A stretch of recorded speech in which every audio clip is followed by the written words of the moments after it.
This is Shuttle Control at 6 days, 21 hours, 16 minutes mission elapsed time. Columbia is approaching acquisition at Madrid on its 112th orbit. Columbia, Houston through Madrid for 5 minutes, over. Good morning, Brewster. How are you today? Just fine, Jack. And Steve's busy doing a lot of coordination with the folks out at Northrop to make sure that everything's squared away there, so I'll talk to you here for a few passes. All right, what can we do for you, Brewster? Jack, I only have one thing on panel C3, the DFI PCM recorder to high sample, please. All right, PCM high sample. Thank you, sir. Yeah, I guess that was in the STS checkout test, which we deleted, right, wasn't it? Roger.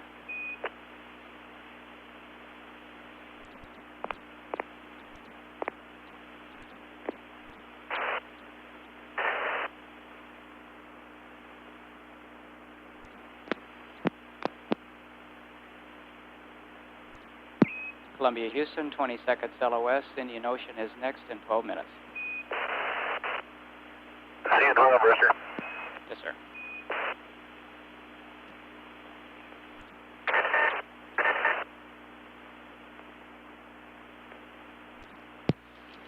This is Shuttle Control. Columbia heading down now across Africa toward the Indian Ocean Station.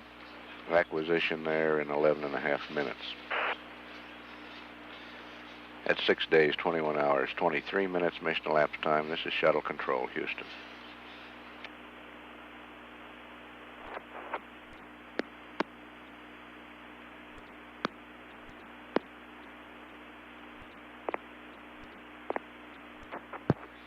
This is Shuttle Control at 6 days, 21 hours, 34 minutes mission elapsed time.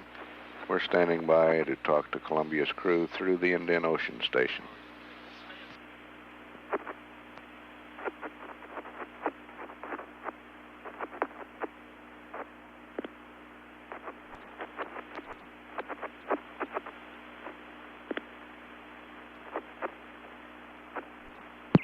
Columbia, Houston through Indian Ocean for 7 minutes, over. Hello, Brewster. We're with you in Indian Ocean. We're about to stow the radiators. Okay, sounds good. Okay, I just activated the B water boiler controller. You want to take a look at that? We'll look at it. Okay, if you like the looks of the water boilers, I'm going to bypass on the radiators.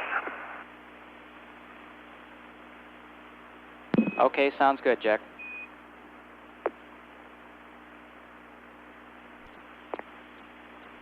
Okay, we got 2 to bypass and the controller's off.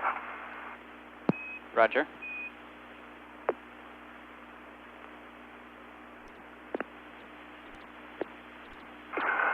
How's the temperature going up in Fresno Loop? Copy. Yeah, you got to 60, now it's coming back down.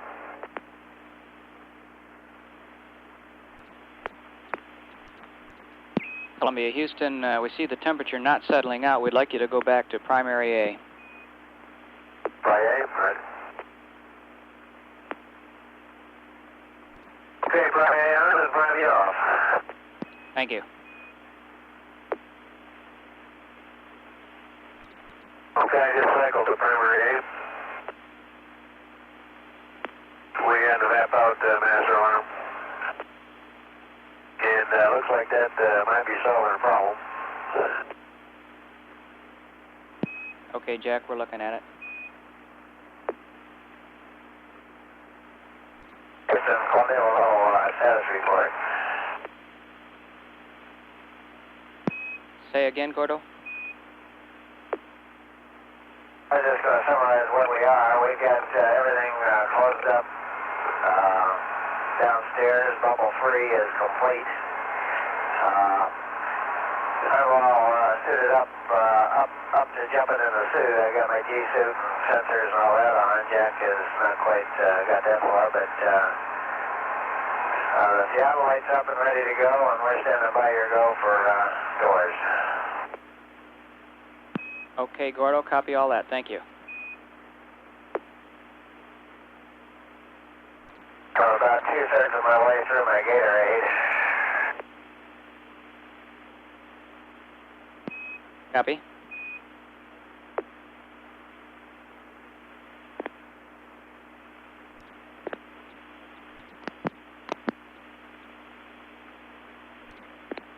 Columbia, Houston, we're 30 seconds LOS. Yarga D is next in 10 minutes. The configuration looks good to us, and you are go to close the doors at the scheduled time. Over. Okay, we'll be go to close the doors on time. Thank you. Roger.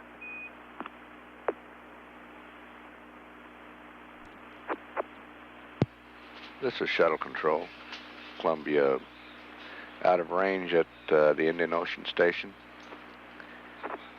Heading toward Yargady. Acquisition there in 9 minutes, 20 seconds. The radiators have been stowed. And the payload bay doors are scheduled to be closed on the next pass over the United States about 45 minutes from now. At 6 days, 21 hours, 42 minutes mission elapsed time. This is Shuttle Control, Houston.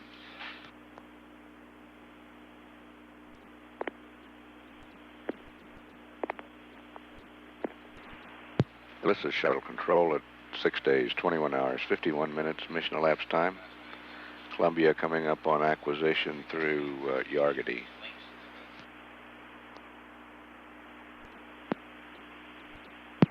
Columbia, Houston, through Yargady for 6 minutes. Over.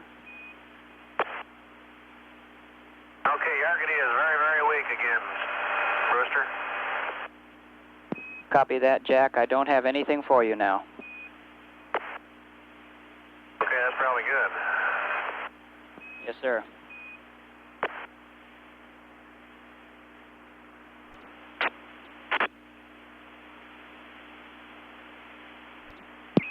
Columbia, Houston, 20 seconds LOS, Aurora Valley in 2 minutes.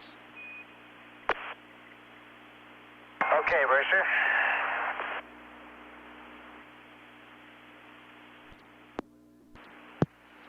This is Shuttle Control, a short LOS here, about a minute and a half between Yargady and Aurora. We'll stand by. Columbia, Houston, through Aurora Valley for 4 minutes. All right, 7 long clear. Roger, you are as well.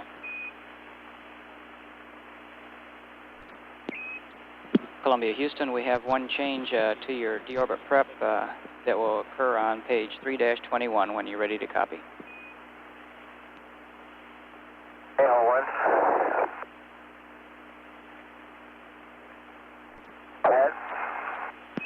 Roger, Gordo, and page 3-21 in bubble 4 for the ARS water loop config at TIG minus 413. Before the first step where you take the water pump loop 1 on and B, we need to have you go to panel L1, verify water loop 2, bypass mode manual, then do a manual decrease and set interchanger flow to 950 plus or minus 25. Over. Okay, I understand. Before we do bubble 4 there, we need to go to water loop 2, bypass manual, and set its flow to 950 plus or minus 25. That's a good readback, Gordo. The reason not to do it right now?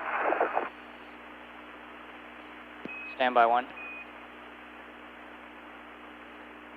Gordo, you can do it now if you like.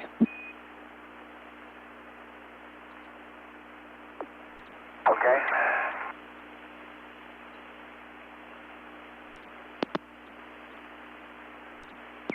And at your convenience, we need a GNC Spec 1, please, for variable parameters.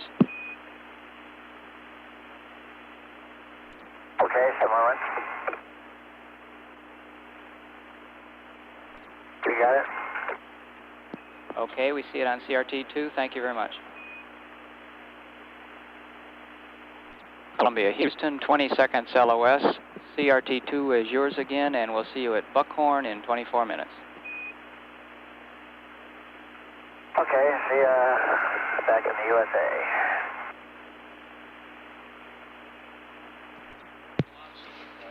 This is Shuttle Control. Columbia has lost signal with Aurora.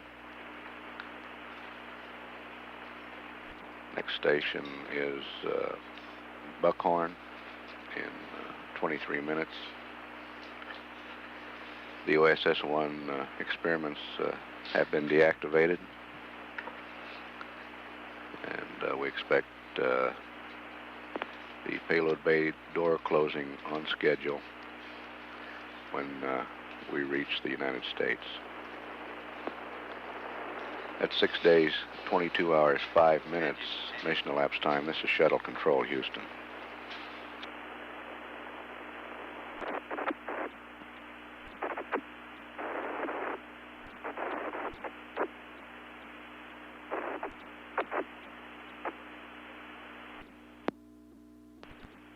This is Shuttle Control at 6 days, 22 hours, 27 minutes mission elapsed time.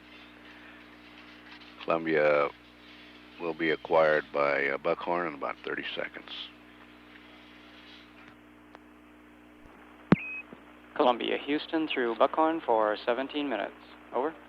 All right, we got you loud and clear. One thing to report, I doubt that it's too significant, but when we had water loop 1's pump 1 on, it had 59 psi pump out pressure. The book says 61 to 69. Copy. We held up on doing bubble 1 here on page 325. I'm ready to do it now with RMS right in steps. We're ready, Gordo. Go ahead. RMS power's coming off. Back in primary. Okay, we're waiting the 15 seconds before RMS select off. Okay, Bruce, we've done the right-in steps. You ready to go ahead and deactivate the heater and so forth as printed? Roger, Gordo, you go for that. Looks good. Okay.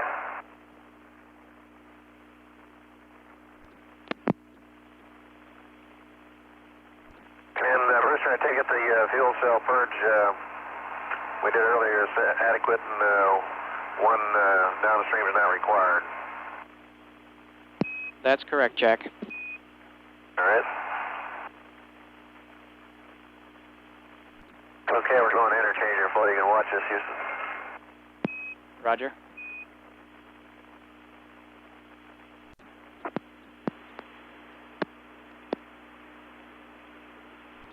Okay, looks like we've got increased freon flow in both loops. However, it doesn't look like it's steady as I had been led to believe it would be.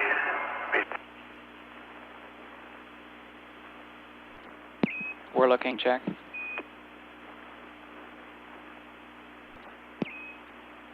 Jack, it looks good down here. Okay, good.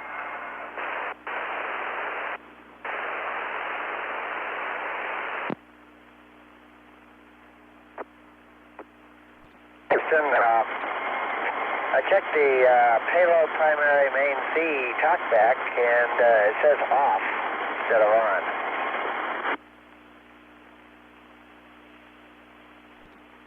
Copy, standby 1.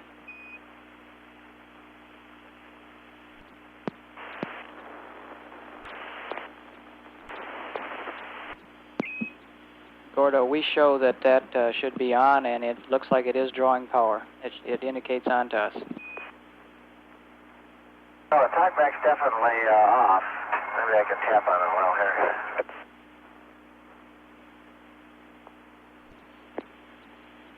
Roger, we think perhaps it's a talk back and you can continue on. It looks like it's on to us.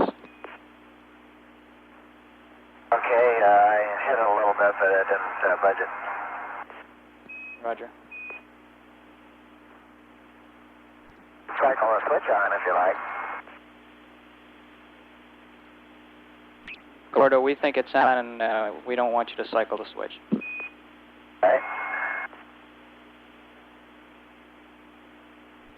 Maybe somebody light pinned it on, huh? Columbia, Houston, we're still seeing a bit of flow into the cabin. Do you recall closing the 14.5 cabin reg inlets? I recall closing them. Jack's down there. He'll make another check. I can verify both 14.7 cabin regulations are closed. Roger, thank you. Yes, sir.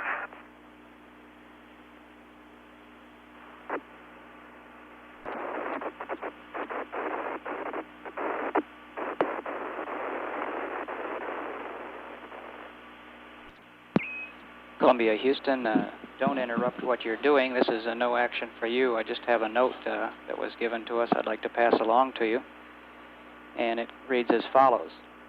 With the OSS-1 and pallet deactivation, payload operations would like to congratulate Jack and Gordo on an outstanding performance in conducting the STS-3 experiments over the last 7 days.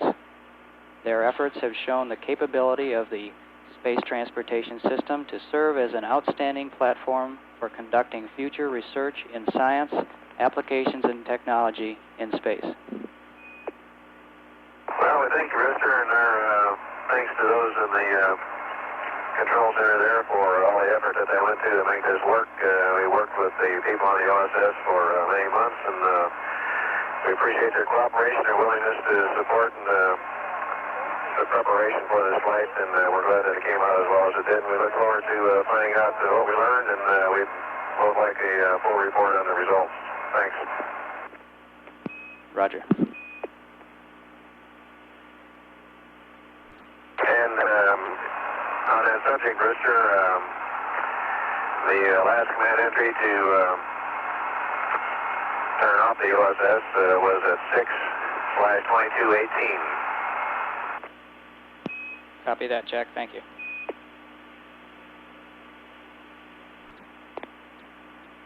We're standing by ready to close the port door. Want to wait till exactly 3:47? Copy. And we're ready. Here we got the port door closed. No problem. We got the forward closed micro switch, but not yet.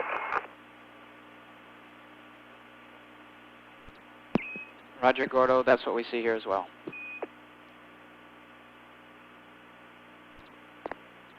We're 40 seconds LOS. We think it's okay to go ahead and proceed, and we'll see you next in Dakar in 5 minutes. Okay, Brewster, see you there, and we'll proceed. Roger. This is shuttle control. As we have loss of signal at Bermuda, the port payload bay door is closed.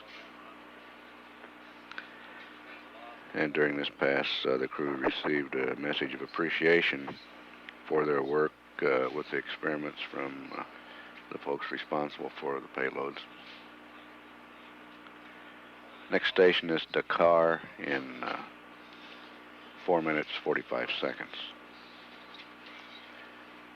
We're 3 hours, 47 minutes away from deorbit.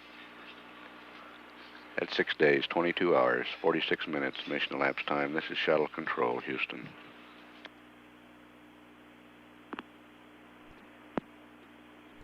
This is shuttle control at 6 days, 22 hours, 51 minutes mission elapsed time.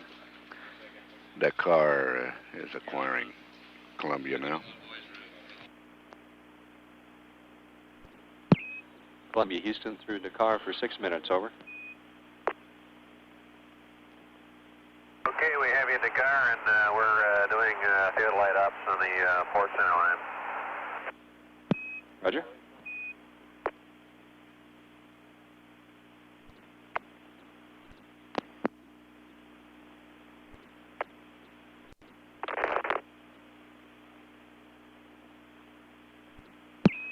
Columbia, Houston, 30 seconds LOS. Next is Yarga D in 29 minutes. Okay, we'll see at Yarga D. We got the starboard door in the proximity of the closed position and beginning theodolite ops on the starboard center line. And the way it looks is that all of the rollers are on the same trajectory, although the ones most aft are touching first, and it's proportionally less close as you come forward. Copy, thank you. See you at Yarga D.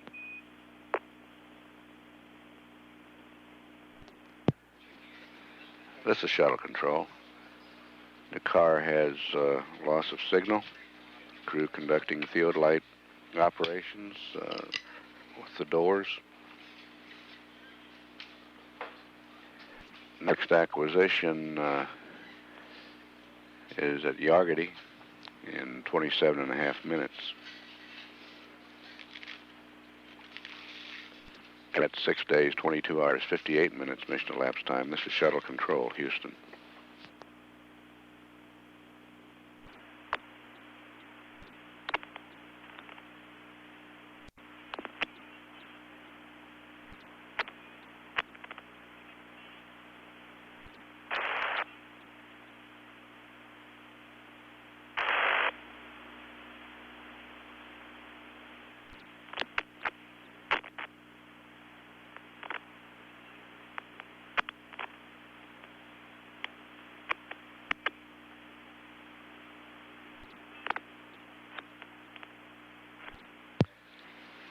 This is shuttle control at 6 days, 23 hours, 25 minutes mission elapsed time.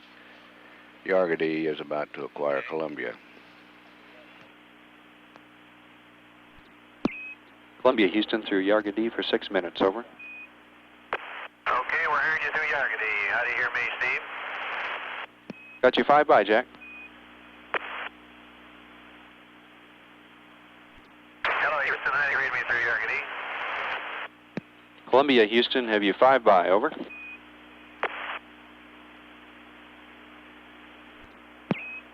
Columbia, Houston, through Yarga D for 5 minutes. Okay, Houston, this is Columbia. Read you loud and clear. How me? Got you 5 by also, Jack. Jack. Okay, the payload bay door closure was successful. We have cold soaked the radiators. We're about to maneuver to top sun, and Gordo's getting suited up. Sounds great, Jack. And how's the weather look and winds and so forth, the runway selection at White Sands, or is it premature at this point? We're anticipating right turn to 17, and the winds are pretty gusty out of the south, and we're checking it for you. All right, thank you.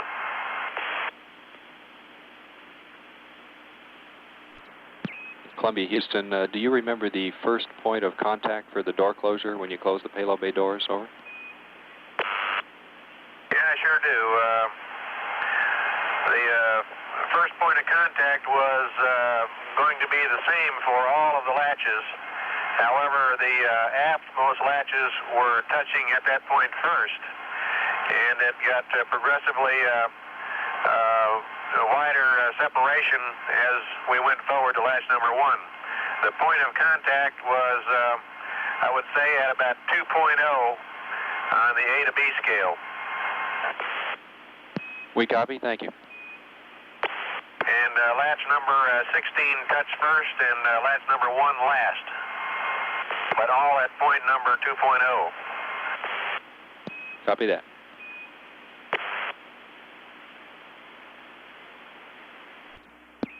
Columbia, Houston, Jack, if you've got a minute, I'd like to discuss one thing on the flash of apps with you.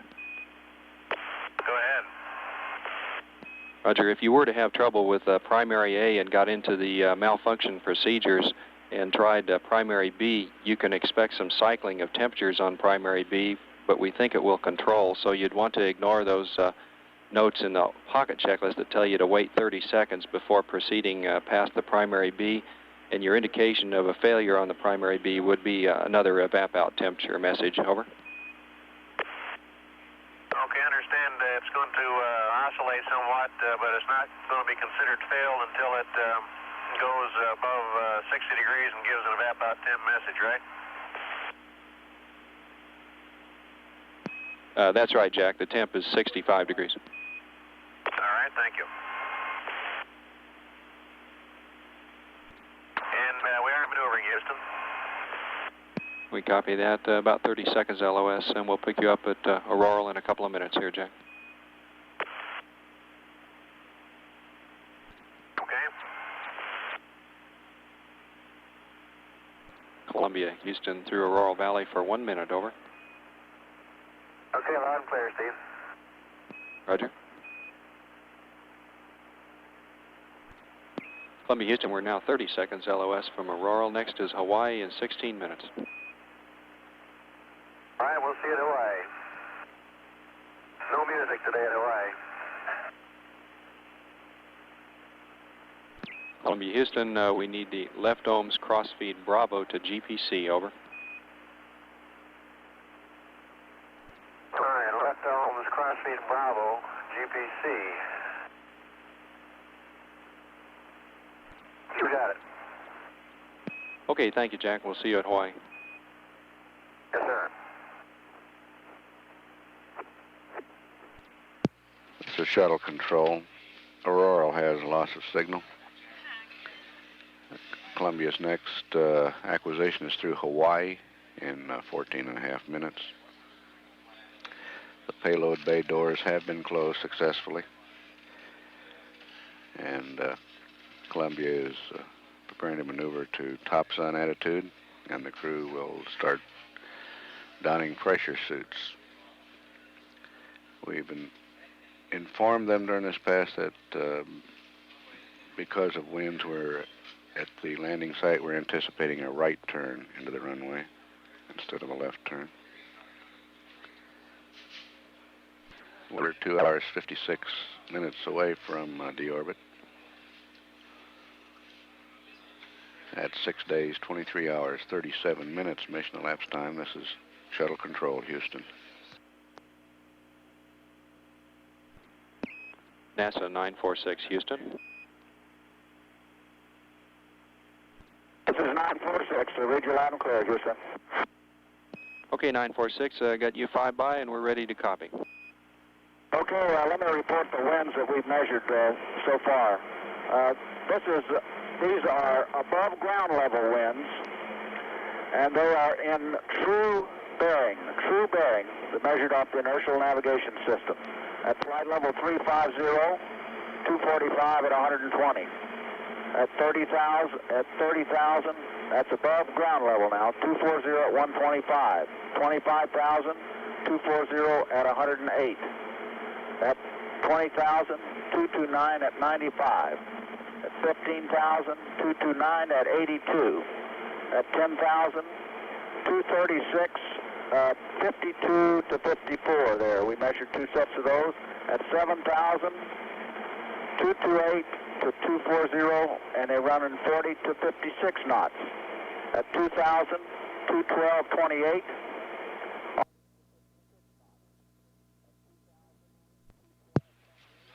This is shuttle control. That was a conversation between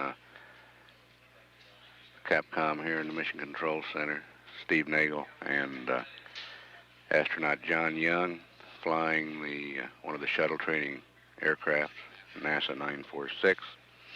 He's been shooting approaches at Northrop Strip, reported on winds,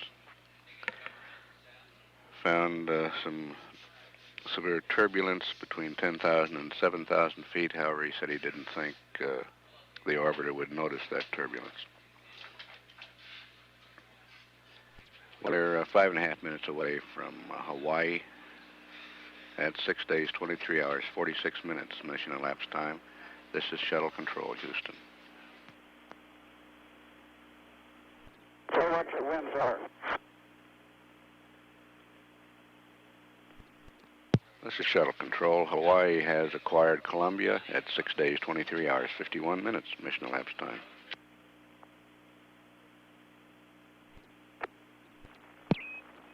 Columbia Houston through Hawaii for 6 minutes, over. Okay, got you loud and clear. Set it up, and Jack is just getting his harness on. Okay, copy that. The reason we had to call you going LOS at Auroral on the left ohms crossfeed Bravo was because we saw a continuous drive closed on that valve with the switch in the closed position, and going to GPC fixed it, and will remain in GPC on that switch for the remainder of the flight, Gordo. Okay, it took 7 days, but it finally happened, huh? Hey, Gordo, could you give us a readout on the talkback for that valve? Yeah, just a minute. I'll look up there and look. And Gordo, there's no hurry on that if you're downstairs. Steve, it's so easy to float around, even in a suit, that you're not asking for anything. That talkback says closed. All 4 ohms crossfeed valves show closed. Thank you.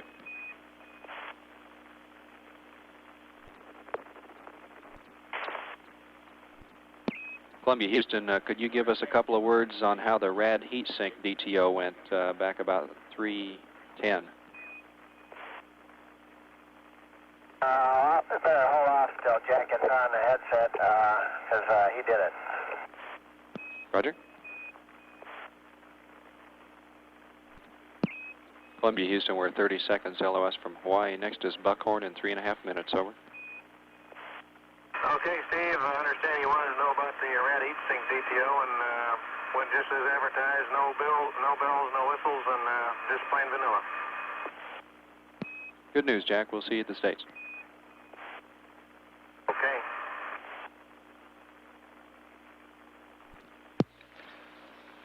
This is shuttle control.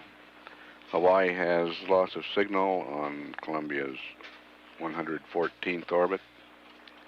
Both crewmen suited up now. Acquisition through Buckhorn in 2.5 minutes. 6 days, 23 hours, 58 minutes mission elapsed time. This is shuttle control, Houston.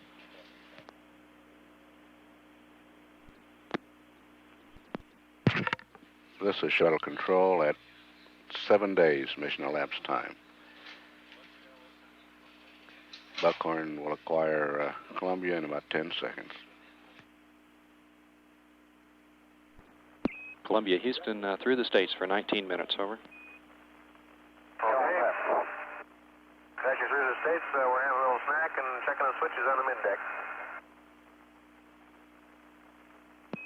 Roger, copy that. And during this pass, we do have the pads for you when you're ready. Okay, stand by one.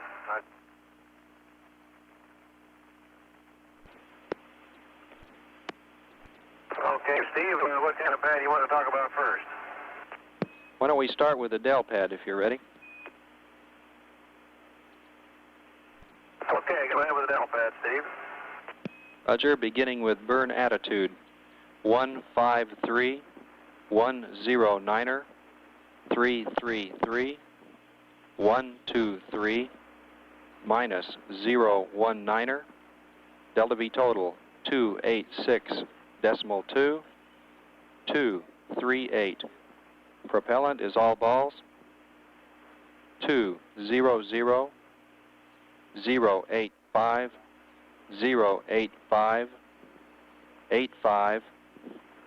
Forward RCS delta V 13. Oxidizer 00, 1095.0, minus 0.2. Read back. Okay, I copy 153. 109er, 333. 123 minus 019er, 286.2, 238. All balls.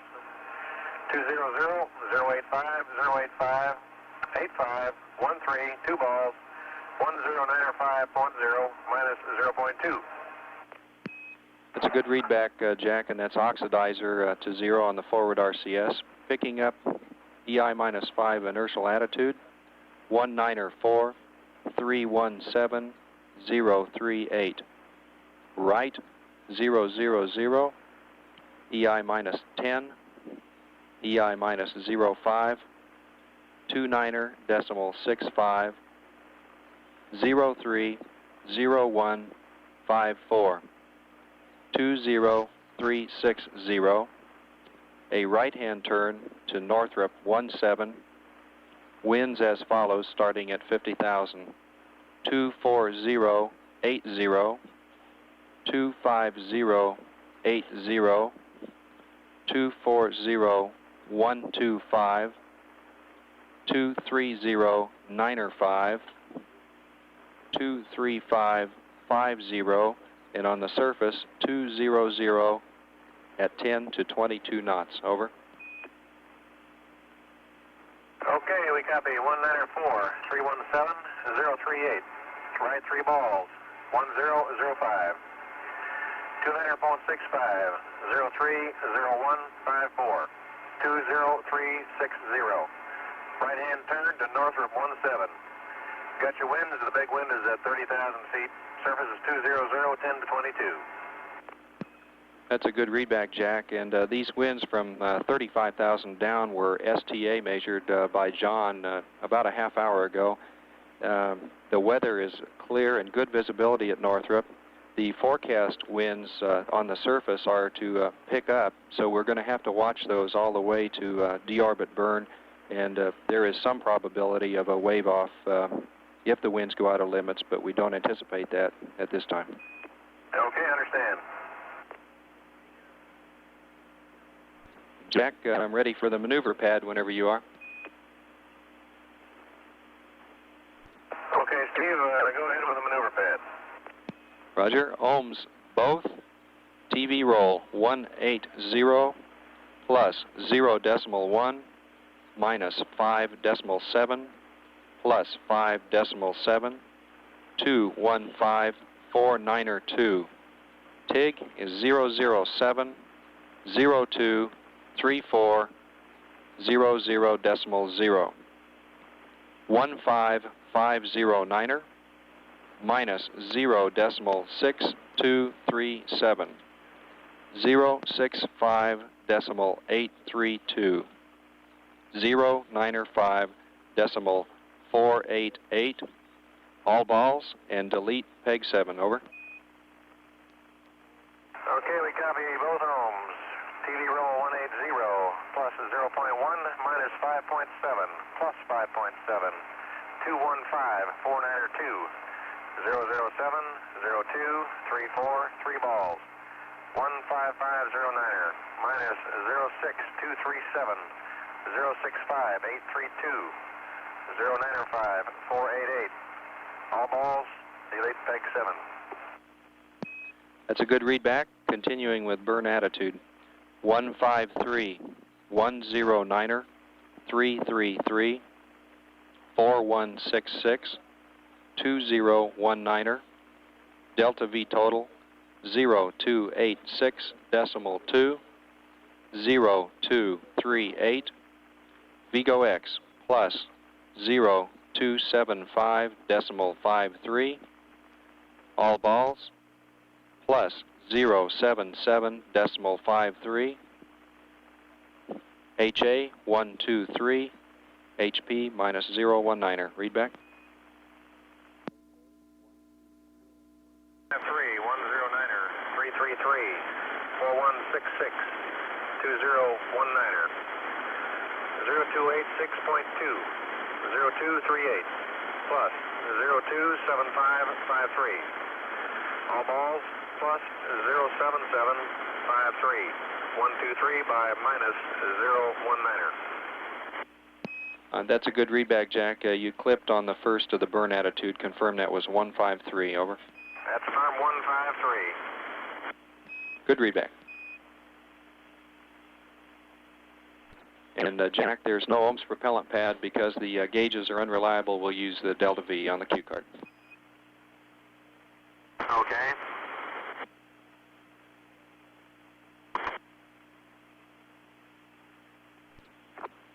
And you got anything else for us on this pass, Steve? Nothing that I know of right now, Jack. We got 10 minutes to go. Okay.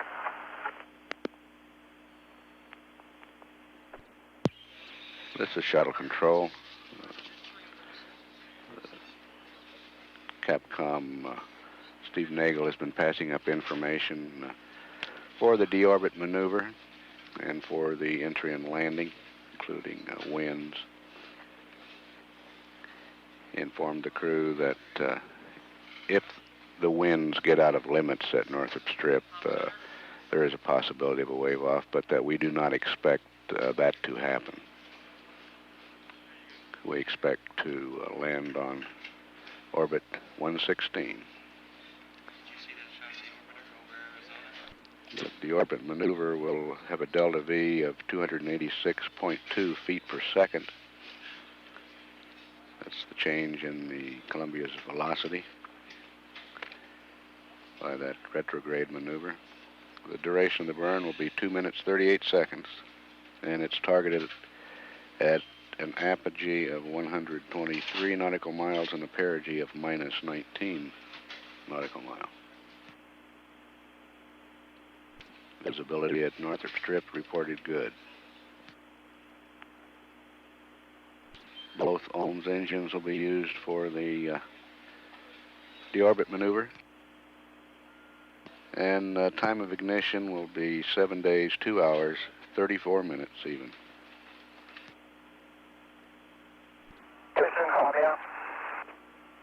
Go ahead. On page 5-27, looking at panel MO13Q, which shows that the AC utility power, the DC utility power, should be turned off, but disregard. I was reading it backwards here. Okay. Confirm it's on, and it'll stay on for the other one. And Steve, I guess you know that the vacuum vent valve on the WCS panel is one we can't operate, and I guess it's open. Somebody told me it was open the other day. Roger, we copy that, Jack. Okay. Columbia, Houston, we're 20 seconds LOS. Dakar is next in 4 minutes. Okay.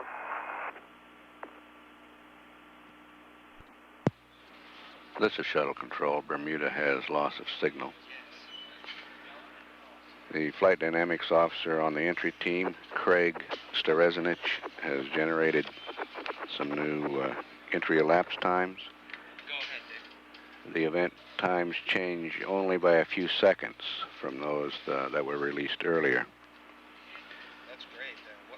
The what focal length is that? entry interface time is now 7 days, 2 hours, 56 minutes, 59 seconds. It actually looked more than at an altitude of 404,000 feet and at a range from the landing site of 4,166 miles. Blackout will begin at 7 days, 2 hours, 59 minutes, 44 seconds. At an altitude of 318,000 feet and a range of 3,500 miles. Blackout predicted to end at 7 days, 3 hours, 14 minutes, 37 seconds. At 170,000 feet and a range of 498 miles. Touchdown at 7 days, 3 hours, 27 minutes, 30 seconds. This is to runway 17 at Northrop Strip with a right-hand turn. Columbia is 2 minutes away from acquisition through Dakar. We'll stand by. Columbia, Houston through Dakar for 10 minutes, over.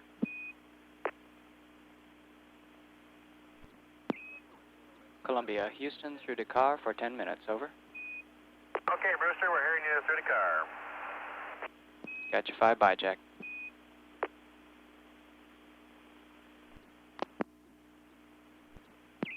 Columbia, Houston, at your convenience, we'd like to verify that the runway table has been set up with Northrop runways 23, 17, and 05 in order, and you have a go for the Ops 3 transition. Okay, go for Ops 3. The landing site update says in order Northrop 23, Northrop 17, and Northrop 05. Roger that, and the MLS channel for Northrop 17 is channel 8. Channel 8, thank you. Okay, the second installment of the radiator heat sink DTO went nominal again. Thank you, Jack.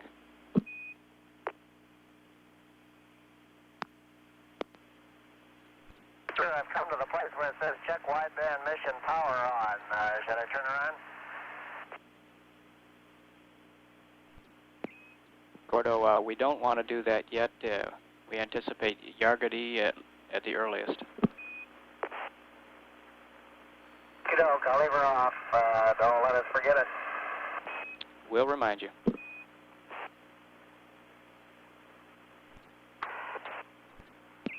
Columbia, Houston, 30 seconds LOS. Botswana next in 5 minutes. Okay, we'll see you at Botswana. Roger. This is Shuttle Control. Columbia has lost a signal at ascension, moving now toward the coast of Africa, the west coast of Africa on its 114th orbit. The Botswana station will pick up Columbia in 4.5 minutes. At 7 days, 35 minutes. This is Shuttle Control, Houston. Columbia, Houston through Botswana for 6.5 minutes, over. Hello, through Botswana. We're doing an IMU alignment. Copy that.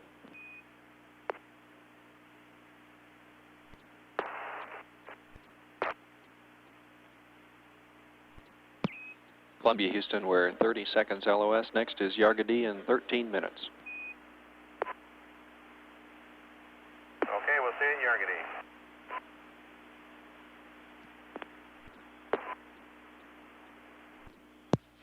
This is Shuttle Control. Columbia is over the Indian Ocean now, out of range at Botswana.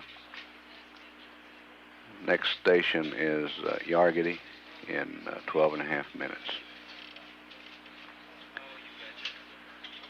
We're 1 hour, 46 minutes, 45 seconds away from deorbit. At 7 days, 47 minutes, mission elapsed time. This is Shuttle Control, Houston.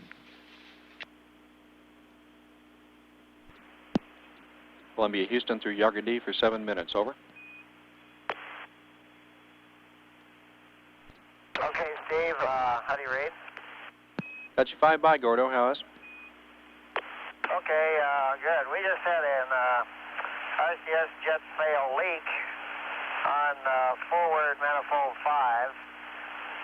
I'm watching the helium, and it's absolutely rock steady. I'm guessing that since I turned the heater off, that jet just cooled off and faked out the temperature transducer, over. Stand by, Gordo.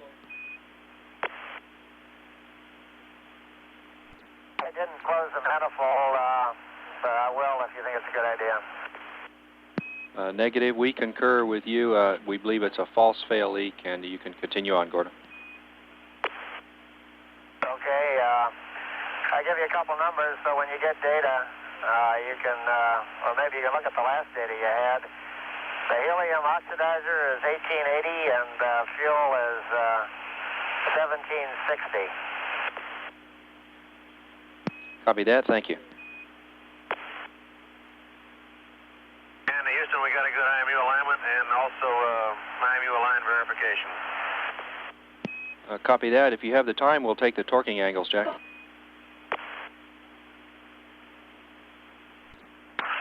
the torquing angles, star 16 and 23, IMU 1 minus 0.02 plus 0.00 minus 0.14. IMU 2 minus 0.04 plus 00 plus 0.11. IMU 3 minus 0.05 plus 0.08 minus 102. Torque them at 015245 TIG time. Copy that. Thank you. Yes, sir.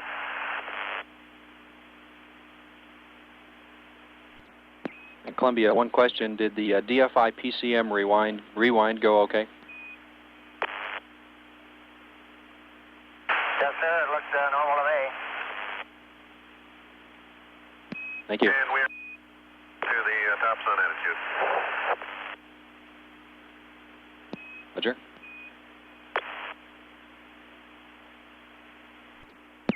Columbia, Houston, one note of interest. The burn TIG will occur on the next time around about 18 seconds after AOS at Yargady.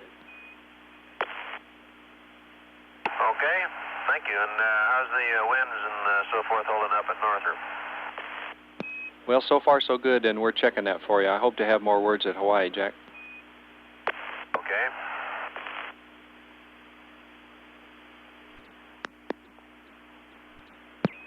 Columbia, Houston, we're 30 seconds LOS. Next is Hawaii in 19 minutes. Over. Okay, see you at Hawaii,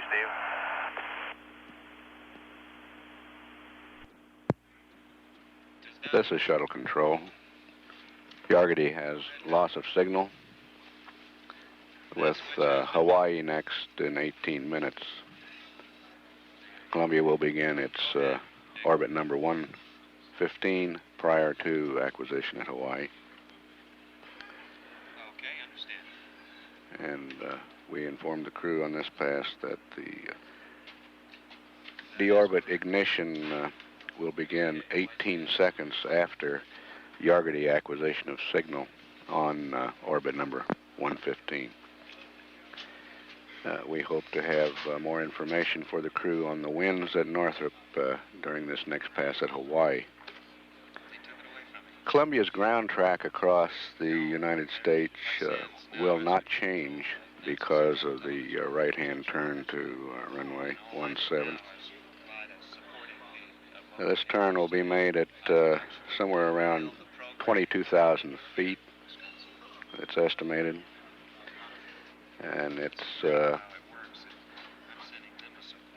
turn on the order of 90 degrees or slightly more compared to a turn exceeding 270 degrees for the left-hand turn. This right-hand turn is into runway 17, essentially into the south. With such a big sweeping turn, if Columbia turned to the left, the winds would have a tendency to blow it down the range, and the only way to stay on course would be to steepen the bank, which could lead to excessive G-forces. So a right-hand turn is preferred. At 7 days, 1 hour, 8 minutes, mission elapsed time. This is Shuttle Control, Houston. NASA 947, Houston. 947, read your line and clear. Over. Chuck, got you 5 by 947. Go ahead. Roger, we're looking at an increase in winds up here at 350. Above ground level is 244 at 132. At 30,000, 225 at 117. 25,000, 253 at 140. 20,000, 250 at 120.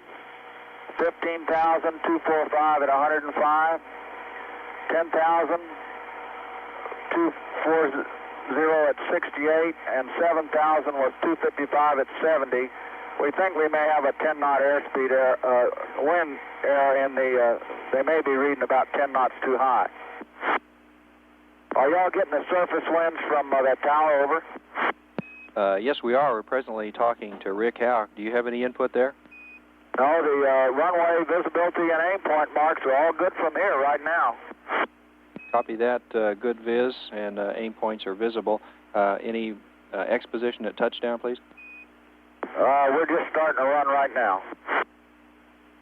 Okay, we'll just stand by on this freak. We've got about 13 or 14 minutes available, John.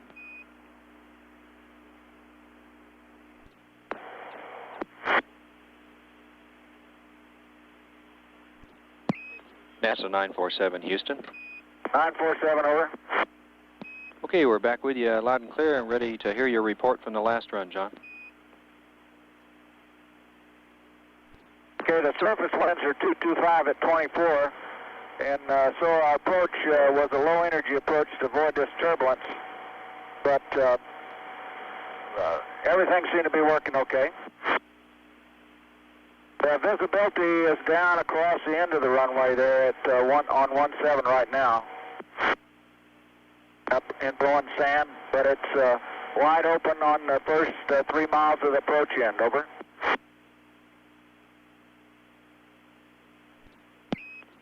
John, did you say the vis was down at the approach end of 17? At the far end of 17, the visibility is down. Copy that. At the far end, did the winds aloft remain about the same? The winds aloft are the ones that I read you before. Okay, we copy that. How about the touchdown point for 17? They're pretty brisk. Roger. How about the X position at touchdown for 17, John? We were low energy. Okay. Okay, we were low energy into pre-flare. We're 268 knots, and we're 200 feet over the threshold, but we still got 6,000 feet north of that to where we could land on. Roger. John, 2 questions. Number 1, how did the TACAN work this time? And number 2, would you recommend runway 23 with the winds you had on the surface? That's affirmative. We'd recommend 23 with that kind of runway. Okay. John, what you might do if you have time is set up a run into 2-3 and see if you got to use any particular techniques with those winds blowing like they are down as low in the pattern like that. Okay, we'll set up one right now. Okay, and any comments that you have on that might be worthwhile passing on to Jack, like what you're seeing in the way of outer glide slope crab and how it fades out when you get down low, or cutting the hack short or anything like that, we'd appreciate it. We'll pass that on to him over stateside passing.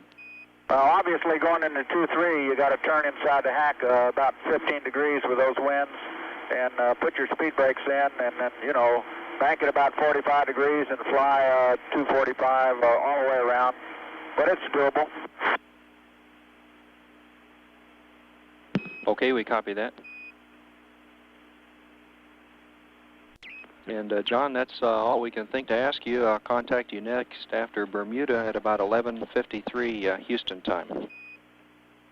Okay. Thank you. This is Shuttle Control. Talking to John Young in the shuttle training aircraft. This time was both Steve Nagel and astronaut Joe Engel, the commander of STS-2. This is Shuttle Control. There has been no decision yet to redesignate to runway 23. If that decision is made, we'll inform you.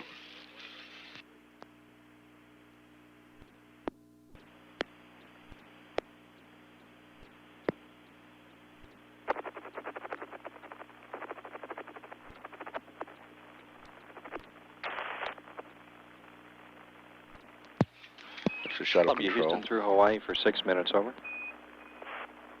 Okay, Steve, loud and clear. How are we? You're loud and clear. Okay, a couple things for you. We're in Ops 3 now. Not quite done with Bubble 2. We're getting, well, one thing you might see on the data, I inadvertently port-moded string 2, I think it was, but I backed out of it when I was doing a checkpoint. And we're getting an Ab Bay 3 firelight. It's come on 3 times. Ab Bay 2, I'm sorry, Ab Bay 2.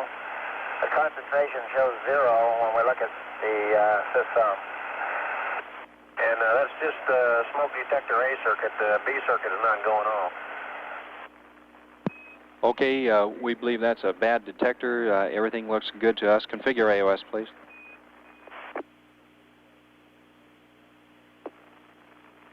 In Columbia, Houston, two things. You can anticipate over the CONUS, if you're ahead of the timeline, an early APU pre-start and gimbal check. Over. Okay. And secondly, if somebody's at the back on panel R11 Echo, we need that wideband mission power switch to on ON now, please. Okay, wideband mission power on. Columbia, Houston, we've got a revision to the top sun attitude for you. Go ahead. Roger. Roll is plus 182.9er.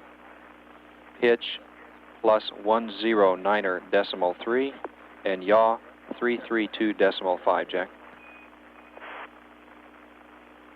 Okay, it's 182.9, 109.3, and 332.5. Thank you. That's a good readback. Columbia, Houston, we're 30 seconds LOS. See you at the States in 3 minutes. Okay.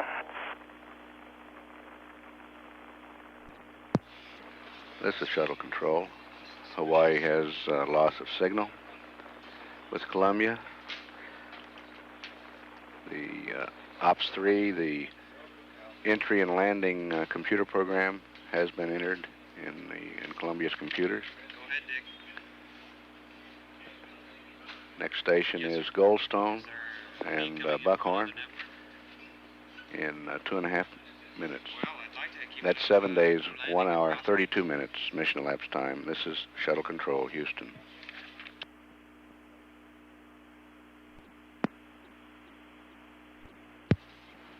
This is Shuttle Control. It's 7 days, 1 hour, 34 minutes mission elapsed time. Columbia about 30 seconds away from Buckhorn. Columbia, Houston, back with you through Buckhorn for 10 minutes. Over. All right, long clear.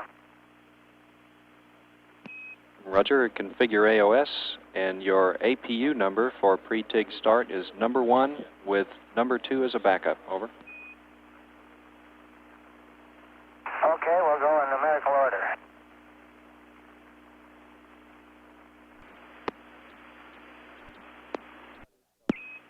Columbia, Houston, as an outline for this pass across the states, we've got the APU pre-start, the gimbal check, and I have an update of the latest winds from the STA for you, and then Joe has a few words to pass along from John about the final approach and landing, and we'll let you sort out during this pass when's the best time for you to accomplish all this with us.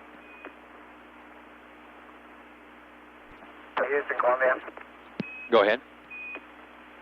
Okay, about halfway through that conversation, that transmission, I had my comm terminated here, but we got to plug back in, and you'll have to say it again. Okay, Gordo, all I was saying was over this CONUS pass, we've got the APU pre-start, the gimbal check, and I do have latest winds from the STA, and Joe would like to relay some comments from John about flying the STA and the final approach and landing, and we'll let you sort out during the pass when it's best for you to do that. Okay, Jack's not back on comm yet, so we'll hold off on some of that at least, and just keep me posted occasionally when you think we're going to run out of time to do all that. Okay, if you're ready, we can go ahead and do the APU pre-start now, Gordo. Okay. Okay, Steve, you want me to just do the pre-start steps in the entry checklist here, is that correct?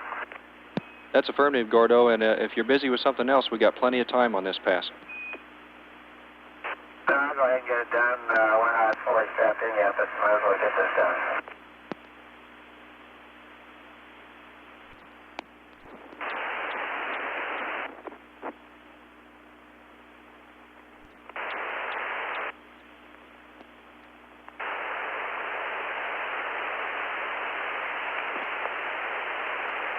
Okay, Steve, how do you read? Jack, I got you 5 by. Houston, is there a way to disable that smoke sensor keeps going off? It's going to be distracting for quite a while here.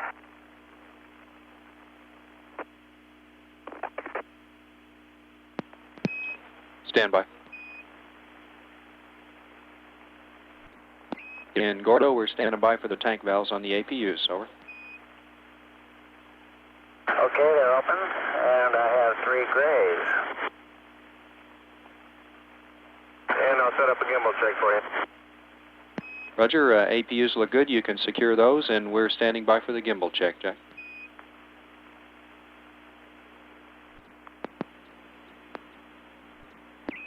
And Jack, please stand by on the gimbal check. We don't have data momentarily. Okay. And Columbia, your go for the gimbal check now. Okay, check the top side attitude now, Steve. Say again, Jack. Check the top side attitude now. Roger, we'll check it. Attitude is okay, Jack. Okay.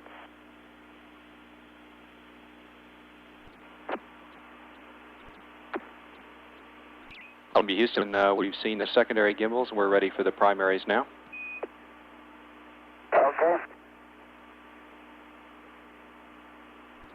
Okay, here comes the primaries. Sorry, I got distracted here. Got my boots on. Roger. Columbia, Houston, the gimbal check does look good, and we have a circuit breaker for you if you want to get rid of the alarm for AV Bay 2. Okay, what is it, please? Jack, in panel 014, row Charlie, smoke detection Bay 2 Alpha 3 Bravo. You can pull that one. Take it out, nomenclature again, Steve. Okay, Gordo, it's on 014, row Charlie, smoke detection Bay 2 Alpha 3 Bravo. Over. Okay, good, thank you. And we show that you have it. And Columbia, Houston, one last thing. The BFS is on internal time. We need to pro it into ops 0, then back to 301, Gordo. Okay, well done. Columbia, Houston, we've got 2.5 minutes left over the CONUS here. If you do have the time now, I can update the winds for you, and then Joe can talk to you over Ascension. If not, we'll get it all at Ascension. Over. Okay, yeah, go ahead. Okay, if you're ready to listen to the winds, these are STA winds from the last pass that John made at 40,244 at 132, at 30,225 at 117, 25,253 at 140, 20,250 at 120, 15,245 at 105, 10,240 at 68, and at 7,255 at 70. On the surface, they're presently out of the southwest, 225 at 24 knots and gusting. Our recommendation will possibly be runway 23 with a left turn, and Joe will get you some more specific words over Ascension. Okay, thank you, Steve. Pretty windy day. Taking the winds at 30,000? At 30,000, they were 225 at 117 knots, Jack. Okay, I got it. Columbia, Houston, we're 30 seconds to LOS. Ascension is next in 9 minutes, and Jack, you might give some consideration to a right-hand turn to 23. It keeps the G's down a little bit. It's a 150-degree turn versus a 220-degree turn the left way around. Roger.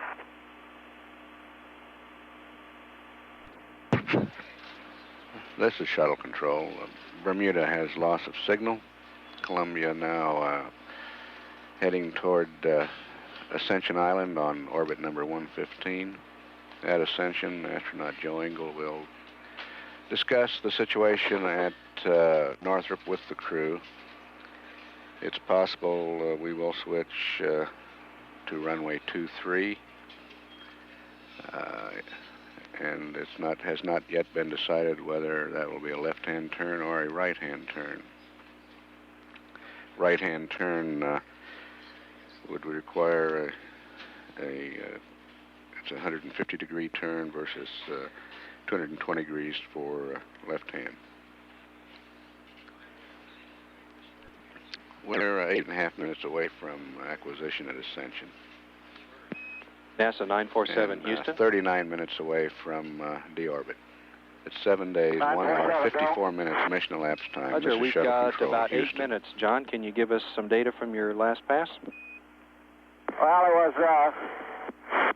there's about 2 miles of visibility on runway 17 and runway 23 is covered up in sand. I think we ought to knock this off, over. Okay, we got you, John. We copy and concur.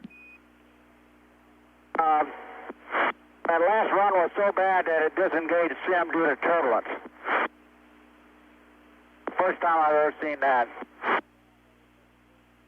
Copy that.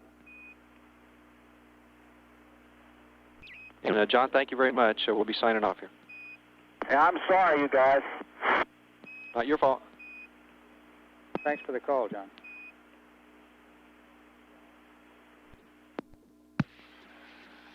So this is Shuttle Control. We're going to do a wave off on the landing today. There will be no landing today for Columbia. We'll continue to stand by for acquisition through Ascension. But the situation has degraded at Northrop enough that we'll wave off for today.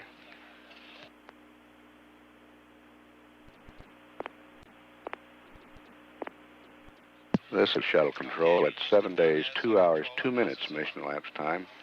Columbia approaching the range of the Ascension Island Station, where astronaut Joe Engel, the commander of STS-3, will talk to the crew.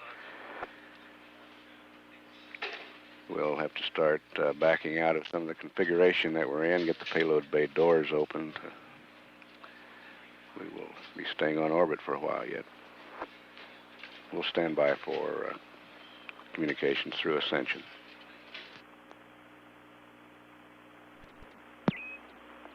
Columbia, Houston, through Ascension, over. Daniel, I'm clear, Steve. How are you? Roger, I got you 5 by. Jack, we talked to the STA again between Bermuda and Ascension, and as you could probably surmise, the winds have been coming up all day. It was still acceptable until his last pass, but during John's last pass, the visibilities were unacceptable and the turbulence was severe, so it's not a good day, and we're going to wave off for 24 hours, over. Okay. Well, we've had a good drill. You guys are really good at this stuff, and you were on and ahead of the timeline all the way. We'll have a few immediate action switches for you, and then reference you to Section 4 of the deorbit prep backout procedures, and we'll just back out right by the checklist.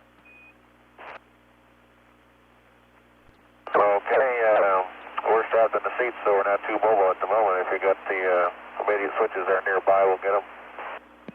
Roger, one of those is on panel C3. We need the DFI PCM recorder to low sample, Jack. Okay, DFI PCM low sample.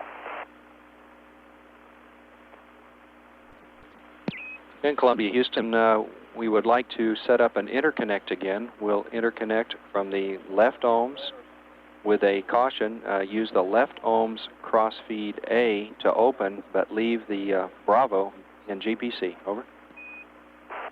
Okay, I understand. We want to go interconnect from the left using the A crossfeed valve. That is correct, Gordon. Okay, you directed me to page 4-3 of the deorbit prep timeline to back out, right? That's affirmative, Jack. You'll see it continues on in MET across Yargadee, where you would have burned normally, and then picks up a timeline. Okay. Steve, a question about this. We're in Ops 3, but of course the Ops 3 Procedures for interconnect shows the helium, Holmes helium open, and they haven't been opened yet. I assume. Stand by. Gordo, we want to leave the helium valves closed for now. We'll get back to you. Okay, we'll just get. Unless you want me to wait altogether. Gordo, one other thing, we would like you to back out of the APU pre-start, and the reference for that is page 3-6 at the bottom. Okay. That's 3-6 of the entry checklist. Houston, Columbia. Go ahead. Okay, last talk we had about the interconnect, I wasn't sure whether you said stand by on the whole interconnect or just what? Wait one. Gordo, we want to set up that interconnect now in the way we described. Over. Okay, we'll do that. In Columbia, Houston, we're 30 seconds LOS. We'll see you next to Botswana in 6 minutes. Okay, see you. We'll see you in Botswana. We're going to start backing out immediately. Okay, sorry about that. Yeah, that's the breaks of space, I guess. It was a good drill, though, a real good simulation. We ought to be ready tomorrow, and looking forward to getting the forecast for white sands tomorrow. This was one more last sim with you. This is shuttle control. Columbia out of range now at ascension, heading toward Botswana in 5 minutes. The possibilities are high that Columbia will land tomorrow at the Kennedy Space Center runway. The best weather appears to be at KSC. We see it. It looks good, Gordo, and we'll pick you up at Botswana. Okay. Had a late LOS there. Columbia was in a keyhole.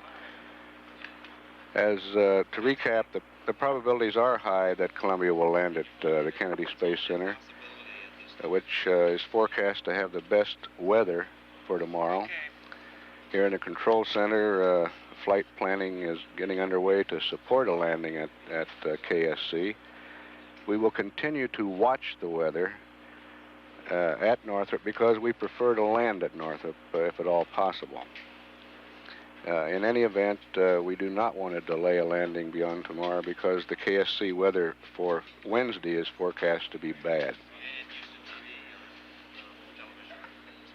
As soon as we have information on what orbit and at what time we will land tomorrow, we will come up on the loop and give you that. Columbia's crew now backing out of the re-entry configuration that they had started into. They'll be opening the payload bay doors and getting back on an on-orbit configuration, getting back into the on-orbit computer program. As Jack Lousman, Columbia's commander, termed it, we've had a good drill, he said. Botswana is next in 3 minutes. At 7 days, 2 hours, 11 minutes, mission elapsed time. This is Shuttle Control, Houston. This is Shuttle Control at 7 days, 2 hours, 14 minutes, mission elapsed time. Shuttle coming up on acquisition at Botswana. Columbia, Houston through Botswana for 5 minutes, over. Loud and clear, Steve. We're back on the HIU and thinking about getting out of the seats. Okay, let us know when you're out. Okay, Steve, I'm out. What can I do for you in the back of the bus? Okay, we got a couple of switches on R11. Number 1 on row Echo, the wideband mission power needs to come off. OFF again, Jack. Okay, that's off. Go ahead. The second on R11 row Golf, the PCM recorder rotary switch to stop, please. Okay, BCM recorder rotary is in the top. And that's all I have for now, Jack. Okay. Columbia Houston, Jack, if you do have the deorbit prep out, I have a minor change on page 4-9er. Okay, Steve, stand by and I get that page. Go ahead. Okay, at the bottom of page 4-9, right-hand column, bubble 6, add panel R4, hydraulic, brake, heater, 3 of them off, OFF. Roger, R4 hydraulic brake heater 3 off. Thank you. We're 20 seconds LOS. Next is Yargadee in 14 minutes. Okay, we're both free of the seats and starting to plug through this checklist. Roger. This is Shuttle Control. Columbia out of range now at Botswana. The crew getting out of the seats. They'll be taking off their pressure suits. To recap, we've waved off a landing for today. Columbia will land tomorrow. And according to Dr. Christopher C. Kraft, Jr., director of the Johnson Space Center, the probabilities are high that we may go to the Kennedy Space Center tomorrow. The weather at KSC is forecasted to be better there than at any other landing site. We'll continue to watch the weather at Northrop very closely because we do prefer to go to Northrop, and we will, if at all possible, go into Northrop tomorrow. Flight planning is underway now to support landings at either of those locations. And we'll get back to you with information based on that planning as soon as it's available. We do not know yet when this entry team will break. Obviously, we'll go into a shift change with other flight control teams, and Flight Director Harold Drawn will be having a change of shift briefing, but we have no time on that yet. We'll give it to you as soon as it's available. We're 11 minutes, 45 seconds away from acquisition through Yargadee on orbit 115. At 7 days, 2 hours, 22 minutes mission elapsed time. This is Shuttle Control, Houston. This is Shuttle Control at 7 days, 2 hours, 33 minutes mission elapsed time. Yargadee is about to acquire Columbia. Columbia Houston through Yargadee for 5 minutes, over. Columbia Houston through Yargadee for 5 minutes, over. Columbia Houston through Yargadee for 4 minutes, over. Columbia Houston, how do you read?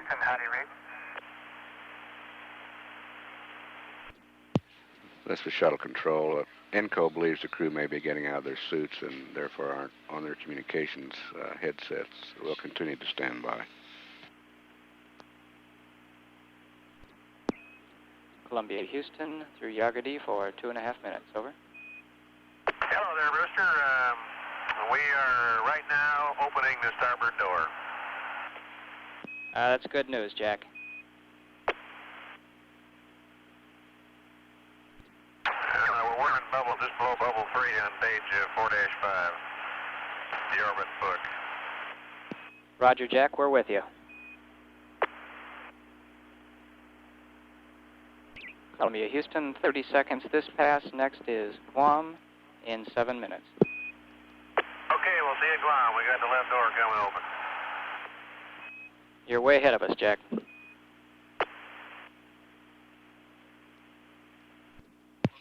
This is Shuttle Control. Columbia out of range at Yargadee.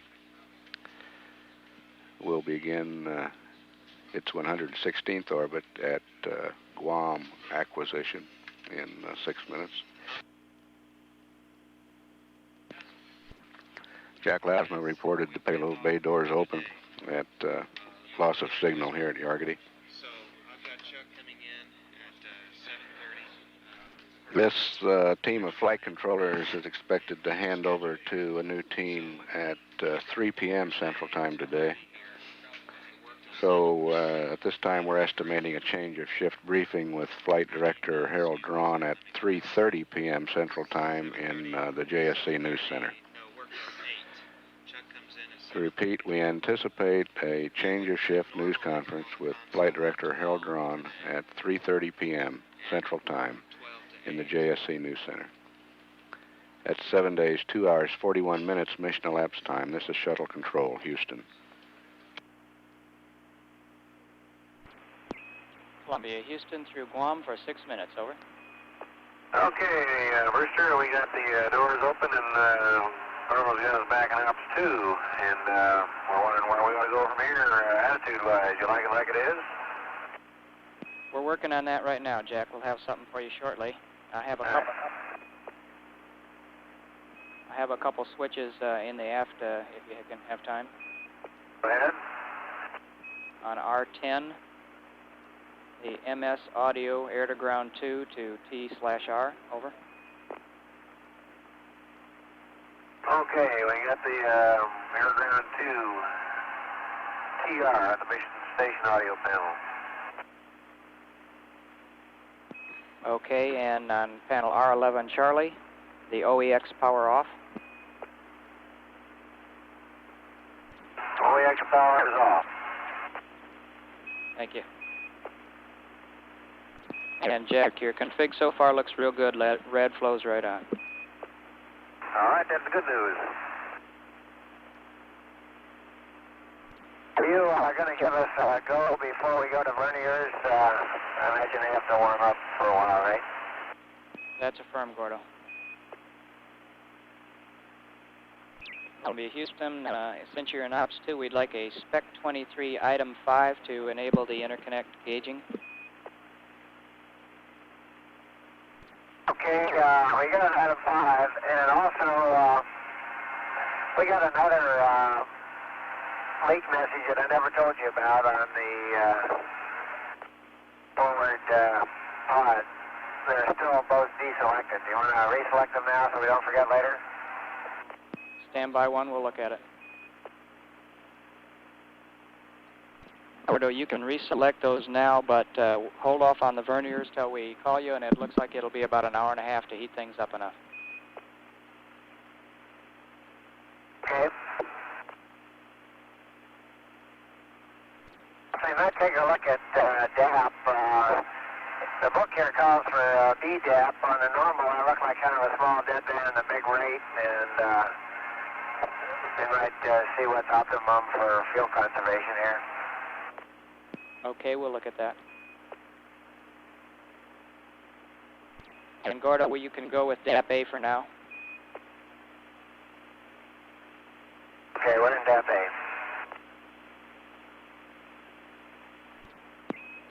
Columbia, Houston, we're 25 seconds LOS. We may or may not get you at Hawaii. It's very low elevation. Buckhorn would be after that in about 16 minutes, and just press on with what you're doing. You're doing all the right things. Okay, and assume you want us to go to minus ZLV when the opportunity arises, right? We will get you a attitude for PTC, Jack. We're not going to use the ZLV. Okay. Good. This is Shuttle Control. Guam has loss of signal with Columbia. Hawaii next in 9 minutes.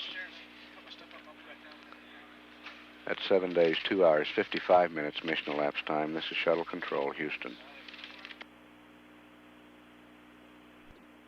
Columbia, Houston through Hawaii.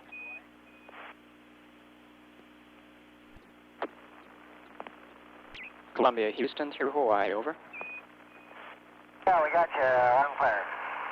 Okay, Gordo, I have a DAP change and an attitude to go to, and then we'll get you rotating at 15 minutes past the hour. Okay, ready, copy. Okay, change DAP A7, that's Alpha 7, rotation, discrete rate, normal to decimal 404, over. Okay, understand. Discrete rate normal, 0.404. Roger, the attitude is roll 149er decimal 8, pitch 187 decimal 9er, yaw 86 decimal 7, over. Okay, 149.8, 187.9er, and 86.7. Roger, you can go to that attitude now, and PTC maneuver will be body vector +1, DAP A auto normal, and initiate rotation at 3 hours, 15 minutes. We'll start the PTC at 0315 using body vector +1 and A auto normal. That's a good readback, Gordo. That'll put the nose towards celestial north, and it'll be like the attitude last night. Be good for studying Polaris. Roger.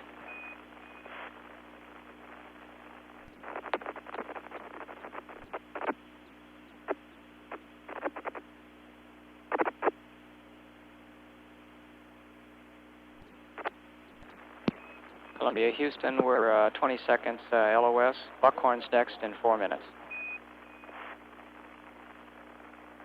Thank you.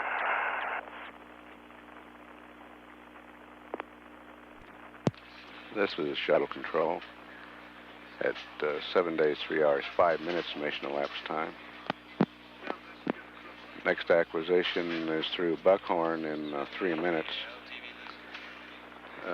Flight Director Neil Hutchinson and the orbit team of flight controllers has taken over in the Mission Control Center. Flight Director Harold Drawn is now involved in flight planning for tomorrow's landing opportunities.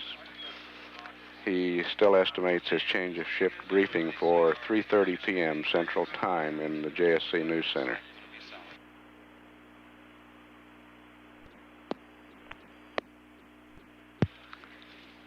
This is shuttle control. Columbia is about 30 seconds away from acquisition through Buckhorn. We'll stand by.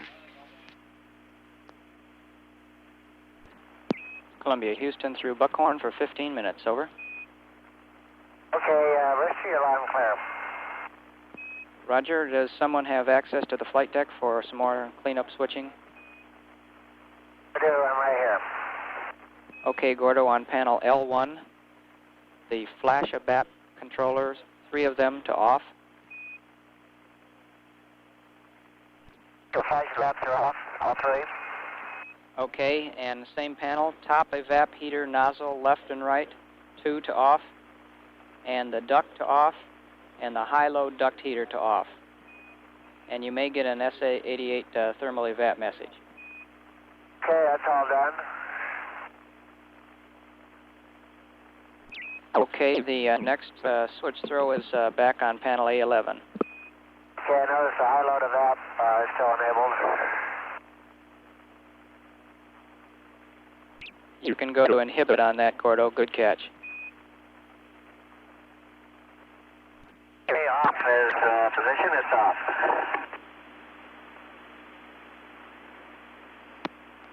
And ready on A11 or whatever it was. That's from Gordo on A11, cryo, O2 and H2, tank 4, A heaters to auto. Okay, both tank 4 heaters, A heaters are auto. Roger, thank you. And Gordo, we're just trying to get as much as we can out of tank 4, and we'll be getting those heaters off before sleep. Okay. Columbia, Houston, we're looking at the DAP configuration. It looks like discrete rate for normals is 0.3, and it should be 0.404. I didn't know whether you meant, wait, use the 404 once I got there. I had to jack it up to 0.3 to get there in time, and then I plan to change it for the PTC. Okay, Gordo, that'll work fine. We thought you might go ahead and use it then, but as long as you have it for the PTC, that's fine. Okay. We getting, is the start time crucial? Are you working on some payload data, phasing and so forth?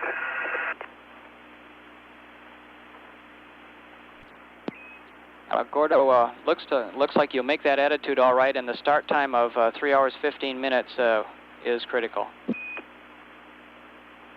Okay, we'll get that. Okay, if you cannot make that or don't think you'll make it, let us know. We'll get you a new time. Looks like we got our maid here, Brewster. Okay, Jack, that's fine. Brewster, look at the big map there, or maybe it's not. Oh, beg your pardon. We're looking at Northwood Strip right now, and it is dusty looking down there. It sure is. The viz on the surface is about 0. Yeah, I guess we kind of agree with your decision there, Rich, for today. The last gust report we got was 48 knots.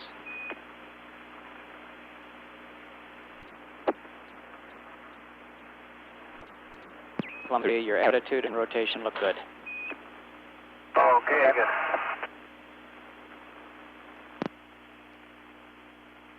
Really interesting, lady. It looked like all the dust was right there on the white sands. I didn't see any dust blowing anywhere else in the area.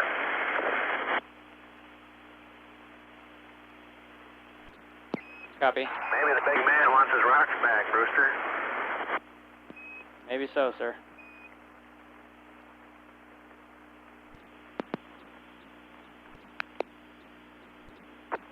Looks like it's a little overcast around Houston, but clearing up in Galveston today, too, Brewster.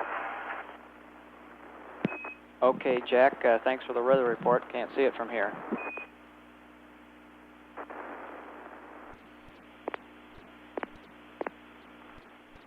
Columbia, Houston, we're seeing some temperatures go down. We'd like to reconfigure to keep up if you have a moment. Go ahead. Okay, the first one is to get the RMS reconfigured, and on MA73 Charlie, we need to close the circuit breaker. Go ahead. Roger, row F, circuit breaker AC1, RMS primary, phase A, close that circuit breaker. Yes. Okay, then the note reads, power up RMS to temp mode on page 3-2 of PDRS ops checklist. So you'll have to dig that one out. Yeah. And finally, on panel A8, port RMS heater to auto. How about I just tell you what I'm going to do, and you tell me if I'm wrong, and then we'll find the book later. Okay, Gordo, sounds like a good idea. We'll listen up. Okay, I'm going to go RMS power primary now. Okay, and the heaters to auto will do it, I think. Got a couple item 5. Okay, I'm with you. And next would be to cancel safing. Okay, it's canceled. And parameter select port temp. Okay, port temp, and I'll check them all. Okay, let's see, we got the heaters in auto, but port temp is selected. Can't get the I.O. to stay on. Do I have to go select first and then select back off? Okay, Gordo, forget the RMS stuff for now. And on page 47, bubble 1, we need to complete that before we worry about the RMS. There's some interference on buses. Oh, I see what's getting us. Yeah, okay. And we're 20 seconds LOS. Additionally, on page 4-9 in bubble 6, we need to get the pod heaters configured. And we'll see you again.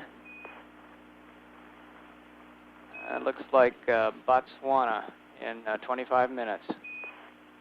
Okay, we'll get back to work here.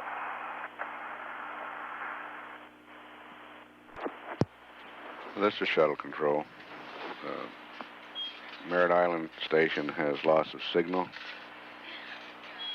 Columbia moving down across South America now toward Botswana, the next station, on orbit number 116. The crew busy reconfiguring Columbia to stay on orbit. Gordon Fullerton remarking as Columbia passed over Northrop Strip that it was dusty looking down there and that they agreed with the decision not to land there today. Capcom Brewster Shaw informed him that winds were now gusting to 48 knots at Northrop. Jack Lasma reporting that Houston looks a little overcast, but Galveston is clear. A clock has been started here in the control center counting down to the crew sleep period. We're going to put them to bed early tonight. That clock now shows the crew 3 hours, 15 minutes away from the start of a sleep period. No information yet on when the wake-up time will be. But it undoubtedly will be early. At 7 days, 3 hours, 26 minutes mission elapsed time. This is Shuttle Control, Houston.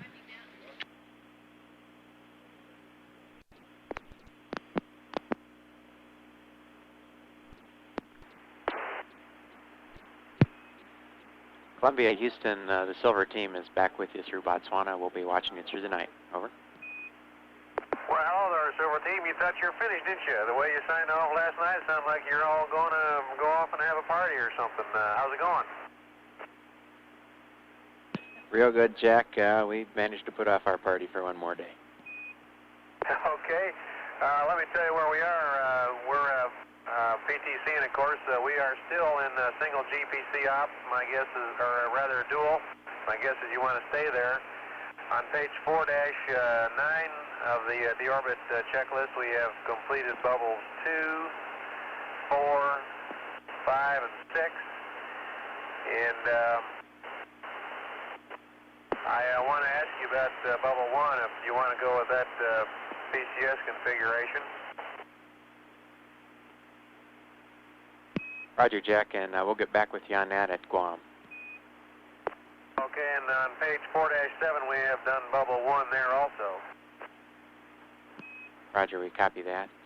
And we're 20 seconds to LOS. Guam is next at 4+20. Okay, at 4+20, so effectively what we're standing by for is PCS and also go on verniers. We're still on the normals. Roger, Jack, and we'd like to stay in 2 GPC computers. Over. I figured you did. I'll scratch that part. Okay, thanks. This is Shuttle Control. Columbia out of range at Botswana now, short pass there. Next station is Guam in 28 minutes. Columbia's crew reporting that they have reactivated the star trackers. They've gone back to the on-orbit mid-deck configuration and on-orbit heater configuration. Columbia is in passive thermal control mode now, the barbecue mode. At 7 days, 3 hours, 52 minutes mission elapsed time. This is Shuttle Control, Houston.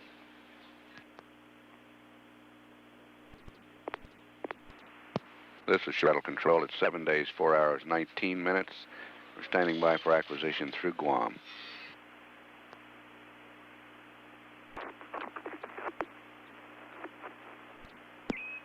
Columbia, Houston back through Guam for 6 minutes. Over. Well, we're still here, going right around. What can I do for you, George? Roger, Jack. You're loud and clear, and I've got 4 nodes to get up to you this pass. I don't understand what you've got. What is it? Roger, I've got 4 notes to get up. The first one is a time and attitude for an IMU maneuver. Say again, George? Roger, Jack, I've got an IMU attitude and time for you. Over. Oh, okay. Stand by one, please. We got the star trackers going, by the way, and got some stars in there already. Roger, Jack, and we're seeing your data. We'd like you to get us Spec 21 up, if you could. Over. There's a Spec 21. You want me to get this? I'll show you my Spec 22 if you want to see it. Roger, Jack, that won't be necessary. While we're looking at that, I have some pallet configuration back on R12, or L12, correction, when you're ready.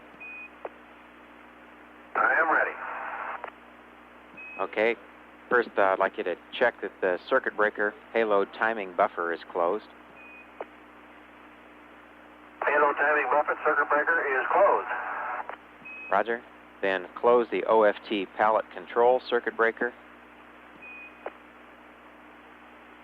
OFT pallet control breaker is closed. Roger. Then we can take the OFT pallet power system to on. OFT pallet power system on. Roger. Then we'd like an IO reset to the SM. Okay, there is a reset on SM. Roger. Now I'm back on L12. We had checked the OFT pallet power experiment is on. Over. And I can verify that OFT pallet power experiment is on, and I got a message when I got that. Spec 90 cold plate. Roger, Jack. We copy that, and we're looking at it, and the configuration should take care of that. That's coming up. Plus an OBC status, Spec 91. Roger, the next thing we'd like to get is down on mid-deck on MA-73 Charlie. Over. Okay, Gore's right near there. He's going to get that for you. Roger, Jack, and in the meantime, the GNCs report that your stars look good and you're go to torque the IMUs. Over. Okay, roger that. I'll bet you're going to say AC3 payload 3-phase in. Roger, copy that, Gordo. And on the Z star tracker, we'd like you to go back to auto on the shutter. Over. Okay. Auto shutter on the Z tracker. I just terminate idle the star trackers until I get the alignment. Roger. And it says you like star 22 and star 19 for IMU alignment. It's only 4 minutes old. I'll torque them after that, and no IMU alignment attitude required. That's affirmative. Okay, what else can I do for you, George? Roger, Jack, we're worried about the sun and the Z tracker. We'd like to get the shutter to auto. Over. Yeah, I see what you mean. I just did that. Roger, copy that. And Gordo, did you say you had the circuit breaker on MA-73C, the AC3 payload 3-phase? We'd like that closed. It's closed. Roger, on the last step of this pallet configuration is back on L1. We'd like the flow proportioning valves, loop 1 and 2, to payload heat exchanger. And when you do that, you'll get an S88 free on flow message, and you can ignore that. Okay, we're in payload. Payload heat exchanger. Roger, and we're 40 seconds LOS. The states are next at 442. Okay, anything else we can do for it before you take off? You want us to follow up any experiments or anything, or are you going to take care of that? Roger, we'll do that. And one other thing, on page 4-9 in bubble 6, we'd like you to check the heaters on panel 812. Okay, I've done bubble 6 already. I'll recheck them, but that is all taken care of. I don't know what you want me to do with the PCS system, however. I will do bubble 1 if you want me to. Roger, Jack. Check those heaters, and we'll get the PCS reconfiguration up to you over the States. Over. Okay. This is Shuttle Control. Guam has loss of signal with Columbia. Next acquisition through Buckhorn in 15 minutes. At 7 days, 4 hours, 26 minutes mission elapsed time. This is Shuttle Control, Houston.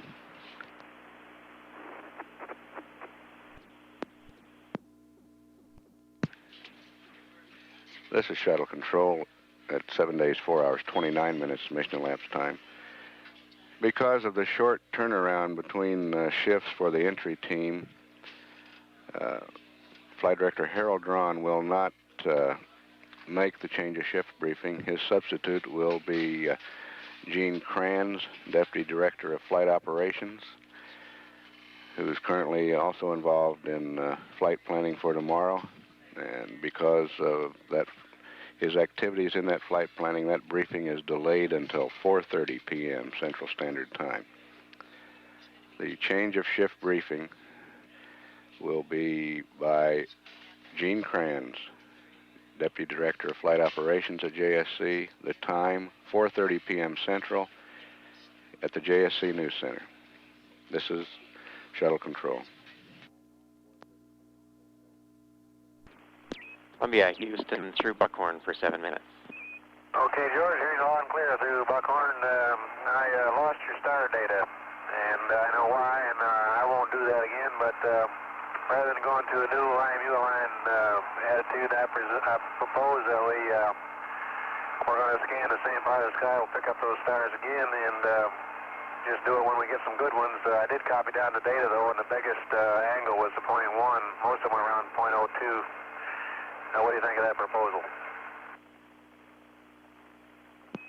Roger, Jack. That sounds good to us.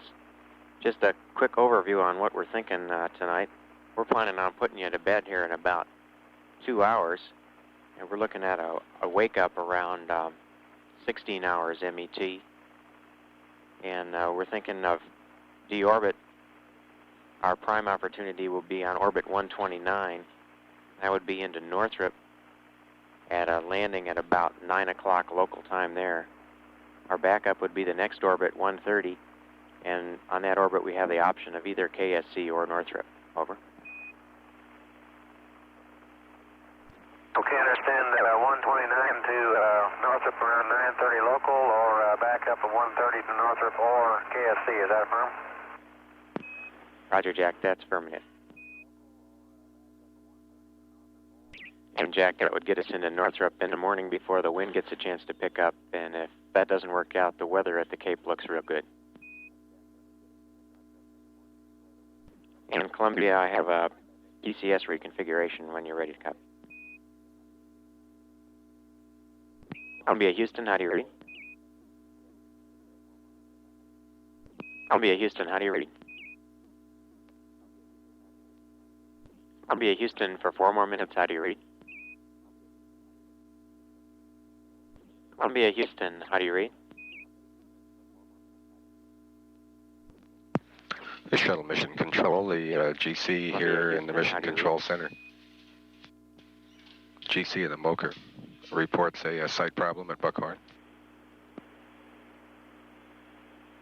Columbia, Houston, how do you read? Columbia, Houston, for 2.5 more minutes, how do you read? Oh, we can hear you now, George. Go ahead. Roger, Jack, we had a site problem. I've got your PCS configuration when you're ready. Why don't we do it while you say it, okay? Go ahead. Roger, are you upstairs on L2? I got both sides covered. I'll be downstairs and Gore will be in L2. Roger, then we'll start on MO10W. The 14.5 cabin reg inlet, system 1 to open. 14.7, cabin rig 1 open. Roger, next. H2O tank N2 reg inlet, system 2 valve to close. Okay, into reg inlet 2 closed. Next is O2 reg inlet, system 1 valve open. Okay, now both O2 reg inlets are open. Okay, the next are upstairs on L2, O2 crossover, system 1 and 2 to closed. Okay, both O2 crossovers are closed. Next is O2 N2 controller valve, system 1 to auto, 2 to closed. Okay, O2 N2 controller valve, system 1 auto. Roger, and 2 to closed. Okay, we got a Spec 66 cabin atmosphere on that, and I heard a momentary hiss down at the MO10W area. Roger, and you can ignore that flow. Okay, thank you. I heard that one before. Roger. The next is on L2, N2, system 2 reg inlet to closed. The talkback should go closed. N2 system 2 reg inlet's closed. Roger, and we're 30 seconds to LOS, and right now back on A12, we'd like to get an APU heater, tank fuel line, H2O system 3 Bravo to auto. We good? Okay, we got it. I double-checked that configuration. We had it all the way written down, but we just got 3 Bravo to auto also. Okay, thank you, and going LOS. Up on O1, you might select O2 N2 flow select to system 1 O2. Over. Roger, and Columbia would like to get a cycle on the Star Tracker shutters. Over. Shuttle mission control at 7 days, 4 hours, 50 minutes. We've had LOS through Buckhorn, and those last commands by the Capcom in the blind, meaning that we believe we did have uplink, but there wasn't sufficient time during that pass for the crew to acknowledge. During that pass, the sleep times were uplinked to the crew. There is about an hour and 50 minutes remaining until we put the crew to sleep, and wake up will be at mission elapsed time of 7 days, 14 hours, 40 minutes, which translates to about 4 a.m. Central Time tomorrow. Early wake up to take advantage of the opportunities for the early deorbit times, which were given as orbit, the first opportunity to orbit 129 occurring at 8:39 a.m. Okay, at 10:07 a.m. Central Time, with Northrop being the target at that landing. And the other opportunity on orbit 130, with landing opportunities at KSC and Northrop. The weather at Kennedy is reported to be excellent, and that 130, orbit number 130 return would be at a time of day earlier in the day when there's a lower probability of severe winds at White Sands. We'll have acquisition of signal again in 32 minutes through Botswana at orbit number 117 and in mission elapsed time of 7 days, 4 hours, 52 minutes. This is Mission Control, Houston. Shuttle mission control, let me just correct something I'd said earlier about wake-up time translates actually to 2 a.m. Central Time.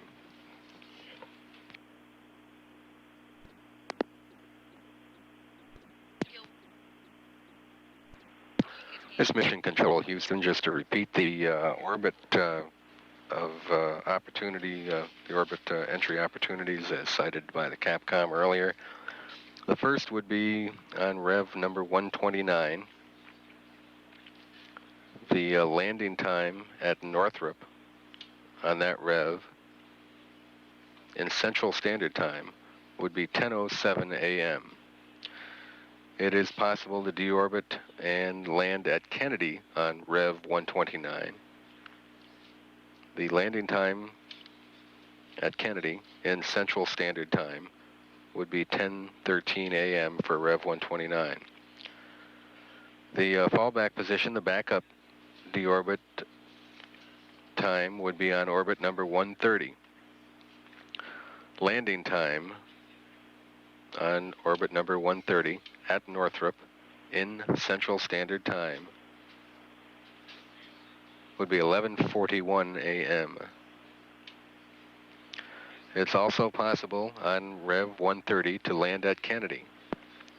Landing time at Kennedy on Rev 130 in Central Standard Time would be 11:47 a.m. The relationship between Northrop and Kennedy is still that Northrop is prime and Kennedy is backup. We are in a loss of signal period. We will reacquire again in 18 minutes through Botswana. However, we believe that pass is going to be at least partially or perhaps entirely reserved for a medical conference with a flight surgeon. Accordingly, there may be no air-to-ground between the Capcom and the aircrew broadcast during that time. In that event, the next air-to-ground transmission would be through Hawaii in about a little over an hour. Mission elapsed time is now 7 days, 5 hours, 6 minutes. This is Mission Control Houston.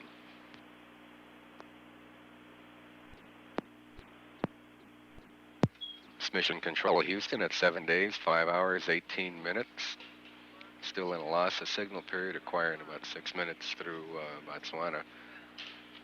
Just as a point of information, the shift schedule for flight control teams has been established and is as follows. Neil Hutchison and the orbit team are presently on console. They will hand over to Tommy Holloway and the ascent team beginning at 7:30 p.m. Central Time this evening. Neil Hutchison, Flight Director Hutchison, will be available for a change of shift briefing to the news media at 8:30 p.m. Central Time tonight in the NASA News Center, Building 2, Room 135. Again, that Hutchison change of shift briefing, 8:30 p.m. Central Time tonight, Building 2, Room 135. Tommy Holloway and the ascent team will be on shift until handover beginning at 1 o'clock a.m. Tuesday, 1 o'clock a.m. Central Time.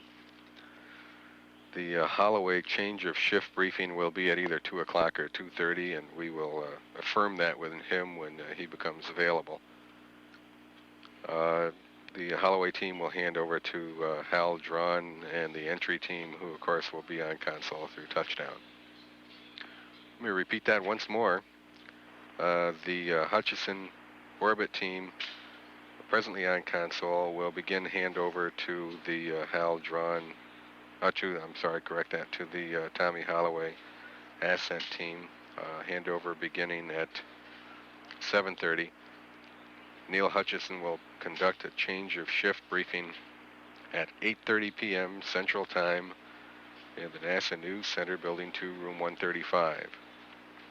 Tommy Holloway and the ascent team will be on console until handover beginning at 7:30 a.m. Tuesday. Amend that. Tommy Holloway and the ascent team will be on console until 1 o'clock a.m. Tuesday, Central Time.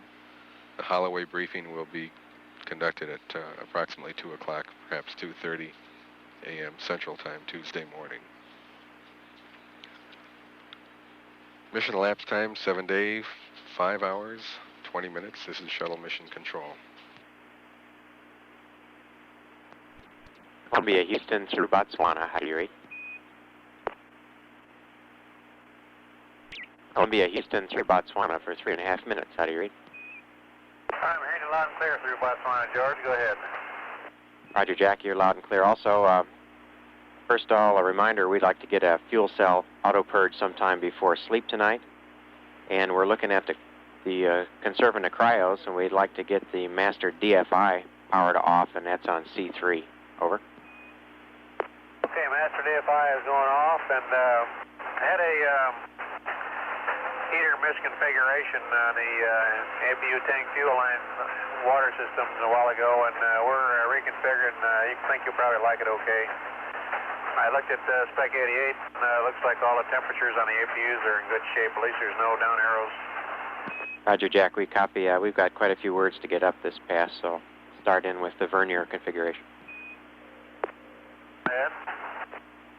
Roger, we see on jet L5L is still a little cold, and to avoid getting a fail-off leak, we're going to deselect its RM before we go back on verniers.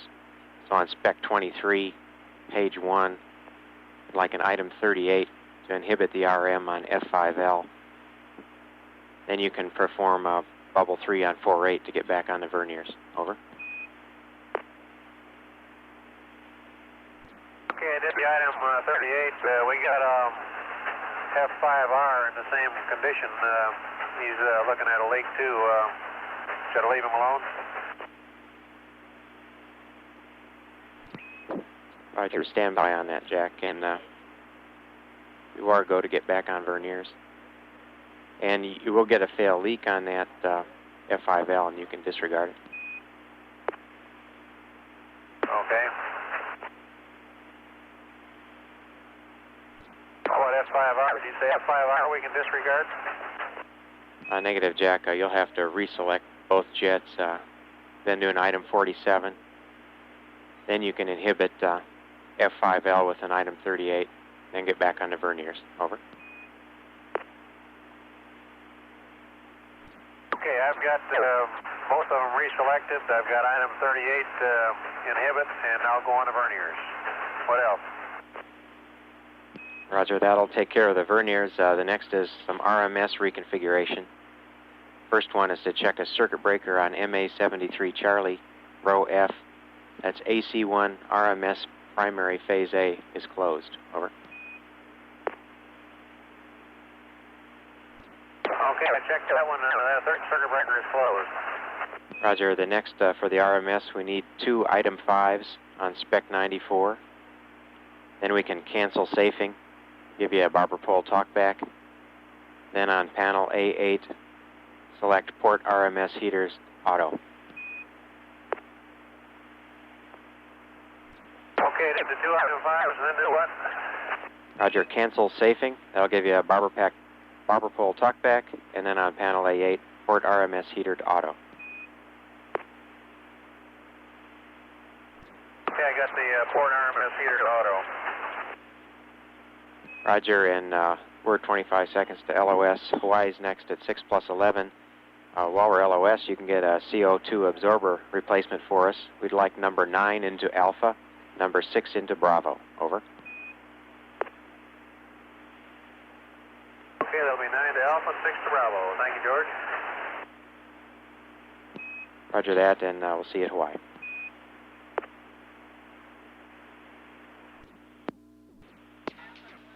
It's Mission Control Houston at 7 days, 5 hours, 29 minutes. During that pass, the crew was instructed to configure the vehicle to get on the vernier reaction control system jets, getting them off the big primary jets, which of course make some thunderous noise while they're firing to control the vehicle's attitude, which interrupts the sleep period. And of course use more fuel than do the vernier jets. Also instructions for changing out some CO2 absorbers to take carbon dioxide out of the cabin air. To recap the upcoming schedule of briefings and these are Central Standard Times. At 4:30 p.m., the what would have been the Harold Drawn change of shift briefing will be conducted by Eugene Krantz, Deputy Director of the Flight Operations Division at Johnson Space Center. At 8:30 p.m., Neil Hutchison, who is currently Flight Director here of the orbit team, presently on console, will conduct his change of shift briefing. Again, that time, 8:30 p.m. Central Time.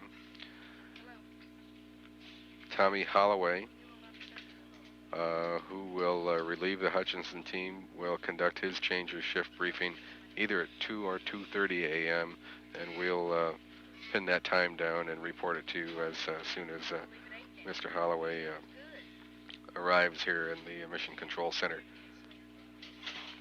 Once again, those times, Central Times, 4:30 p.m. Monday, Gene Kranz. 8:30 p.m. Monday, Neil Hutchison. 2 or 2:30 a.m. Tuesday, Tommy Holloway. Those change of shift briefings will be conducted in the NASA News Center, Building 2, Room 135.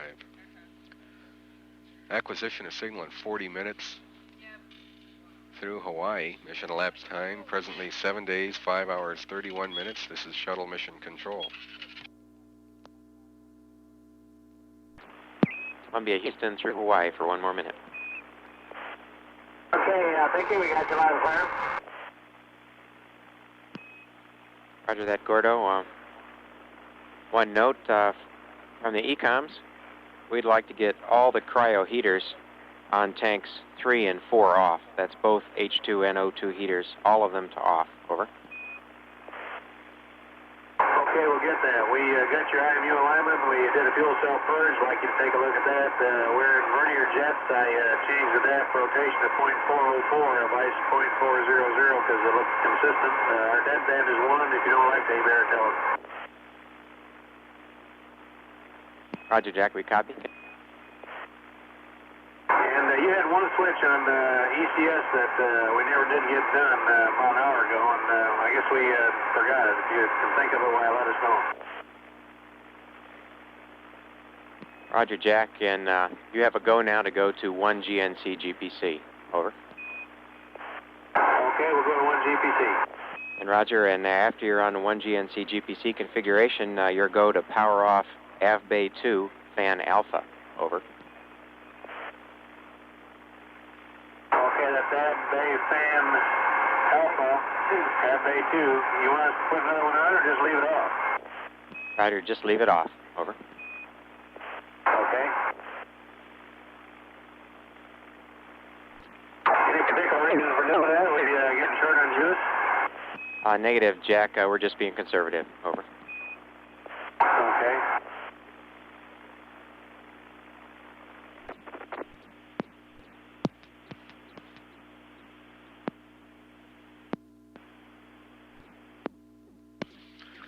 Mission Control Houston at 7 days, 6 hours, 14 minutes. We've had loss of signal through Hawaii, acquire again, and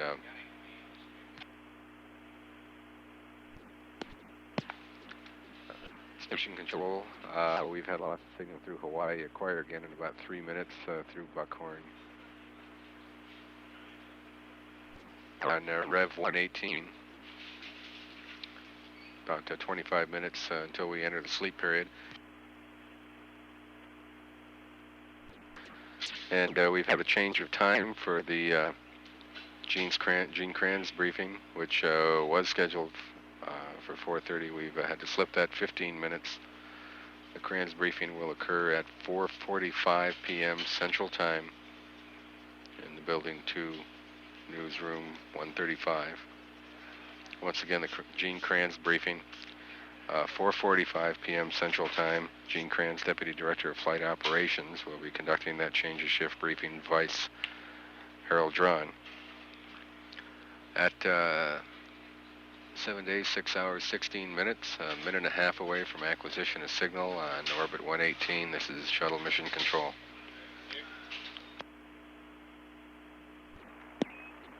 Columbia to Houston through the States for a minute and a half.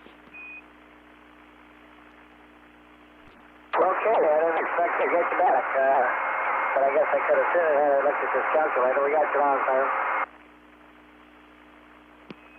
Roger, we copy that. And that Av Bay 2 off was after the GPC 2 was powered off. Over. Yeah, okay, we figured that. Was wondering, what's our go to sleep and wake up time again?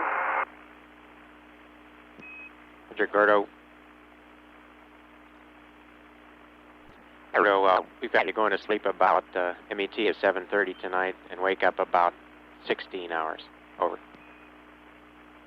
Okay, 7:30 to 1600, okay?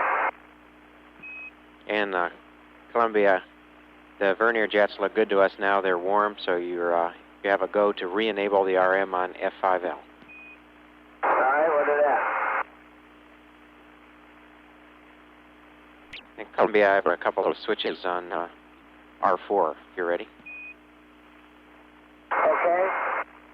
Roger, on R4, the hydraulic brake heater, Alpha, Bravo, and Charlie to off. Over. Okay, they're off. And while you're there on R2, the MPS pneumatic helium crossover to GPC. Over. That's GBD. And that's on the left engine. Yeah, we got that. Okay, and we're going LOS, and Santiago's next at 6 plus 38. Okay, we'll see you 6 plus 38, George.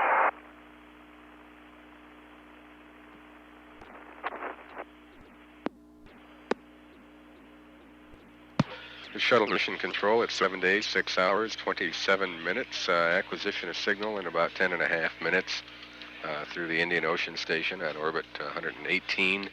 As a reminder, the change of shift briefing with Gene Krantz, Deputy Director of Flight Operations, who will be conducting that briefing in the place of Harold Drawn, has been changed from 4:30 p.m. Central Time till 4:45 p.m. Central Time. This is Mission Control, Houston. The shuttle mission control less than a minute away from acquisition of signal at Santiago. During that loss of signal period, Flight Director Neil Hutchison queried the payloads officer about the impact of the mission on some of the items on board, such as the plant growth unit, which of course will benefit from the extra day in space. No impact on the monodispersed latex reactant experiment. And got assurances that there are enough cryogens on board to keep the electrophoresis experiment frozen through this extra day duration. We'll have acquisition of signal and voice contact in just a few moments, and the Gene Krantz changed their shift briefing again in just about 5 minutes at 4:45 p.m. Central Time. At 7 days, 6 hours, 38 minutes. Columbia, Houston through Santiago for 2 minutes. Okay, that's loud and clear. Roger, you're loud and clear also. Can we get the torquing times for the last IMU alignment? Over. Okay, just a minute. In Columbia, while you're doing that, can we get a GNC Spec 1 up for some variable parameters? We didn't hear your last transmission, but we torqued the IMUs at 0608, over. Copy 0608, and we'd like a GNC Spec 1 for some variable parameters. And when you're through with that, you're go for the item 48s to clear up the cams. Oh, okay. In Columbia, after this pass, we'd like you to terminate the interconnect, go back on normal feed, and a reminder to perform the item 5 prior to the item 7 for the gauging protection. Over. Okay, you want to terminate the interconnect anytime now? That's affirmative. Okay. And Columbia going LOS. Also over Botswana, we'd like to get one more PGU reading if you could for us. And Botswana is next at 6 plus 57. Okay, I just took the readings already, but I can't find the card. I'll try to round it up by Botswana. Okay, it's no problem.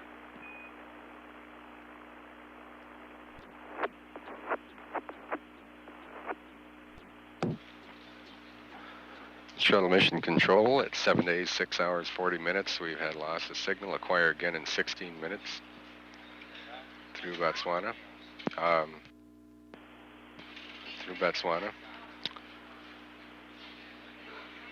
And the crew sleep period's been adjusted. They're going to be awake for another 50 minutes before we put them to sleep for the night. Gene Krantz, Deputy Director of Flight Operations, is now leaving the Mission Control Center and on his way to Building 2. And the change of shift briefing there should begin just momentarily. At 7 days, 6 hours, 41 minutes, this is Shuttle Mission Control. Columbia, Houston through Botswana for 6.5 minutes. Vicky, I got those PTU numbers for you. Roger, Gordo. Go ahead. We're ready to copy. Okay, this is a reading I just took, 7 days, 0645, 26.3, 26.5, 26.2, 26.3, 26.7, 27.4. And the temp warning light was off, lamp set is on, and no record fault light.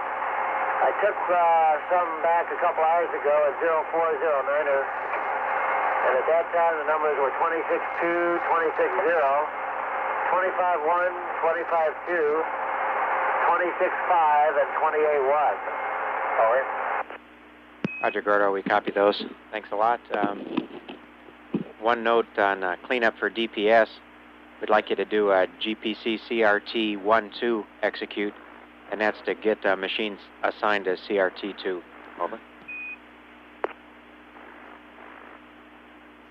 Oh, yeah, good idea. Okay.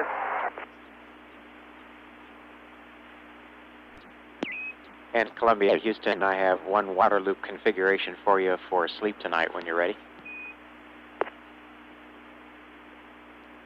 All right, go ahead. Okay, Gordo, I'd like you to bring up Spec 88 and take water loop 2 bypass to manual and decrease to get the max interchanger flow. Over. Okay, we'll do it. Roger, thank you. Columbia, Houston, I'd like to give you a few words on what we're thinking about the landing for tomorrow. Over. Okay, we're all ears. Roger, Gordo, we're still looking for a wake-up around 1600 hours MET. During the night and in the morning, we're going to take a good look at the Northrop weather. If Northrop is good, we plan a TIG at around 7 days, 23 hours for a landing at 9 a.m. Northrop time. If the Northrop forecast is deteriorating and there's a 50-50 chance now it's up in the air, then the weather at KSC looks good, and we would wave off there and plan a TIG into KSC on the next rev. That would be a TIG of about 8 days, 55 minutes or so, and that would land about 12:40 Cape time, and we would still have a 1 rev later option about 8 days and 2.5 hours land. Columbia, Houston through the States for a minute and a half. Okay, I didn't expect to get you back, but I guess I could have seen it had I looked at this calculator. We got you on, sir. Roger, we copy that, and that FB 2 off was after the GPC 2 was powered off. Over. Yeah, okay, we figured that. Was wondering, what's our go to sleep and wake up time again? Roger, Gordo. Gordo, we've got you going to sleep about MET is 7:30 tonight and wake up about 16 hours. Over. Okay, 7:30 to 1600, okay? And Columbia, the vernier jets look good to us now. They're warm, so you have a go to re-enable the RM on F5L. All right, we'll do that. And Columbia, I have a couple of switches on R4, if you're ready. Okay.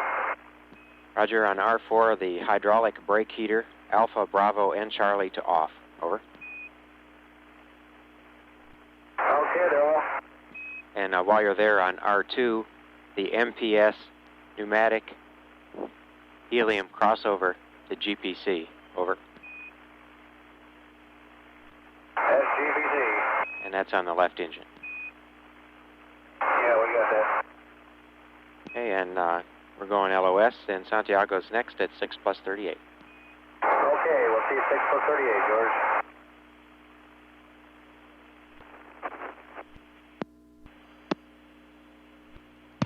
Shuttle mission control at 7 days, 6 hours, 27 minutes. Acquisition of signal in about 10.5 minutes through the Indian Ocean Station at orbit 118. As a reminder, the change of shift briefing with Gene Krantz, Deputy Director of Flight Operations, who will be conducting that briefing in the place of Harold Drawn, has been changed from 4:30 p.m. Central Time till 4:45 p.m. Central Time. This is Mission Control, Houston. The shuttle mission control less than a minute away from acquisition of signal at Santiago. During that loss of signal period, Flight Director Neil Hutchison queried the payloads officer about the impact of the mission on some of the items on board, such as the plant growth unit, which of course will benefit from the extra day in space. No impact on the monodispersed latex reactant experiment, and got assurances that there are enough cryogens on board to keep the electrophoresis experiment frozen through this extra day duration.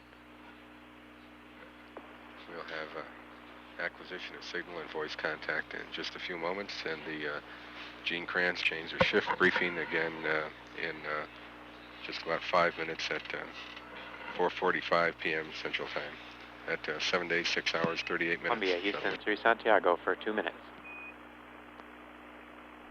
Okay, that's loud and clear. Roger, you're loud and clear also. Can we get the torquing times for the last IMU alignment? Over. Okay, just a minute. And Columbia, while you're doing that, can we get a GNC Spec 1 up for some variable parameters? Thank you. I didn't hear your last transmission, but we torqued the IMUs at 0608, over. Copy 0608, and we'd like a GNC Spec 1 for some variable parameters. And when you're through with that, you're go for the item 48 to clear up the cams. Oh, okay. And Columbia, after this pass, we'd like you to terminate the interconnect, go back on normal feed, and a reminder to perform the item 5 prior to the item 7 for the gauging protection. Over. Okay, you want to terminate the interconnect anytime now? That's affirmative. Okay. And Columbia going LOS. Also over Botswana, we'd like to get to one more PGU reading if you could for us. And Botswana is next at 6 plus 57. Okay, I just took the readings already, but I can't find the card. I'll try to round it up by Botswana. Okay, it's no problem.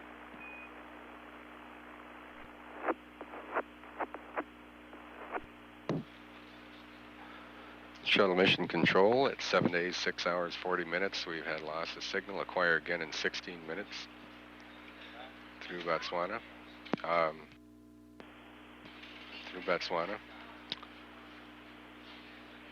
And the crew sleep period's been adjusted. They're going to be awake for another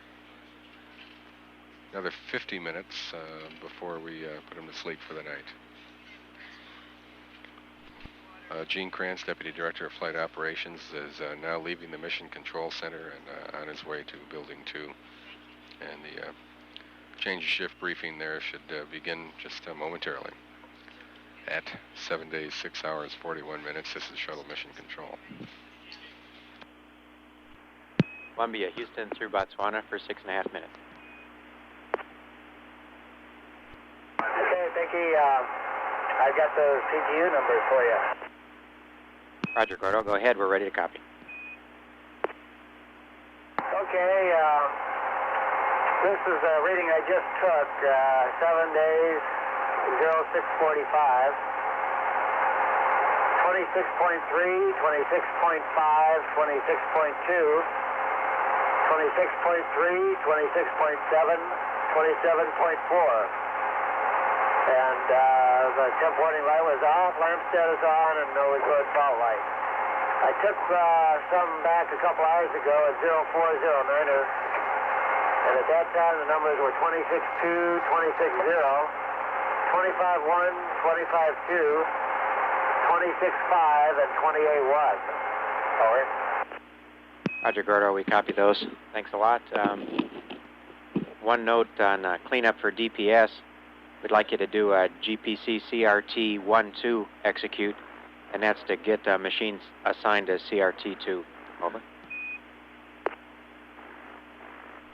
Oh, yeah, good idea. Okay. And Columbia, Houston, I have one water loop configuration for you for sleep tonight when you're ready. All right, go ahead. Okay, Gordo, I'd like you to bring up Spec 88 and take water loop 2 bypass to manual and decrease to get the max interchanger flow. Over. Okay, we'll do it. Roger, thank you. Columbia, Houston, I'd like to give you a few words on what we're thinking about the landing for tomorrow. Over. Okay, we're all ears. Roger, Gordo, we're still looking for a wake-up around 1600 hours MET. During the night and in the morning, we're going to take a good look at the Northrop weather. If the Northrop is good, we plan a TIG at around 7 days, 23 hours for a landing at 9 a.m. Northrop time.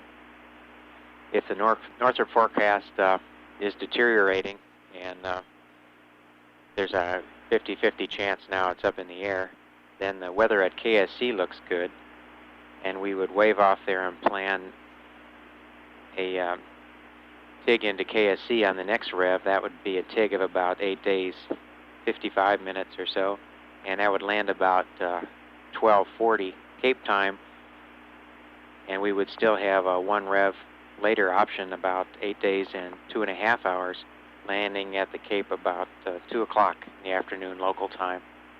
We also have Edwards opportunities on all of those orbits if we should need them in case the weather there doesn't look good, but the weather does look like it's going to be pretty good at KSC. Over. Okay, understand. Roger. George, we haven't been tracking the weather much at KSC. What's the general conditions there? Roger, Jack. Stand by. We'll get you the latest reading and forecast. Okay, thank you. And Columbia, Jack, the weather at KSC right now is good. Forecast for tomorrow is a couple of scattered decks with the winds from about 130 at 13 with possible gusts 15 to 18. And we're looking at some weather systems moving into that area. And if a high pressure develops during the night, like some people think it may, then the winds would be calm. Over. Okay. Roger, Columbia. We're 30 seconds to LOS. IOS will be our last pass of the night at 7+06.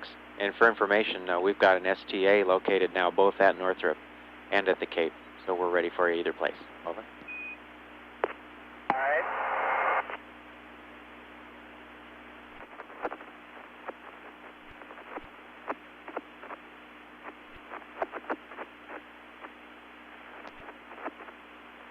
Columbia, Houston through IOS.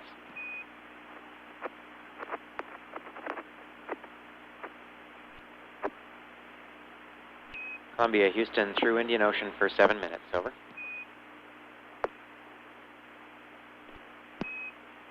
Columbia, Houston through Indian Ocean for 6 more minutes. Over.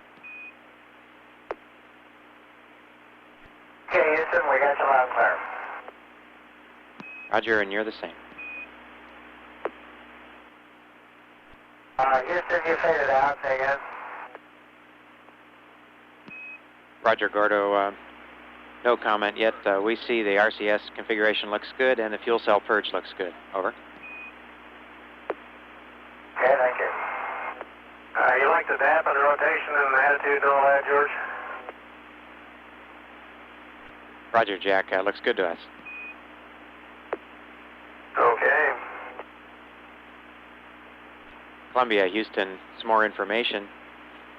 It looks like we have enough consumables if we need them for a wave off tomorrow, and even a wave off on the day after that if we need it.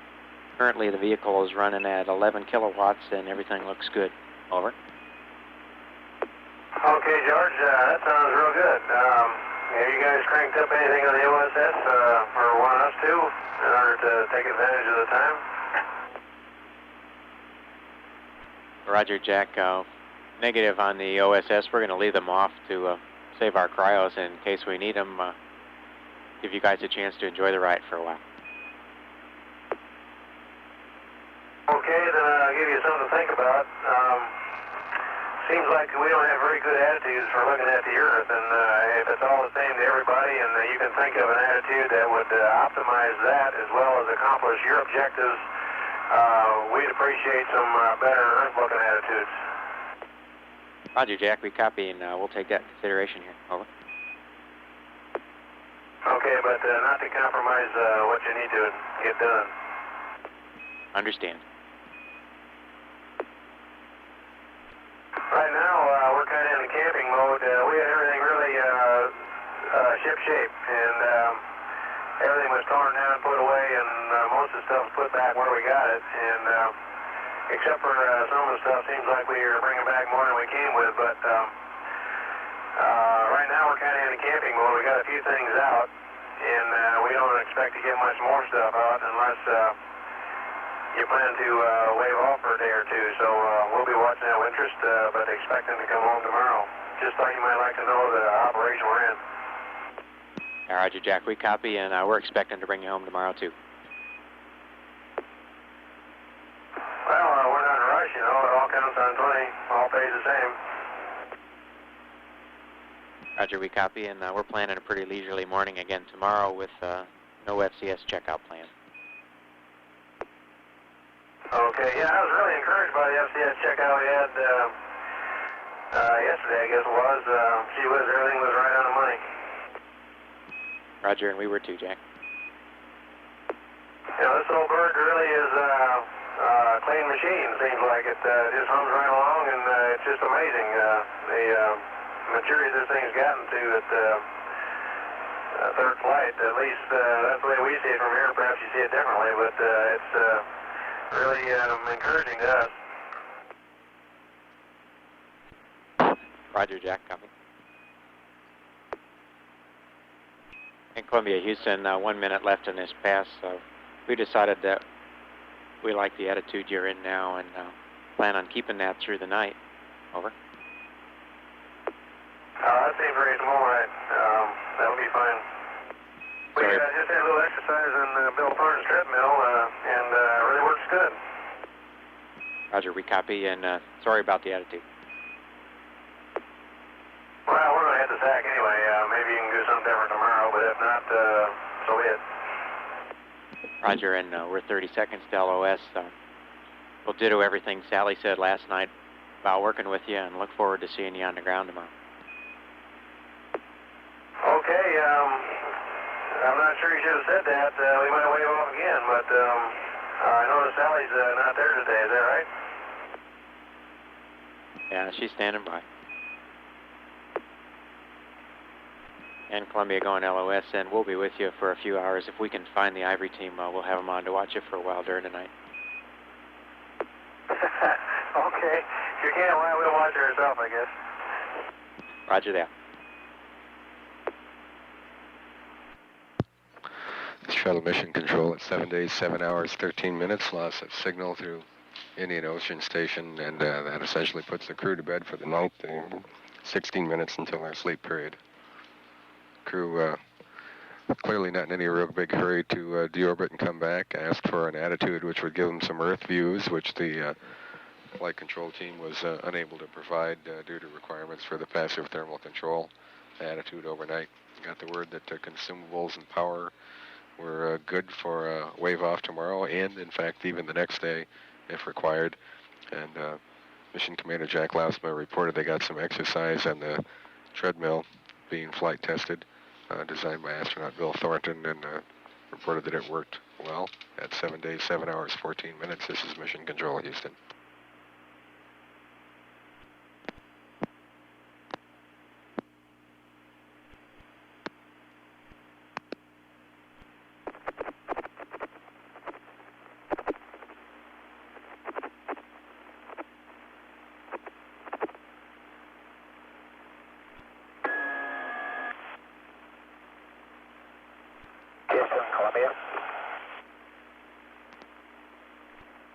Go ahead, Columbia.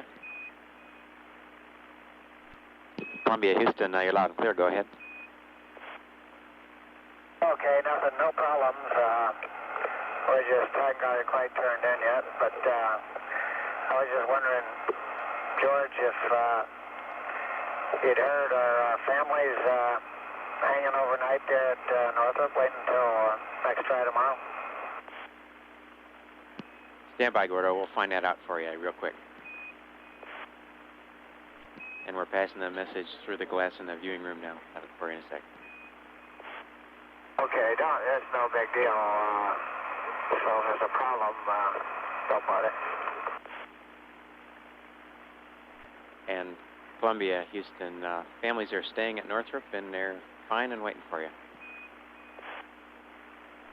Okay, well, if you find someone that sees Marie, Molly, and Andy, tell them sorry we're late. Gracia and Erasmus too, but we'll get there as soon as we can. Roger, Gordo. We'll relay that. We just had a magnificent pass across Japan a few minutes back. Really pretty. Roger. You can tell Terry Hart that his ALS program really pays off when we fly past the standard flight plan or get an off-nominal rev. It really becomes a nice gadget. Yeah, that's a good point, Gordo. We'll relay that to him. Columbia, we're 1 minute to LOS. You guys be sure and get a good sleep. And for information, you're running at 10 kilowatts now, and the vehicle looks real good to us on the ground. Okay, good night to all of you. Good night, guys. This is Mission Control Houston at 7 days, 7 hours, 57 minutes.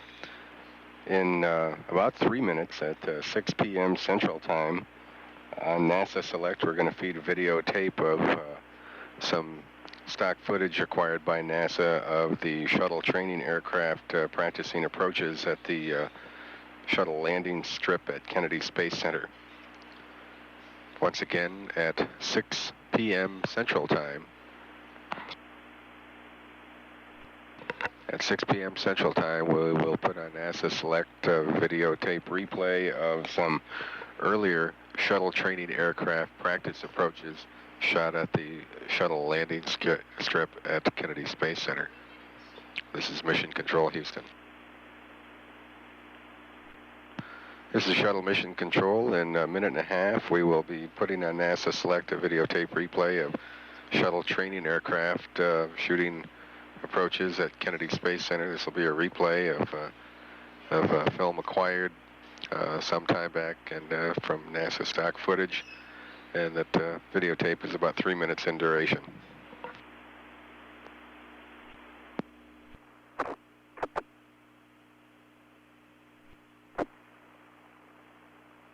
This Mission Control Houston at 7 days, 8 hours, 20 minutes over NASA Select. We are presently replaying a videotape from our stock footage shot earlier of shuttle training aircraft activities at Kennedy Space Center, Florida. We just had acquisition of signal at Santiago, Chile, and got some downlink S-band data from the vehicle indicating that systems are all nominal on board, no sign of crew activity, which we presume means that the crew has buttoned it up and is trying to get some rest in anticipation of entry day activities tomorrow morning. We're about a half an hour into the sleep period, and it'll be another 10 minutes before we acquire signal again through Ascension Island. Columbia is on its 120th orbit of the Earth at 7 days, 8 hours, 22 minutes. This is Shuttle Mission Control.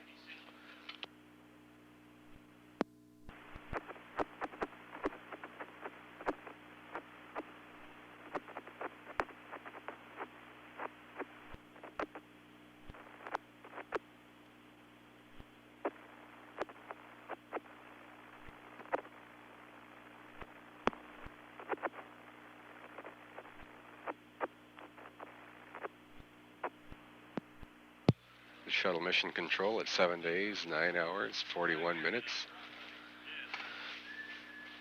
Crew rest period continues undisturbed. Columbia is on its 120th orbit of the Earth, and downlink data affirms that all onboard systems are performing nominally.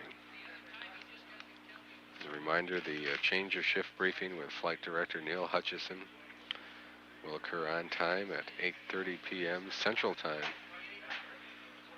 in the Building 2 News Center, Room 135 at Johnson Space Center. This is Shuttle Mission Control.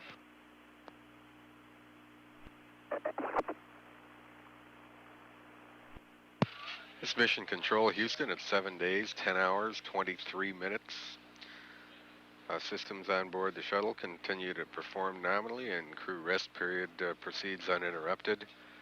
Their handover has occurred in the Mission Control Center from the Silver Team and Flight Director Neil Hutchison to Flight Director Tommy Holloway and his ascent team of flight controllers who now have responsibility for the flight.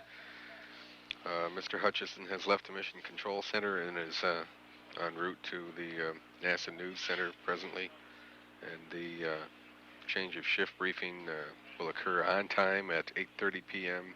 Central Standard Time in Building 2, Room 135. Mission elapsed time 7 days, 10 hours, 24 minutes. This is Shuttle Mission Control.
This Mission Control Houston at 7 days, 12 hours, 21 minutes. The vehicle is just now passing over Guam on its 122nd orbit of the Earth.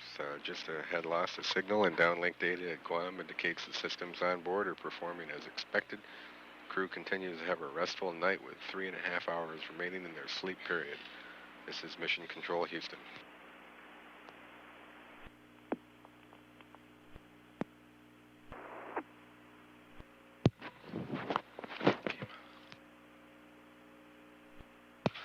This is Mission Control Houston. Mission elapsed time 7 days, 13 hours, 2 minutes. 3 hours remaining in the astronaut sleep period. Vehicles on orbit 123 just passed over the S-band station at Santiago, Chile. Got good data down, and systems on board the vehicle are in great shape. The astronauts' sleep period completely undisturbed. Of course, word has been distributed through the area of flood warnings, high tides with possible effect on the Seabrook and Kima areas. The flight control team has been advised, and the assurances have been made that the roads will be open and that the oncoming entry team members who live in those areas would have accessibility to the site and won't have any problems getting on site. And it appears that none of the entry team members are residents of areas which would be affected by the flooding or possible flooding. So that concern has been alleviated here in the control center. Have acquisition of signal again in about 5 minutes through Ascension and Dakar. This is shuttle mission control.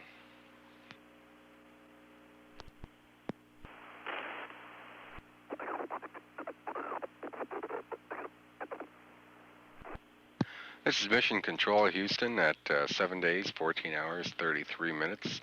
Columbia on its 124th orbit of the Earth just had loss of signal through Santiago, Chile, and the downlink data continues to reveal that the vehicle is performing nominally. All onboard systems are working well. The astronauts are continuing through their sleep period undisturbed. Wake-up time is in about an hour and a half.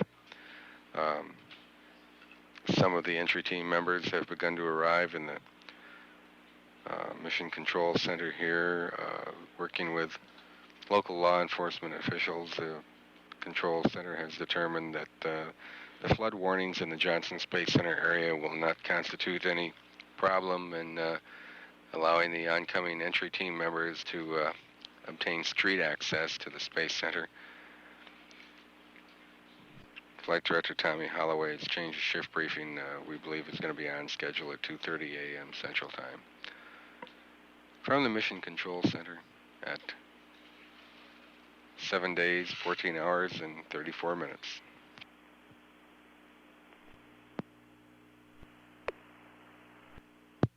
This is Shuttle Mission Control, 7 days, 15 hours, 35 minutes. Columbia on orbit 124. Flight Director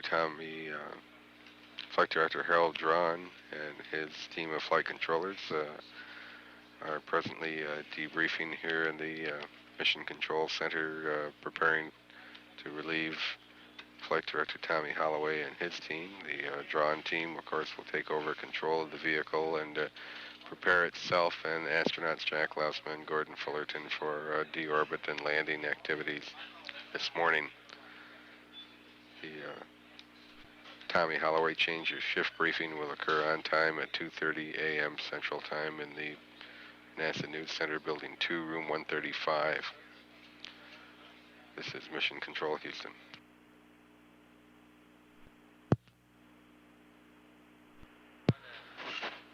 This is Shuttle Mission Control at 7 days, 16 hours, 14 minutes. The crew is awake, or should be awake. In fact, we are in a loss of signal period. We'll acquire in about 7.5 minutes through Madrid, and that will be our first voice contact, and may in fact be the wake-up contact if the crew hasn't set any alarms on board Columbia to assure that they wake up at the expiration of the sleep period. The briefing with change of shift briefing with Flight Director Tommy Holloway should begin on schedule at 2:30 a.m. Central Time in the Building 2 News Center. Columbia is on its 125th orbit of the Earth, and we are standing by to get our first voice contact of the morning with the crew in about 6 minutes through Madrid.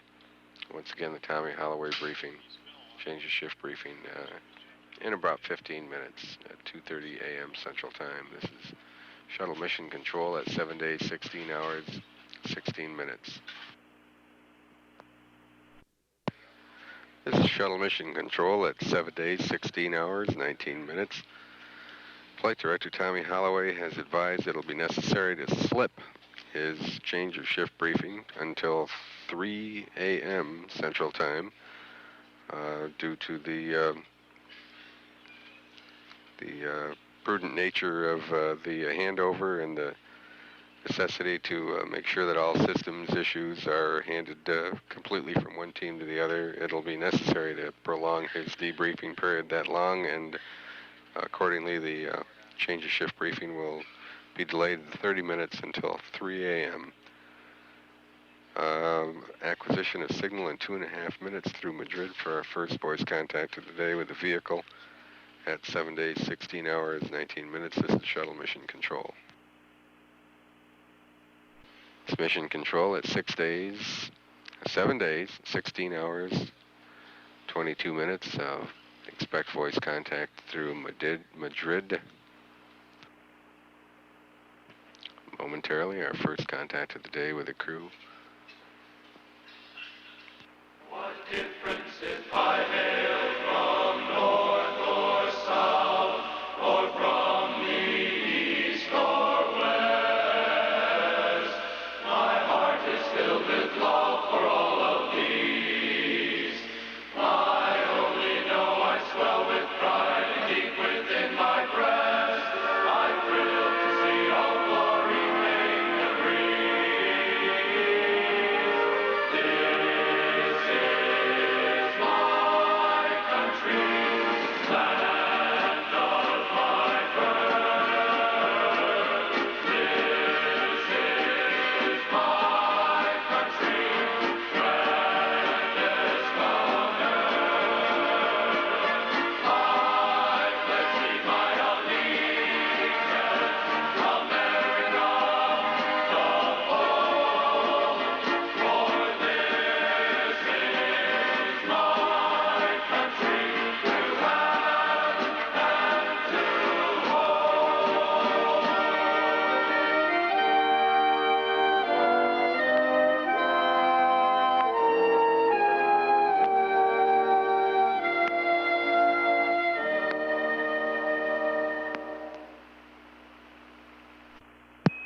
Good morning, Columbia, Houston through Madrid for 4.5 minutes. Over.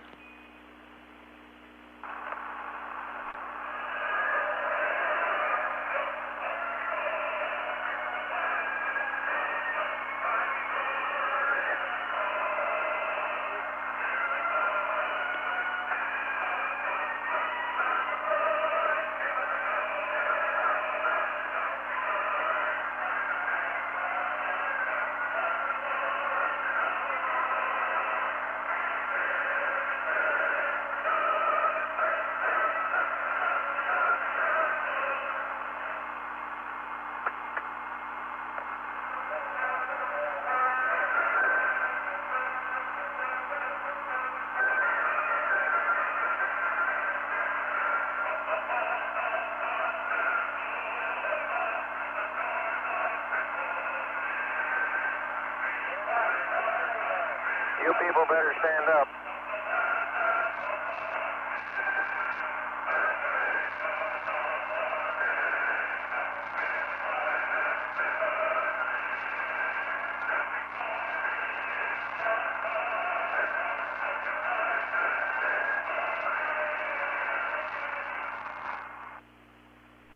Okay, you can sit down now.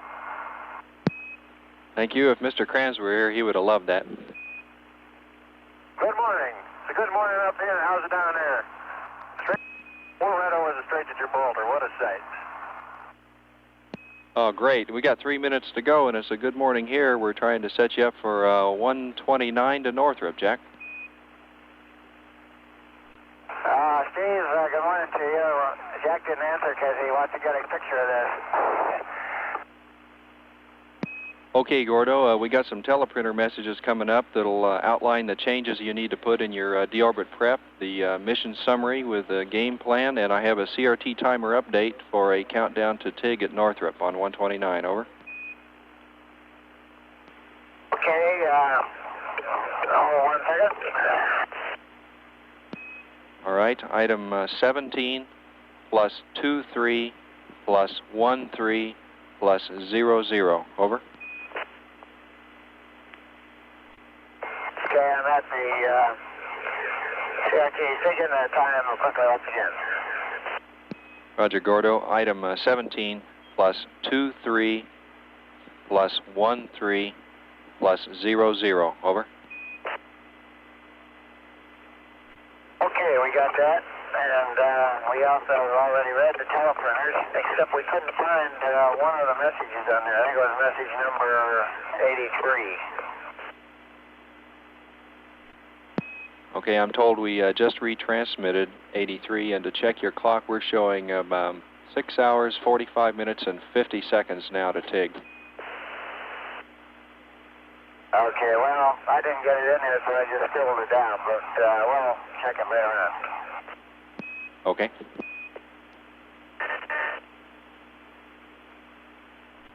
Change in wake-up time gives us a lot of viewing places that we haven't seen before.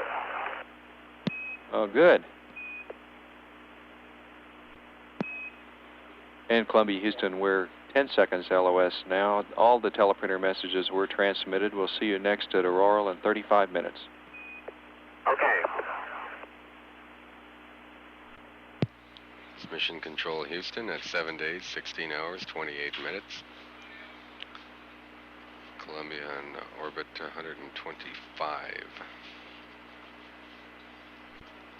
Wake-up call, the Capcom Steve Nagel uplink "This is my country" to the crew, and the crew responded with the downlink of medley of the Air Force song and the Marine Corps hymn. And Jack Lausma correctly reported their position over the Straits of Gibraltar, the vehicle now in the Mediterranean Sea, over the Mediterranean Sea, right at the southern tip of Italy. And activities on board are preparation for the day and the morning meal. Post-sleep activities involve also configuring the communications and electronic management, energy management activities on board, configuring cabin lighting and removing and replacing window shades and stowing equipment. And we expect a rather light activity this morning for the crew, and giving them the opportunity to leisurely prepare for the deorbit activities. Again, the change of shift briefing with Flight Director Tommy Holloway, regrettably but necessarily, has had to be postponed until 3 a.m. Central Time in order to give the flight control teams the opportunity to assure that all systems issues have been handed over and are mutually understood by both teams. Mission elapsed time now 7 days, 16 hours, 30 minutes. This is Shuttle Mission Control. Shuttle Mission Control, just a reminder that acquisition of signal will occur in about 32 minutes through the UHF station at Arroyo. Correct that, through the S-band station at Arroyo Valley. Next voice contact in just over 31 minutes at 7 days, 16 hours, 32 minutes. This is Shuttle Mission Control.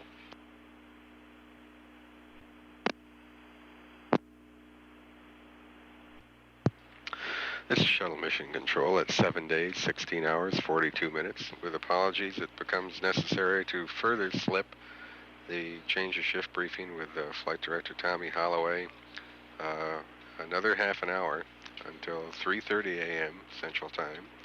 The purpose of this to give him the opportunity to listen and participate in the acquisition of signal period over Arroyo Valley, which begins 20 minutes from now, and is a pass of some 5 minutes in duration. Give him an opportunity to look at data from the vehicle and exchange some remarks with the crew, and participate further in the preparations for deorbit and entry today. Again, regrettably but unavoidably, we once again slip another 30 minutes on the change of shift briefing with the flight director of the ascent team. That briefing now set for 3:30 a.m. Central Standard Time. Acquisition of signal in 20 minutes. Mission elapsed time 7 days, 16 hours, 43 minutes. This is Shuttle Mission Control. This is Shuttle Mission Control at 7 days, 16 hours, 53 minutes. The oncoming flight director, Harold Drawn, just received a weather briefing from the Weather Systems Officer, indicating that Weather at Northrop Strip looks good for today. A high pressure is developing off the coast of California, southwest in the area of Baja. And that high pressure area is driving away wind troughs, which had plagued Northrop yesterday. And the weather officer described it as a very encouraging trend at Northrop. Kennedy Space Center is being influenced by a high on the Atlantic coast offshore, which generating a strong gradient, producing fairly strong winds. Forecast calls for ceiling of 7,000 feet, broken clouds. Winds would be less favorable, particularly crosswinds would be less favorable than yesterday. Nevertheless, weather conditions at both Kennedy and Northrop at this juncture appear to be acceptable for landing at either site today. And forecast for tomorrow looks even better. And in fact, Kennedy, Northrop, and Edwards Air Force Base would appear to have improved and favorable weather for landings at those locations tomorrow. Acquisition of signal in 4.5 minutes through Arroyo Valley. We remind you again, the change of shift briefing with off-going Flight Director Tommy Holloway will be conducted at 3:30 a.m. Central Time. At 7 days, 16 hours, 55 minutes, this is Shuttle Mission Control.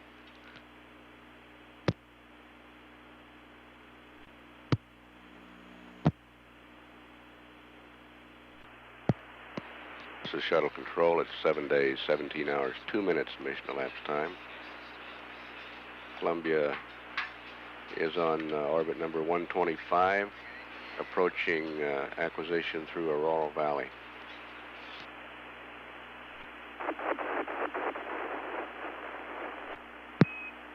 Columbia, Houston through Aurora Valley for 5 minutes, over. Okay, we got you at Aurora, Stephen. We're just putting the changes into the orbit prep. We got an IMU line attitude loaded in. Okay, fine. I'd just like to confirm with you that you do have the proper messages. Could I go over them, please? Go ahead, Steve.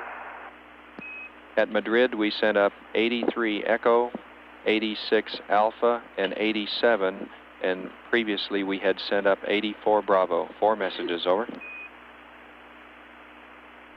Okay, we got 83, 86, 87. Was 84 the PTI one?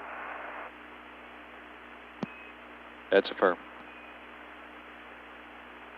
Okay, 84 was the orbit prep backout changes. We got that. We've apparently got all the messages. My mistake, and you're right. 86 Alpha is the entry maneuvers. And we've done the preliminary work on the orbit prep message. We did the work on FA3 and we interconnected in fuel cell purge. Look at the fuel cells, if you would, please. Okay, we're looking at those, and no water dump required this morning, Jack. Roger, no water dump. Columbia, Houston, we show on the ground that AV Bay 3 smoke detector A shows an alarm output. Did that occur when you discharged the handheld into that bay, or do you have an alarm now, over? No, that occurred when we discharged the extinguisher into the AV bay. Copy, thank you. Jack, did you attempt to reset that smoke detector with no joy, over? I did not try to reset it. I will do that now, however. Roger. Okay, it reset well. Thank you. Sure. Columbia, Houston, 1 minute to go in this pass. I do have some cryo switches on R1 and A11. If it's inconvenient, we'll get them at the next pass. Let's do it.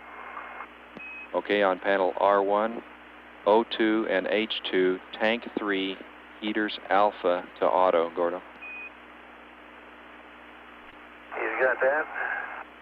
And back on panel A11, same thing for tank 4, cryo, O2, H2, tank 4, heaters alpha to auto, over. Okay. Thank you. That's for cryo management. We're not recording voice yet this morning, and we're 20 seconds LOS. We'll see you next at Buckhorn, at Bermuda, in about 32 minutes. Okay, we'll see you there, Steve. This is Shuttle Control. Aurora has loss of signal. Next station is Bermuda in 34 minutes. That's 7 days, 17 hours, 9 minutes mission elapsed time. This is Shuttle Control, Houston.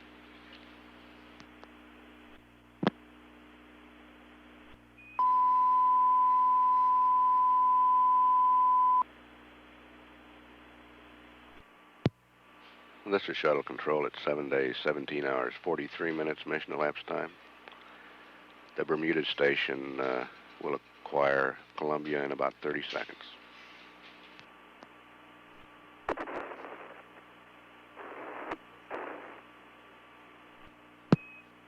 Columbia, Houston through Bermuda, over. Okay, we get you through Bermuda. We got the activities down to 5 hours. Copy, down to 5 hours. Very good.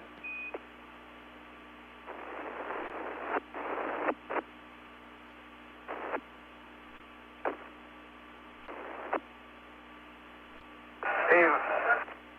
Go ahead. Columbia, Houston, go ahead. All right, we noticed that the hydraulic accumulator pressure is reading off scale low. We presume that there's just some instrumentation that's not powered up. Is that correct?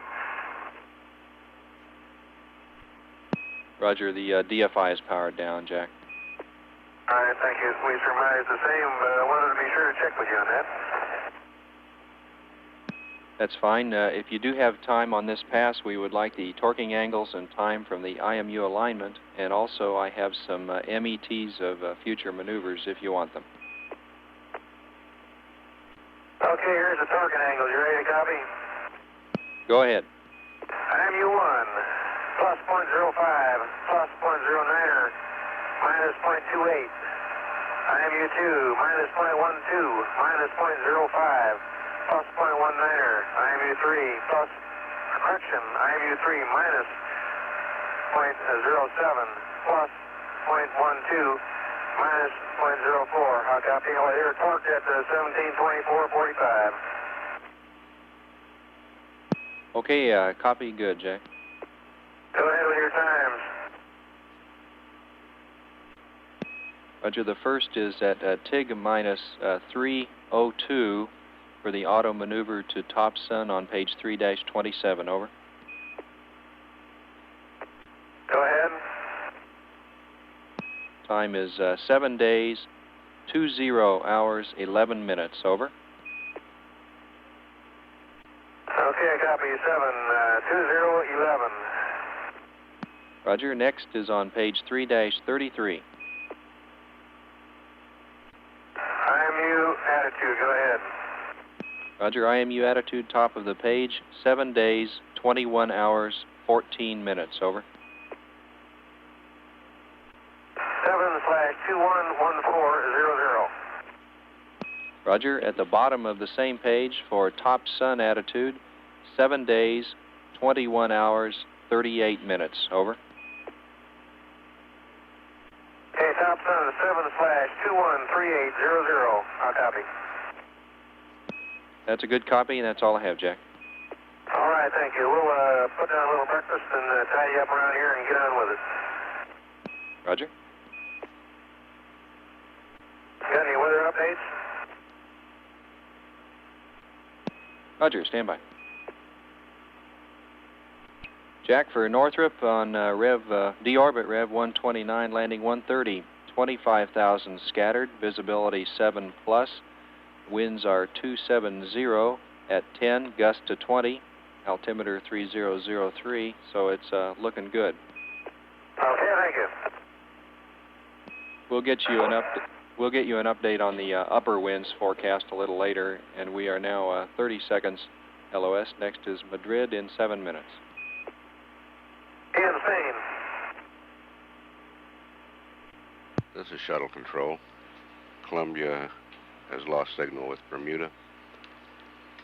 Next station, Madrid, in 6 minutes.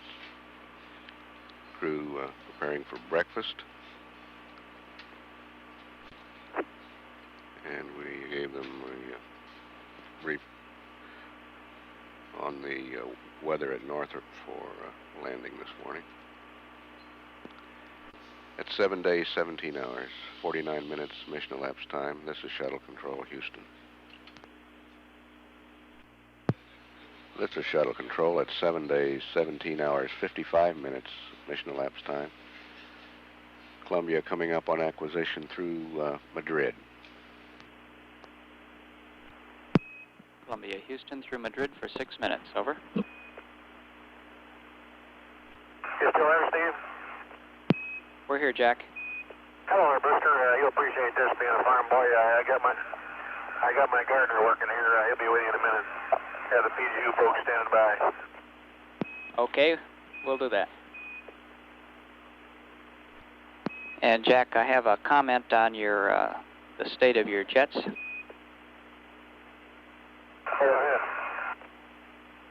Okay, at TIG-5, the update message tells you to go to a dual G2 configuration and configure the RJDs and go to normal jets.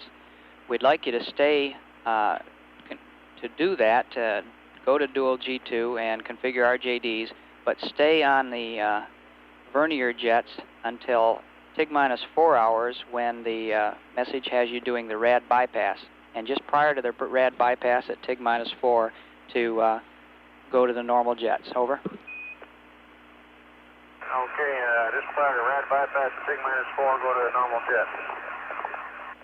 That's good readback, Jack. And here's some numbers for you. It's a cool night in the PTU right now. It's 24.0, 23.9er, 23.7, 23.6, 23.6, 23.5, and the lamp status is off. The sun is down. Okay, copy that. And do you have a time for that? Right now, huh? That's right, right now. Okay. Columbia, Houston, we're 30 seconds LOS. Yarga D is next in 27 minutes. We are recording voice again, and we show the TIG time is minus 5 hours, 11 minutes, and 10 seconds. Okay, set away. Thank you. This is Shuttle Control. Columbia has moved out of range at Madrid. Next acquisition through Yargady in Australia in 26 minutes. At 7 days, 18 hours, 2 minutes mission elapsed time. This is Shuttle Control, Houston.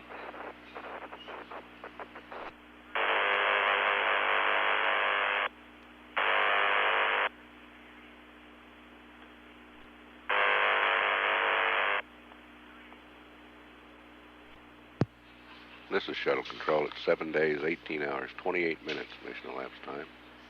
Yargady is about to acquire Columbia. Columbia, Houston through Yargady for 7 minutes. Over. Okay, Brewster, how do you rate? Read you 5 by, Gordo. Okay, Yargady is coming in better today. We're just busy. Let's take it away. Okay, kind of copied that. I don't think Yargady's all that hot. We're not reading you all that well. We're packing it up again, Brewster. Okay, I copied that, Jack. I figured you'd get that one. Columbia, Houston, we have 6 minutes left in this pass. Sometime while you're passing by your deorbit prep book, I've got a couple of notes, but there's no rush. Okay, I'm passing right by it. Why don't you shoot them up? Okay, Gordo. On page 3-21 at TIG-415, there is an ARS water loop config, bubble 4. Okay, I've got that. Okay, you can delete that bubble And instead of doing that, all we want you to do there is trim water loop 2, interchange your flow to 950 plus or minus 25. All right. And the next comment is at the bottom of that page at TIG minus 4, where we're going to do the rad bypass. That's correct. Okay. Okay, and the object there is we'd like to try and look at controller B, Pry B again. Yesterday, if you recall, when you went to controller Pry B, you got a fault message, evap out temp, and we went back to A. We'd like you to go to Pry B again today, and when you bypass a rad, you may get an initial evap out temp message, and we'd like you to sit on Pry B for a little while. If you get another message following, then go to Pry A. But if you don't get one, let it sit on Pry B for about 5 minutes to stabilize out. If it does, then we'll get you back on Pry A prior to entry. Over. Okay, we'll give Pry B another shot. Okay, that's essentially it, Gordo.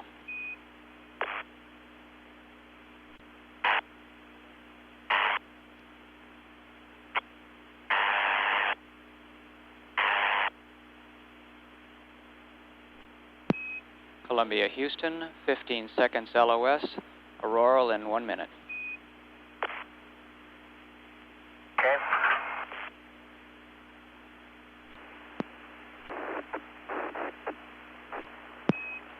Columbia, Houston through Auroral Valley for 4.5 minutes. GNC Spec 1, please. Stand by. Okay, you got it? We see it on CRT1, thank you. We just got an OBC status message. You come in a payload or something? That's affirmative. Gordo, CRT1 is yours. Columbia, Houston, 30 seconds LOS. Looks like you're ahead of the timeline and looking good. We'll see you over Mila in 30 minutes. Okay, we just did the PCS config. You can have a last quick look at that. Copy. This is shuttle control. Columbia is moved away from the range of the Auroral station. Next acquisition through Merritt Island in 29 minutes. That's 7 days, 18 hours, 43 minutes mission elapsed time. This is shuttle control, Houston. This is shuttle control at 7 days, 19 hours, 3 minutes mission elapsed time. Flight Dynamics Officer Craig Sterezinich has generated new entry elapsed time for a orbit 129 deorbit and landing at Northrop on orbit 130. Time for the deorbit ignition is now 7 days, 23 hours, 13 minutes, 30 seconds. Entry interface at 7 days, 23 hours, 34 minutes, 42 seconds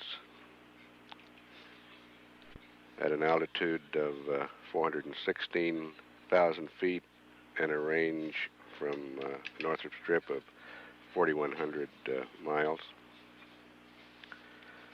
Blackout would begin at 7 days, 23 hours, 37 minutes, 23 seconds at an altitude of 334,000 feet and a range of 3,500 miles. Blackout ends 7 days, 23 hours, 52 minutes, 14 seconds at an altitude of 173,000 feet and a range of 500 miles. And touchdown 8 days, 0 hours, 5 minutes, 3 seconds That is the latest information that has been generated by the flight dynamics officer. Columbia is about 7 minutes away from acquisition through Merritt Island. This is Shuttle Control, Houston. Columbia, Houston through Mila for 11 minutes. Over. Hello, we're hearing you loud and clear through Mila. Brewster, go ahead. Read your 5 Jack. Columbia, Houston, a reminder, you're coming up on the red bypass stow, and you'll need to get the RJDs on and go to normal jets prior to that. Okay.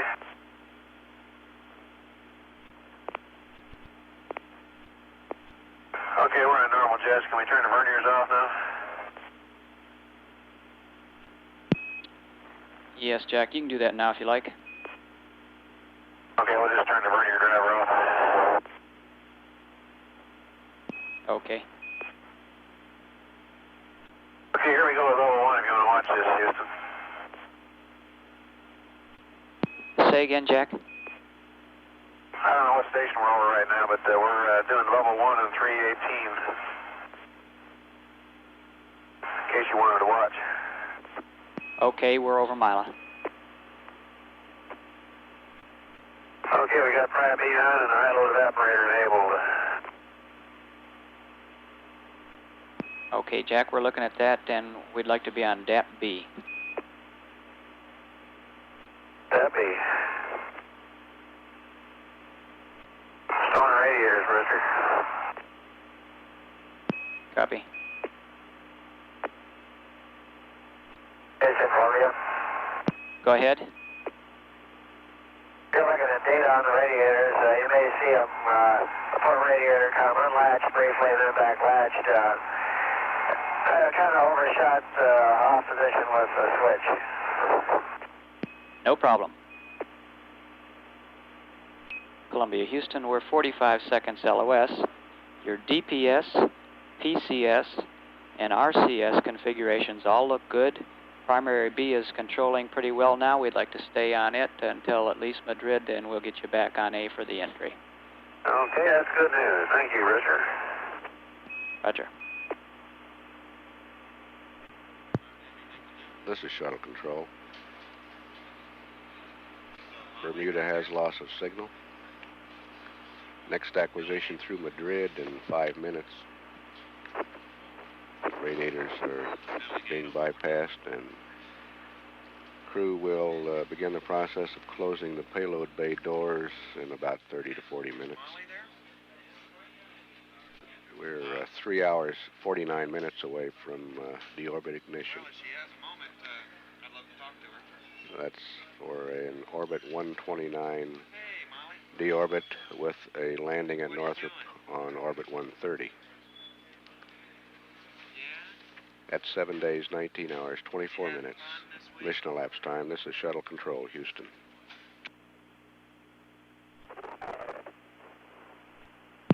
Columbia, Houston through Madrid for 4 minutes. Okay, long term through Madrid, Brewster.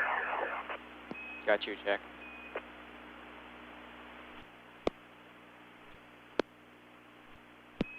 Columbia, Houston, primary B has been controlling nicely.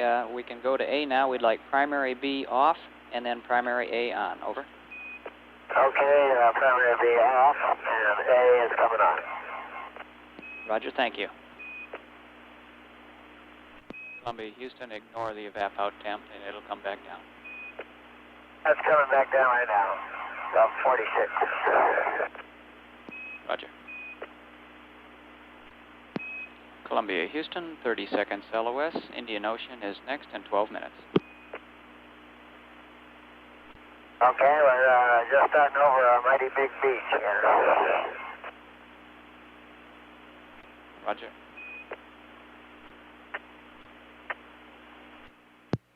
This is Shuttle Control.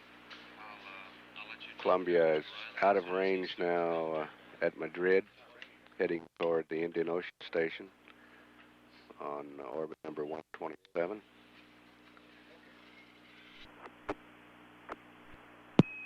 Columbia, Houston through Indian Ocean for 7 minutes. Over.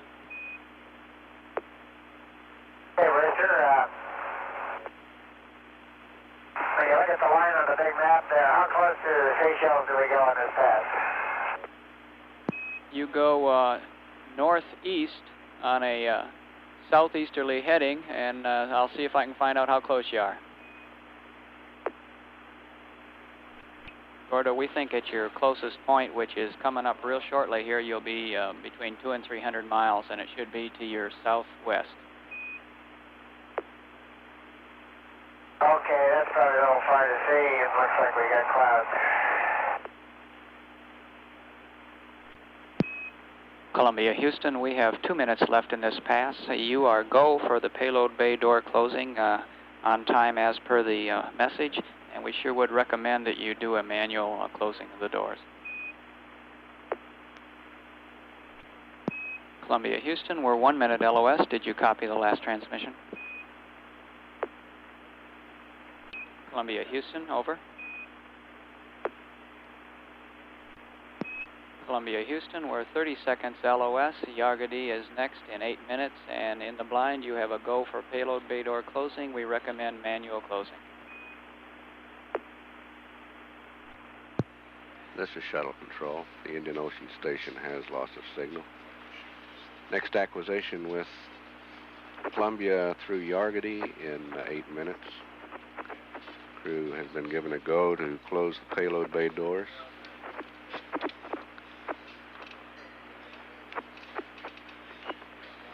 It's 7 days, 19 hours, 55 minutes mission elapsed time. This is Shuttle Control, Houston.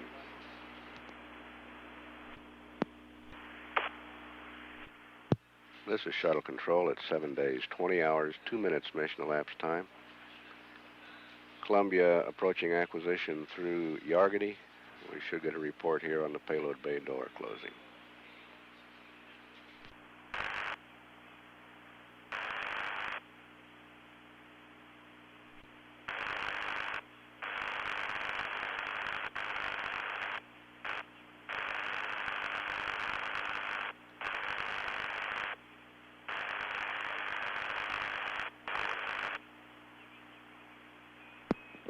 Columbia, Houston, through Yargadi for 7 minutes. Over. Okay, we're hearing you through Yargadi. How many, Brewster?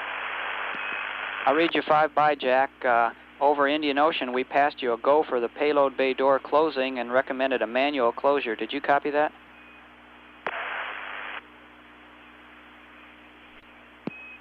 Columbia, Houston, how do you read? Over. 5 square, Brewster. How many?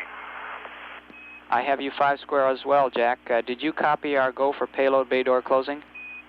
Negative, but we'll do it. Thank you. We're waiting for that. Okay, Jack, and we recommend that you close them manually rather than using the auto sequence. Understand manual closure. Thank you.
Columbia Houston, 20 seconds LOS, Aurora Valley in 2 minutes. Okay, we'll see you at Aurora. We're getting ready to close the doors. Okay, we can watch it happen.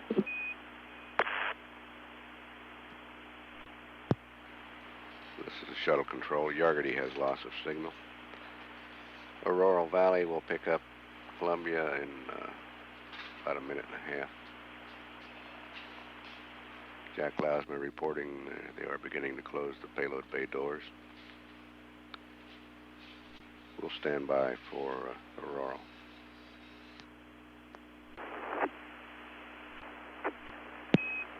Columbia Houston through Aurora Valley for 4 minutes, over. Okay, we're hearing you through Aurora, and we're stowing the port door. Okay, we see that in work. This is shuttle control. Telemetry shows that the port door is closed now. This is shuttle control. The starboard door is closed now. Columbia Houston, 25 seconds LOS. We see both doors closed and the bulkhead latches secured. Reminder to go to top sun attitude, and we'll see you next through Mila in 31 minutes. Okay. This is shuttle control. Aurora has loss of signal. Columbia starting out over the Pacific Ocean now toward continental United States. We should get some communications through the White Sand Station on this pass in 25 minutes, followed by Merritt Island, Florida. At 7 days, 20 hours, 17 minutes mission elapsed time. This is shuttle control, Houston.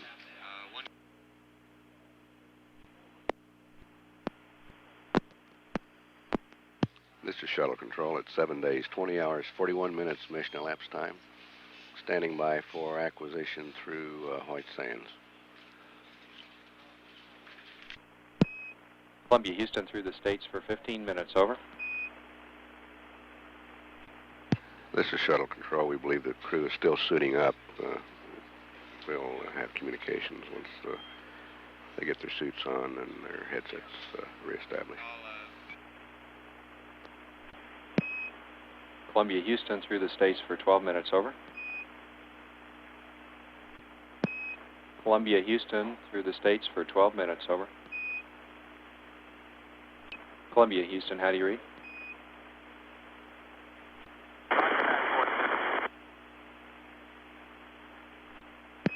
Columbia Houston through the States for 11 minutes, how do you read, over?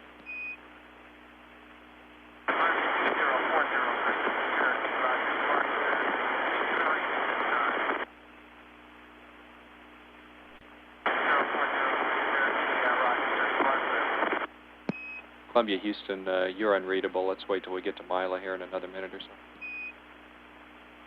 Yes, sir, Columbia. Columbia Houston, go ahead.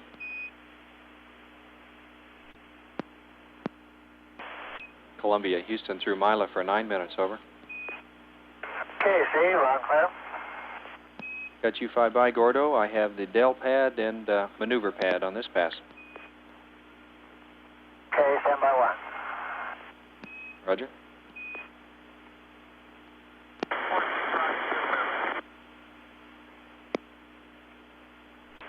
Yeah. Okay, what kind of pad you got there for us?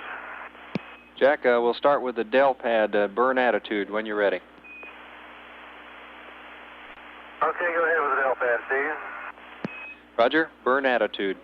143.072, 352, 122, minus 017, 270.7, 229, all balls.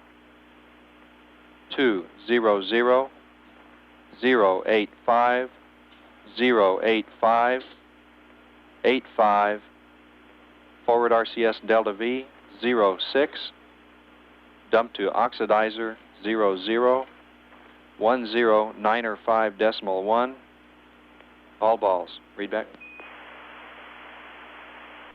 Okay, 143, 072, 352, 122, minus 017, 270.7, 229er, all balls, 200, 085, 085, 85, 06, ox, 109.1, all balls.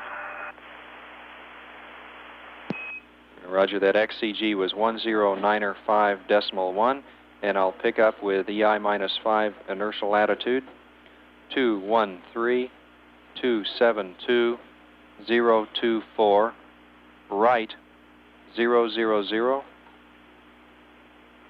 There is no Guam AOS or LOS. Altimeter, 30.03, 2339er, 34, 17600. A left-hand turn, Northrop, runway 23. Winds, 25060, 250110, 265120, 27085, 27040, and on the surface 27015. Read back. Okay, I got 213, 272, 024, 3 balls, right 3 balls. Blank, blank, 3003, 2339er, 34, 17600. Left-hand turn, Northrop 23, and I got the winds. That's a good read back, and Jack will watch the winds real time. If they don't develop to be as strong as forecast, you may be thinking about the runway 17 options also. And I will also later discuss with you the ground track site coverage for the last orbit and entry, because it is different. All right, then we might also be thinking about right-hand turns, it looks like. That's affirm, and I'm ready on the maneuver pad whenever you are. Go ahead on the maneuver pad, Steve. Roger. Ohms both.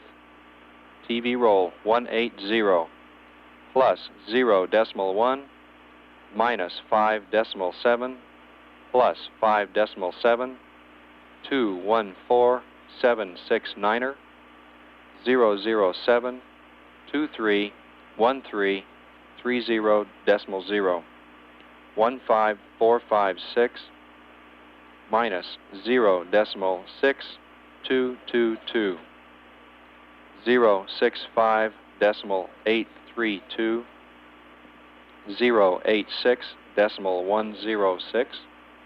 All balls. Delete peg 7. Read back. Steve, second, Theta T. Theta T is 086.106. Over. Okay, we copy. Ohms both. TV roll 180 plus 0.1 minus 5.7 plus 5.7. Weight is 214769er. 7 days. 231330.0. C1 15456 minus 0.6222. 065.832. 086.106. 0 under propellant. Delete peg 7. That's a good read back. Continuing with burn attitude. 143 072 352 4156 1840. Delta V total 0270.7 0229er. Vigos X plus 0260.60. Y is all balls. Z plus 073.43. Target HA and HP 122 and minus 017. Read back. Hey, copy. Burn attitude 143 072 352 4156 1840. 0270.7 0229ers. Eagle X plus 0260.60. All balls plus 073.43, HA 122 minus 017. That's a good readback, Gordo. 2 minutes left in this pass. Here. Columbia, Houston, we're 30 seconds LOS. Next is Madrid in 6 minutes. See you there. Okay.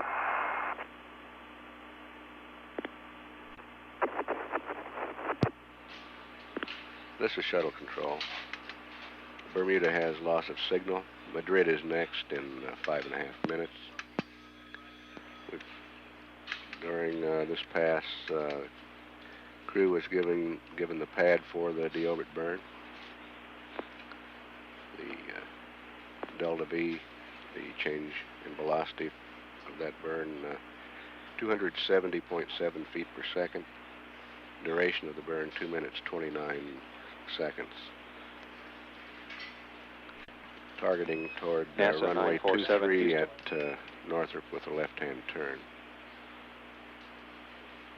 That's 7 days, 20 hours, 58 minutes. Mission elapsed time. This is shuttle control, Houston. 946 is with you at Northrop now. Okay, sorry, 946. John, have you flown any patterns, or are you just getting out there? Just passing 35,000 on the way up, and the winds look pretty close to the forecast wind so far. We'll report it.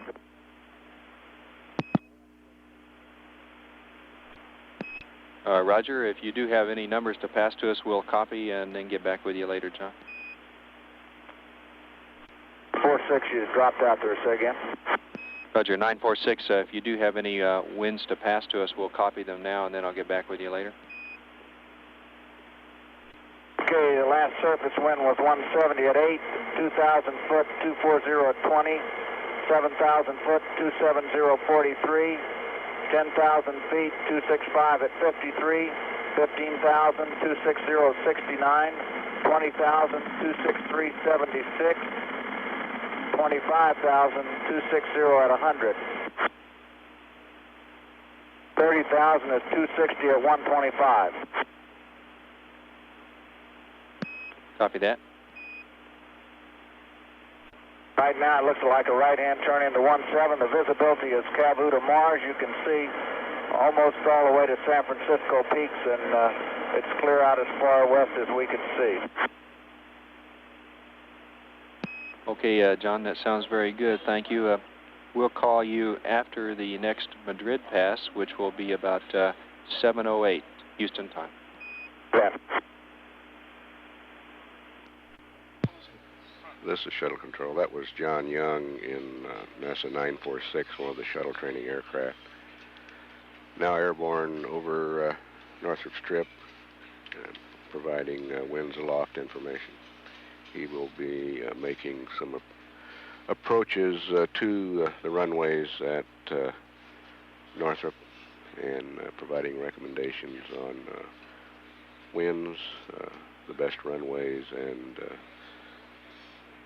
whether right or left-hand turns are recommended. We're 2 minutes away from acquisition through Madrid. We'll stand by.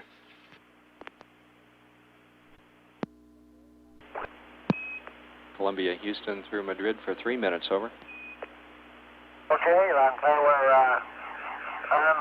waiting for 4 minutes on the radiator also there.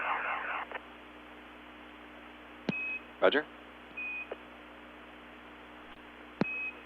Columbia, Houston, the vernier jet heaters have been powered off for some time now. The injector temps are dropping, so prior to Ops 3 transition, you may trip the RM leak threshold. No action required if you do.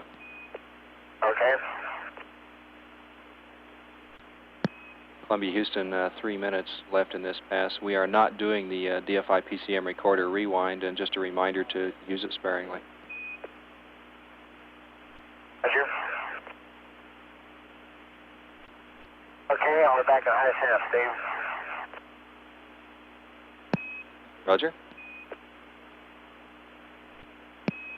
Columbia, Houston, you are go for Ops 3 transition, over.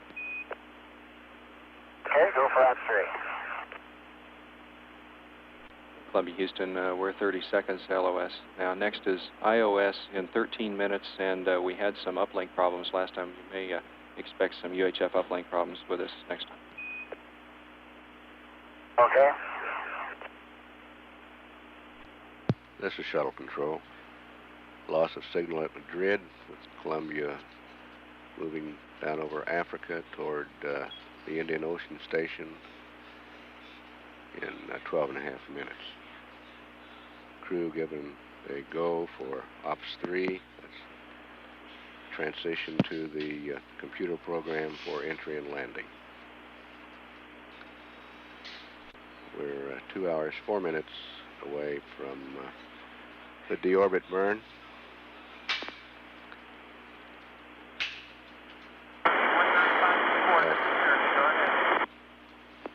Mission elapsed time of 7 days, 21 hours, 9 minutes. This is Shuttle Control, Houston. NASA 946, Houston, we're back with you for about 11 minutes.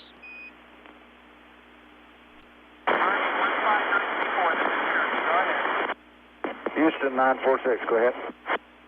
Roger, John, we're back with you for about 11 minutes. We'll just stand by. Roger, and I'd like to remind you that the winds are in true degrees and it's above ground level. Copy that.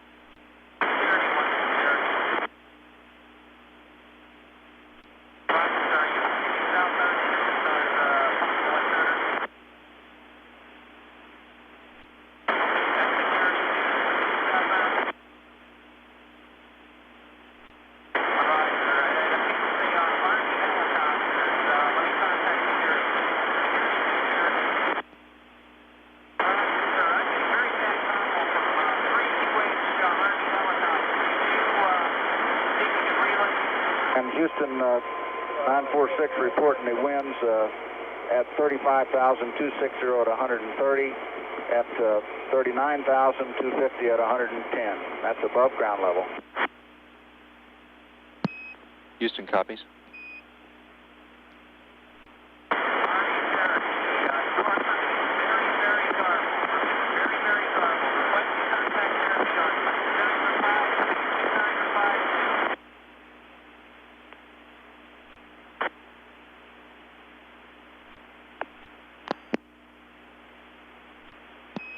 NASA 946, Houston, we're going to sign off here, and we'll pick you up next after our IOS pass at about 7:27 Houston time.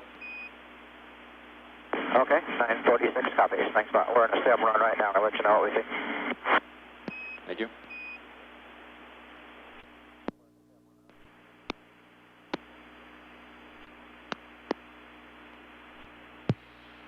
This is Shuttle Control at 7 days, 21 hours, 20 minutes mission elapsed time.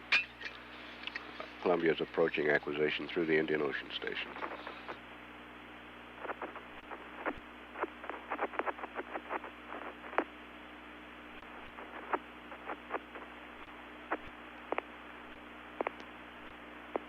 Columbia, Houston through IOS for 5 minutes, over. Okay, we're going to run through IOS. We're going to ready to go in. Roger.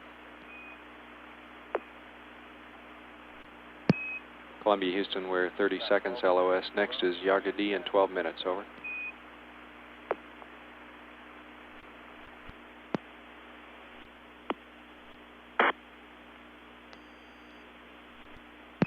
NASA 946, Houston. 946, go ahead. Roger, we're back with you for about 10 minutes and ready to copy. Okay, we just made our first pass with the right-hand turn into 17, and the wind really throws you around the curve, and you tend to overshoot. And but it certainly looks good and feasible to do. We're carrying full speed brakes in orbiter. That 25,000-foot wind, 260 at 100, is what gets you going around the corner there. And it worked out just fine, but it looks like the surface wind is increasing. Right now it's 170, 10 to 12. And if it keeps doing that, well, we probably ought to look at 2-3 for the crosswind. We copy that. Any amendment to the winds aloft? Oh, you've got them all. Roger. There's down around pre-flare, right at 2,000 feet, there's an area where the wind shear goes from about 8 knots to about 22 or 23 knots, and it's an area of a moderate turbulence there. Okay, copy that. Wind shear at around 2,000 feet. Right, it's just a moderate turbulence. I bet the orbiter won't even notice it. Roger. Would you recommend leading the turn onto the hack for a right turn to 17? I think you can do it staying with the guidance if you lead it a little bit, because that wind from 250 at 100 tends to throw you around the corner there. Roger.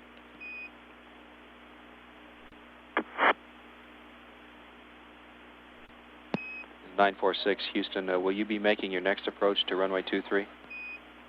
Yes, sir, but we're going to hold up here for a little while.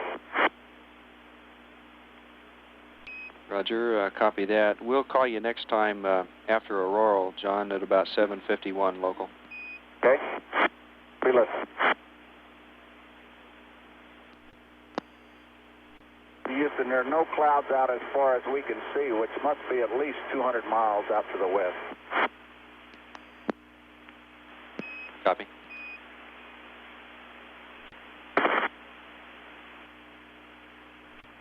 This is Shuttle Control. That was another report from astronaut John Young and the shuttle training aircraft over Northrop Strip. Reporting visibility unlimited. He's flown an approach with a right-hand turn to runway 17. Said believes that's doable.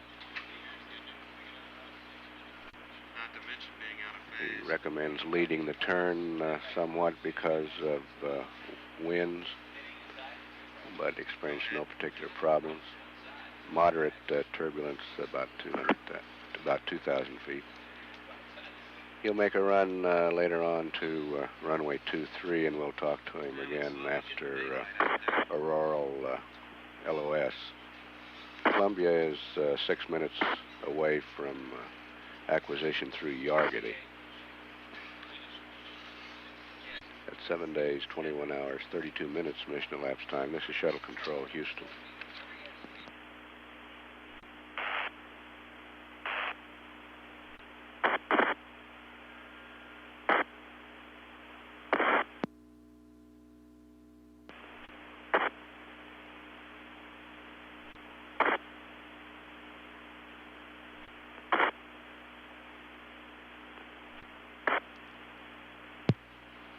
This is Shuttle Control at 7 days, 21 hours, 36 minutes mission elapsed time.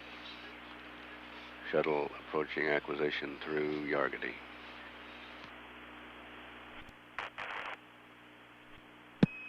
Columbia, Houston through Yargady for 6 minutes, over. Okay, we're hearing you loud and clear through Yargady. How's it read down here?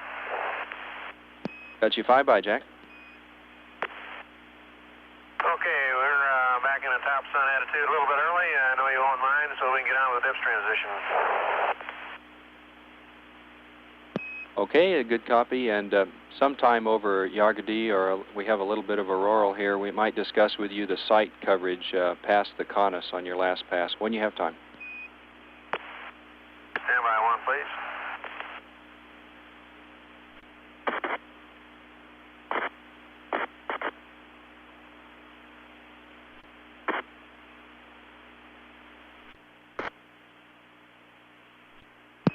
Columbia, Houston, we're 30 seconds. LOS will pick you up at Auroral Valley in 2 minutes.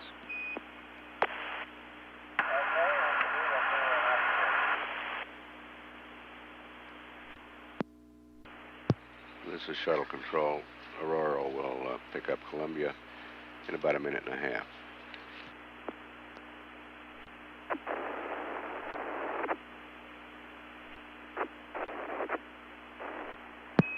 Columbia, Houston through Auroral Valley for 4 minutes, over. Okay, loud and clear. And I'll configure AOS. Roger, copy that. On this pass for you, I have the site coverage explanation past the CONUS. Okay, we're ready. Okay, Gordo, the next CONUS pass coming up is the last one with data before the burn, so we do need to do the APU pre-start and the gimbal check over the states. Past the CONUS, instead of Ascension, we will go over Dakar with no data. Then we'll have a Botswana pass, and then TIG for the burn will occur over Yargadi 2 minutes into that pass. After the burn, we'll have 2 minutes across Auroral Valley again, and there will be no Guam pass.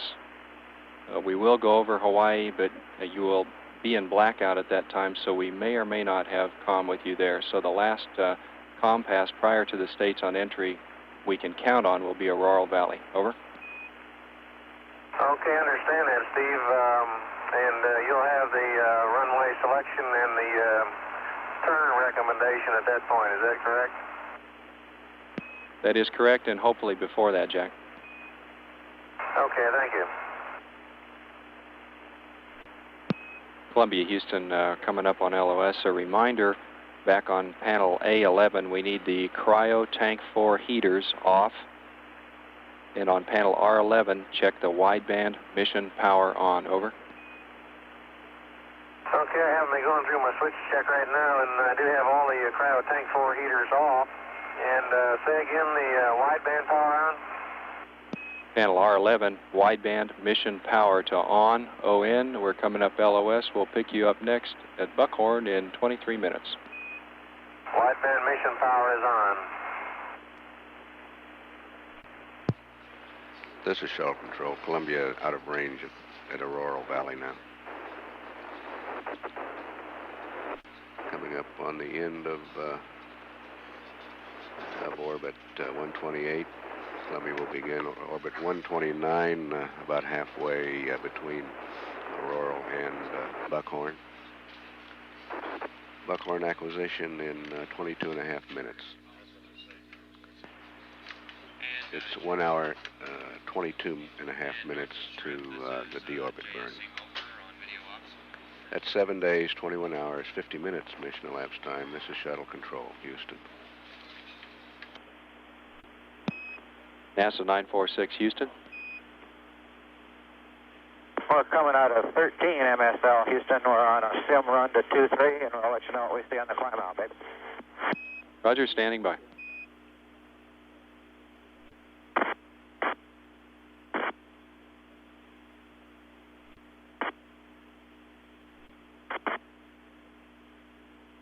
Houston 946, over. Roger, we're ready to copy. Go ahead. The wind is not strong enough to do.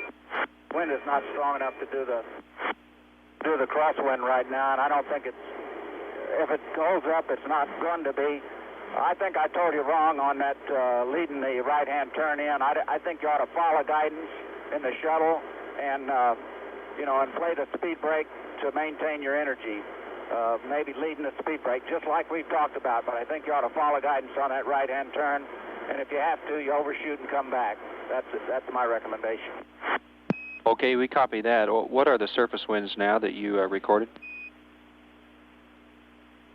155, 6 knots. Copy 155 at 6 knots.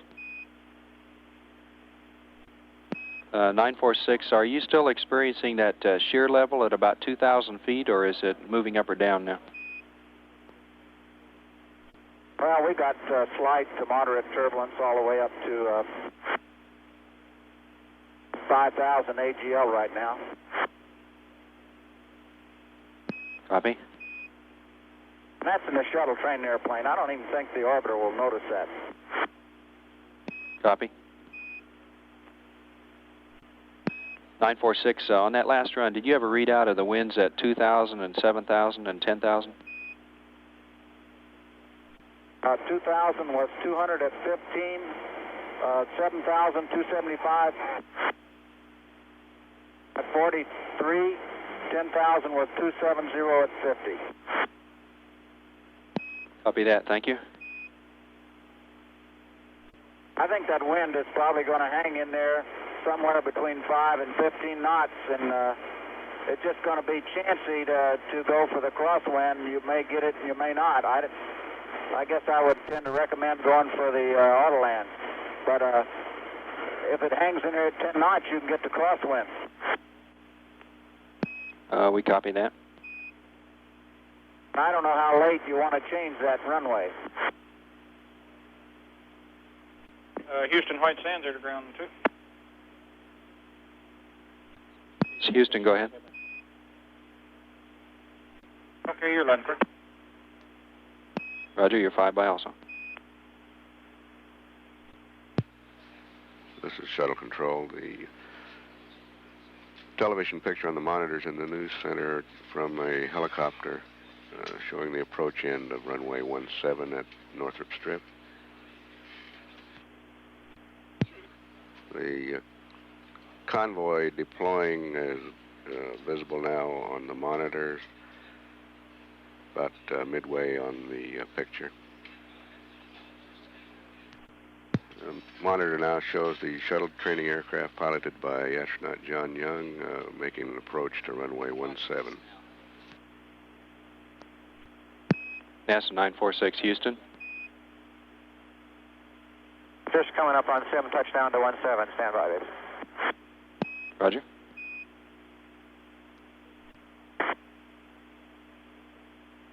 Nine 4-7, go. Houston 946, we're standing by. Roger, we just completed that pass in using the MLS. The MLS works great. We took it down to 100 feet, and I'll give you some numbers here as soon as we get them. Roger.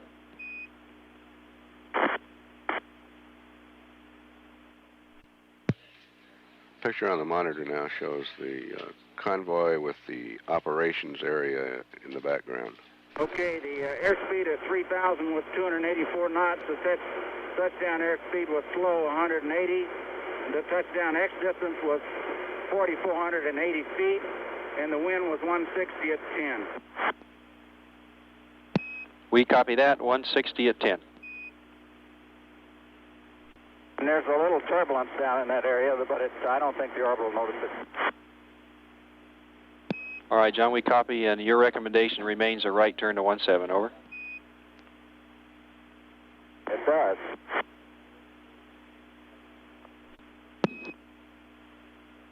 What's the latest time you can change to 2-3 if the winds pick up? Stand by, John.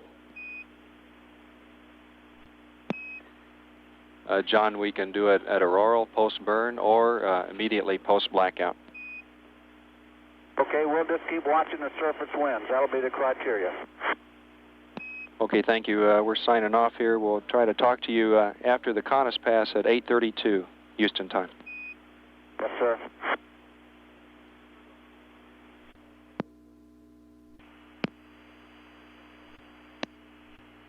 This is Shuttle Control at 7 days, 22 hours, 12 minutes mission elapsed time. Standing by for acquisition of Columbia through Buckhorn on orbit 129. Columbia now 1 hour from deorbit. Columbia, Houston, through the States for 17 minutes, over. Okay, we're in you loud and clear, Steve. How us? Got you 5 by, Jack. The BFS is on internal time right now. We would like you to pro it to ops 0, then back to 301, if you would, please. Okay. Okay, how's that, Steve? Stand by. Okay, that worked good, Jack. Thank you. Okay, you might want to load that up for us. Roger, will do. And Columbia, Houston, at your convenience, we're ready for the APU pre-start, followed by the gimbal check. Gordo's getting his hat on. How about if I give you the gimbal check and he'll give you the pre-start? That'll be fine.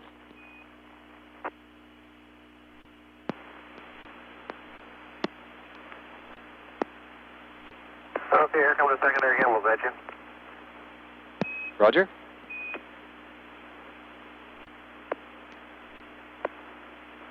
Houston, Columbia. Roger, go ahead, Gordo. I got my compound on here. I'm ready to open the tank valves if you are. Roger, we're ready, Gordo. Columbia, Houston, the gimbal check looks good, and you can reload the target's primary and backup. Over. Okay. Okay, we're looking straight down and Northrop. It looks a lot better today than it did yesterday. And it is a lot better there, Gordo. The APUs look good, and you can secure the tank valves. Okay, the tank valves are closed. I had 3 gray when they were open. Roger, thank you. And it's kind of interesting. The attitude and everything put us absolutely four-sided at 12 o'clock on Northrop. Gordo, as a result of having probed the BFS to Ops 0, you're going to have to reload the mini table again, and we have those item numbers for you if you want. Okay, I'll get it. I'll take them from you just a minute, though. Okay, that's on Spec 51 of the BFS. Okay, go ahead with item 6. Roger, item 6 plus 17. Okay. Item 7 plus 2. Okay. Item 8 plus 18. Say again, you broke up. Roger, that was item 8 plus 18. Over. Say that one more time. Gordo, did you copy the item 8 plus 18? Columbia, Houston, how do you read? Columbia, Houston, how do you read? Columbia, Houston through Mila for 9 minutes. Over. Okay, we're hearing you now. We got to reload it. Reload on the BFS. Roger, did Gordo copy my last item 8 plus 18 on Spec 51? Over. That's a negative, but we looked it up and we got it in there correctly. Roger. And take a look at our targeting and our solution to make sure they're okay. Would you please, Steve? Roger, Jack, we need you to reload the targets and CRT timer. Over. Say again, please. We need you to reload the targets. Over. And the pass or the BFS? In both, Jack. You mean we got to type them all over again? That's negative, just the item 22 and 23, Jack. And Jack, that's just into the pass. The BFS will DK listen. Okay. Okay, take a look at them now, Steve. Roger, we'll take a look. A couple more things. We need you to terminate the interconnect at this point, Jack. Okay, I was just about to get to that. And Gordo, as yesterday, your APU for pre-TIG start is number 1 with number 2 as a backup. Over. Number 1, number 2 backup.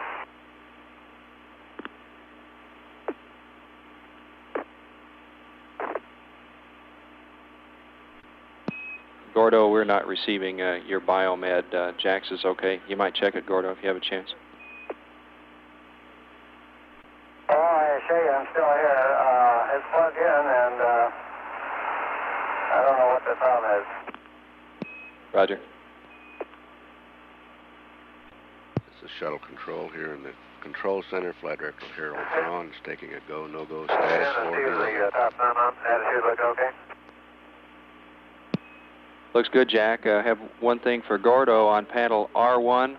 We need the cryo tank 3 heaters off, please. Okay, the tank 3 heaters are off. I don't know where I missed that right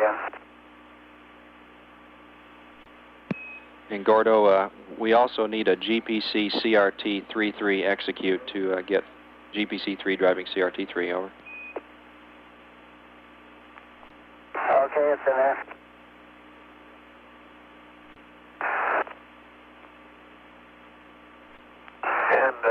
kind of a turn are you betting on for 2-3 at this point, Steve?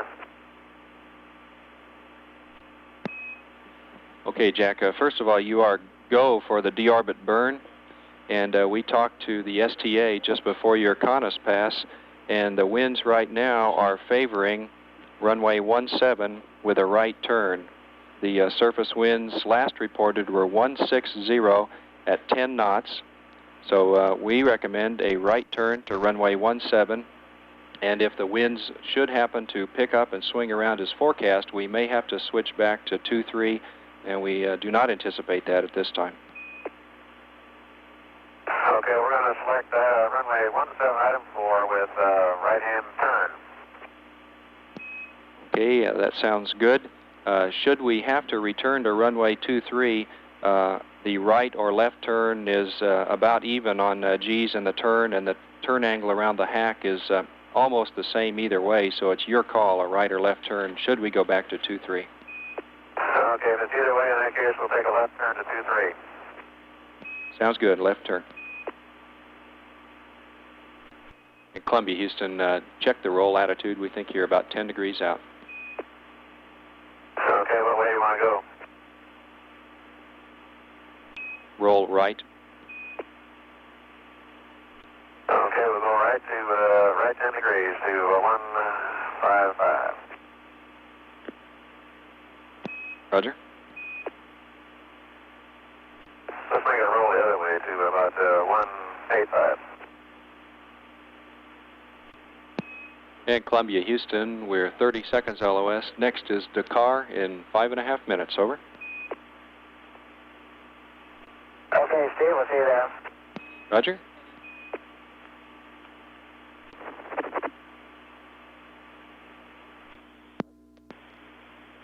This is Shuttle Control. Bermuda has lost a signal. Columbia heading down toward Dakar now, 4.5 minutes away from acquisition there. NASA 946, Houston. The next 3 stations are UHF stations. We'll have no telemetry data at Dakar, Botswana, or Yargati. We're 41 minutes away from deorbit, which will occur 2 minutes into NASA the 946, Houston. Yargati Pass. 46, go. During this last orbit, Roger, we've got about United States, 3 minutes. Gordon John, do you have any Thornton update on winds or weather? Looking straight down on white Oh, the sands, winds are staying pretty much the said it same. looked much better today. As near as we can tell, and the surface Columbia winds, has we a haven't go any for reports on them deorbit. changing. With the right turn to With runway 17, they were running about 7 or 8 knots there for a long time. And then we had a report of a gust to 26, so I think we probably ought to stay with 17 because the 26 knot gust was out of the south. All right, we copy that, and we did recommend to them a right turn to 17, so that's what they're planning on. Okay. 946 Houston, we'll sign off now. We'll pick you up after the Dakar pass at 8:44 local. 46 long.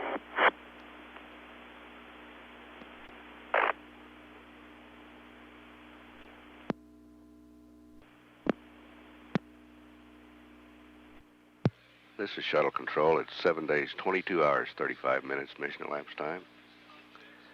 Columbia is about 30 seconds away from acquisition through Dakar. We'll stand by.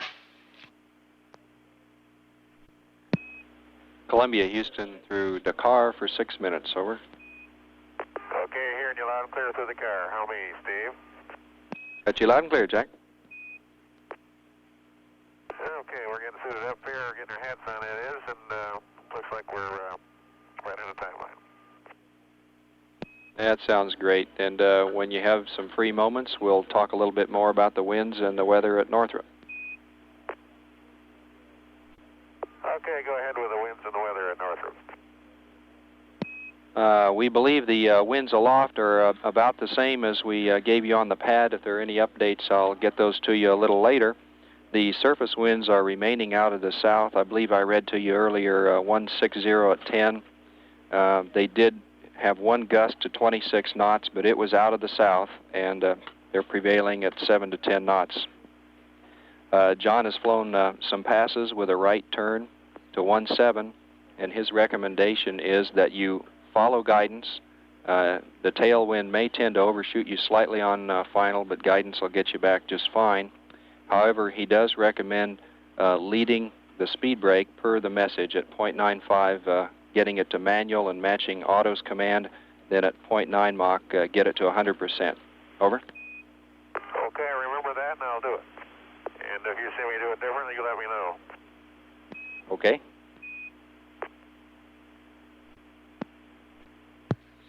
This is Shuttle Control. On the monitor in the news center is the operations area at Northrop Strip with the stiff-leg derrick in the background. And Steve, how's the MLS working today? MLS is checked out and working fine, Jack. Okay, we'll stand by for your go to auto if run 17 remains the selection. That's affirm, and all the other nav aids are looking good, too. Okay, that's real good news. Thank you. Columbia, Houston, we're 30 seconds LOS. Next is Botswana in 11 minutes. Okay, see you at Botswana. This is Shuttle Control. Columbia is out of range at Dakar. Passing down over Africa. Next acquisition through Botswana in 10 minutes. Okay, it's been checked. Jack Lausma reporting the crew is right on the timeline, counting down to deorbit in 29.5 minutes. We updated the weather at Northrop for them on this pass. He inquired about the microwave landing system that enables the auto land capability. John Young reported that working great on his approach to runway 17. NASA 946, Houston. At 7 days, 22 hours, 44 minutes mission elapsed time. This is Shuttle Control. Roger, we're between Dakar and Botswana now and got about 8 minutes. Roger. This is Shuttle Control. The monitors in the new center. Okay, the winds right now are displaying the 205 convoy knots, so our call is still good. Copy that. Thank you.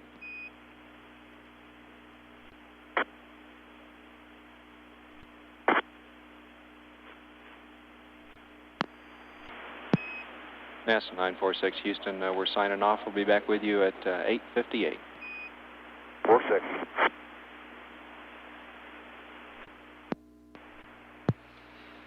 This is Shuttle Control at 7 days, 22 hours, 53 minutes mission elapsed time. Botswana will acquire Columbia in 30 seconds. Columbia, Houston through Botswana for 3.5 minutes. Over. Okay, here you through Botswana, and we are maneuvering to the burn attitude a little bit early. Hope you don't mind. Not at all. Gordo, one reminder, if you should get some multiple leak messages on the primary jets, it's probably a false fail indication due to those low fuel injector temps we'd talked about before, and you'd want to reselect those jets. Over. Columbia, Houston, we're 30 seconds LOS now. Next is Yargadee in 14.5 minutes. Have a good burn.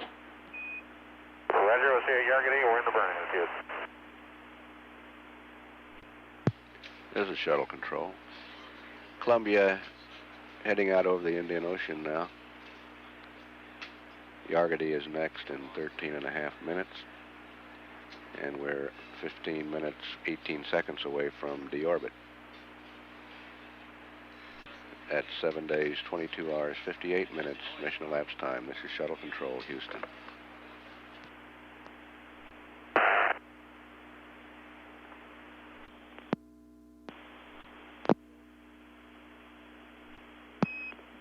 NASA 946, Houston. 946, go. Roger, we've got about 11 minutes here. John, any updates? Wait one. Winds are 150 at 6.5. Sounds good. NASA 946, Houston, leaving you now. We'll talk to you again at 9:22. 46.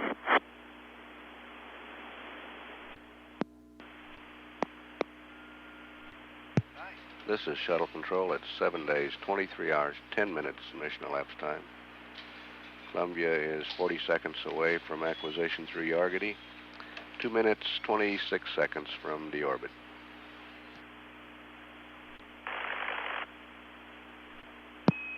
Columbia, Houston through Yargity for 7 minutes, standing by. Okay, Houston, we're in the burn attitude. We've got the old engine arm pressed and all is well. Roger.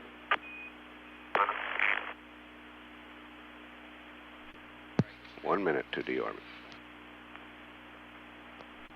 30 seconds. Ignition, Houston, we got a good burn going. Roger. Jack Lasma confirms ignition and a good burn going. Duration of this burn, 2 minutes, 29 seconds. Nice solid burn so far, Houston. Roger. G85. Good burn, Houston. We got cut off. Residual 0.27, 0.01, 0.07, all minus. Very good, Jack. Lasma confirms good burn. Columbia now committed to leave orbit.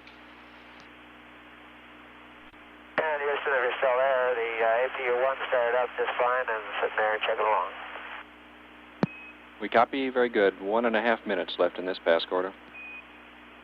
Okay.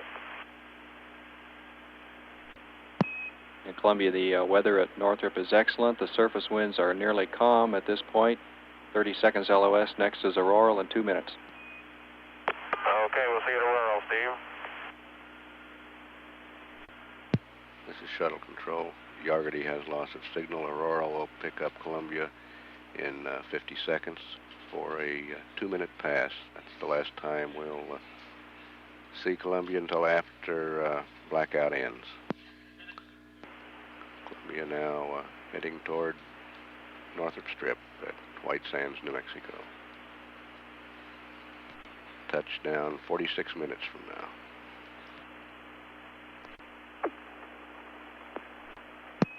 Columbia, Houston through Auroral Valley for 2 minutes. Configure AOS. Okay, we got trial clear. Roger. Columbia, Houston, you are go for maneuvers. A reminder to close the vent doors and remain configured AOS through the entry. Over. Roger, go for maneuvers and close the vent doors. AOS through the entry.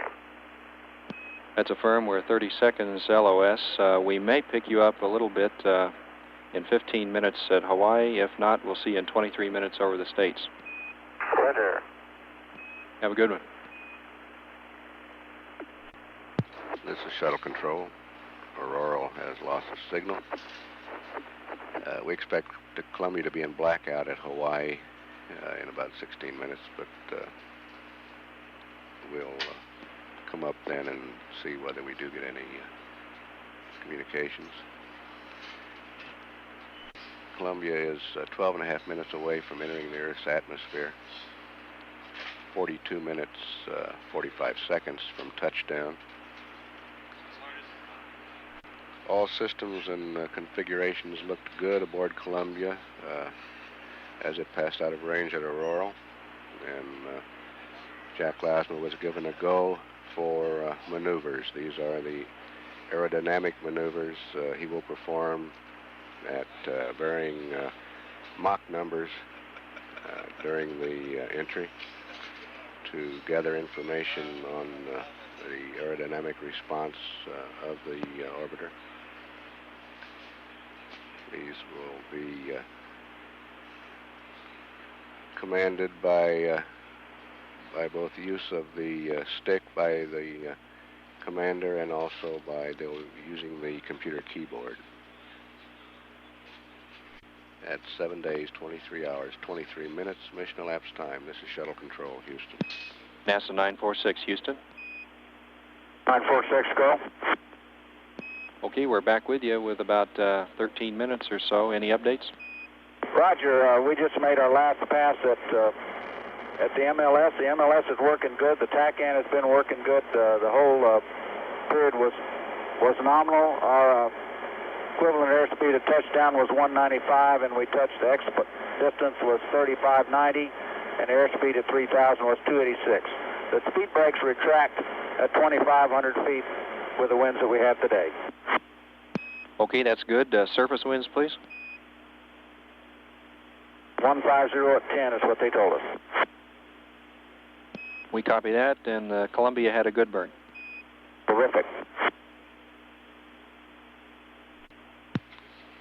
This is shuttle control. Columbia's ground track on this reentry crosses the coast of Baja California, Mexico, about 50 miles south of Ensenada. Goes northeast across Mexico, entering Arizona about halfway between Yuma and Lukeville. Houston 946. Between Go ahead.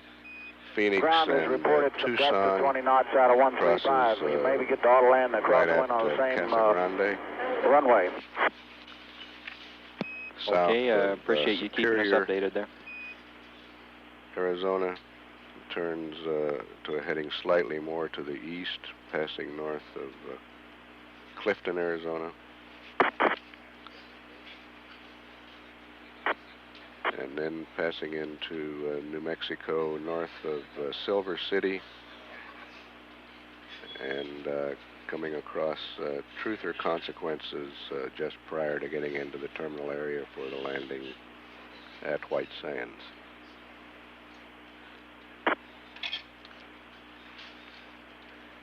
We're 8.5 minutes from entry interface.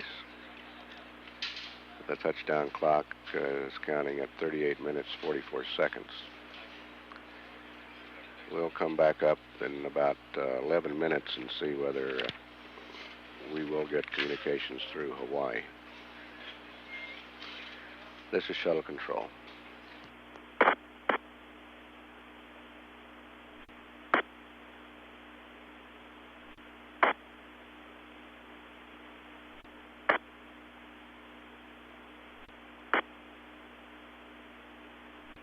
Houston 946, over. Go ahead. We have some high scattered cirrus that's starting to move in on us, but I think they'll still be able to see the lake bed from like about 390. Okay, copy. High scattered cirrus. Visibility is down to about 80 miles. Okay.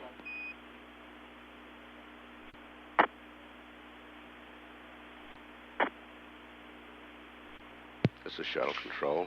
Columbia entering the Earth's atmosphere now. 30 minutes, 15 seconds from touchdown. NASA 946, Houston. 46, go. We're about 3 minutes from a possible AOS at Hawaii. Any updates? Yes, sir. I think everything is good here. Okay, we assume you're going to be clearing the area 20 to 25 minutes before touchdown, which would be 5 to 10 minutes from now. Okay, we're already holding up north. Okay, very good. Thank you. I mean up northeast. Roger. This is shuttle control. It's 7 days, 23 hours, 37 minutes mission elapsed time. Columbia approaching the range of the Hawaii tracking station. We're doubtful we're going to have communications through there, but we'll stand by. Columbia, Houston through Hawaii.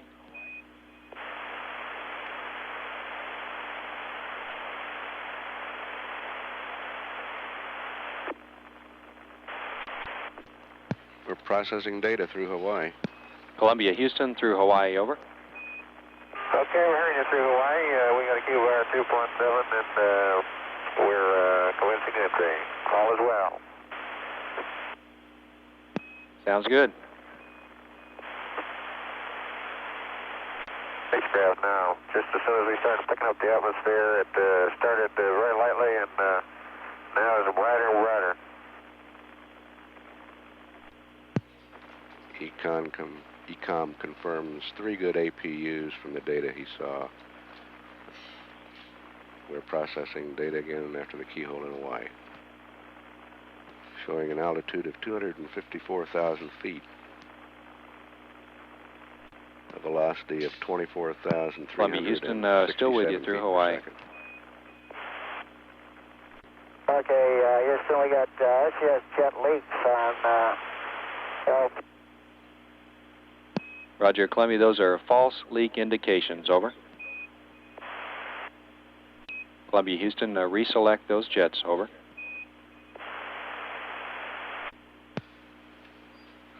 We've had LOS at Hawaii. Next, AOS, 11 minutes, 21 seconds.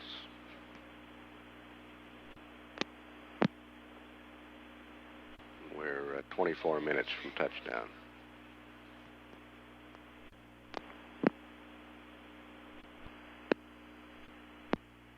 We have 2 C-band contacts, and we're now 200,000 feet. Mach 17. Range to go 874 miles. We're processing data. Columbia, Houston, through Buckhorn, configure AOS. Okay, we're reading you loud and clear. We got the PTI so far, and take a look at our ground tracking now, please. Roger, energy and ground track are good, and nav is great, Jack. That's good news, Steve. Thank you. This is Shuttle Control. We had acquisition of signal more than 2 minutes earlier. Houston, this is ATR contact. Go ahead. More than 2 minutes earlier than the predicted end of blackout.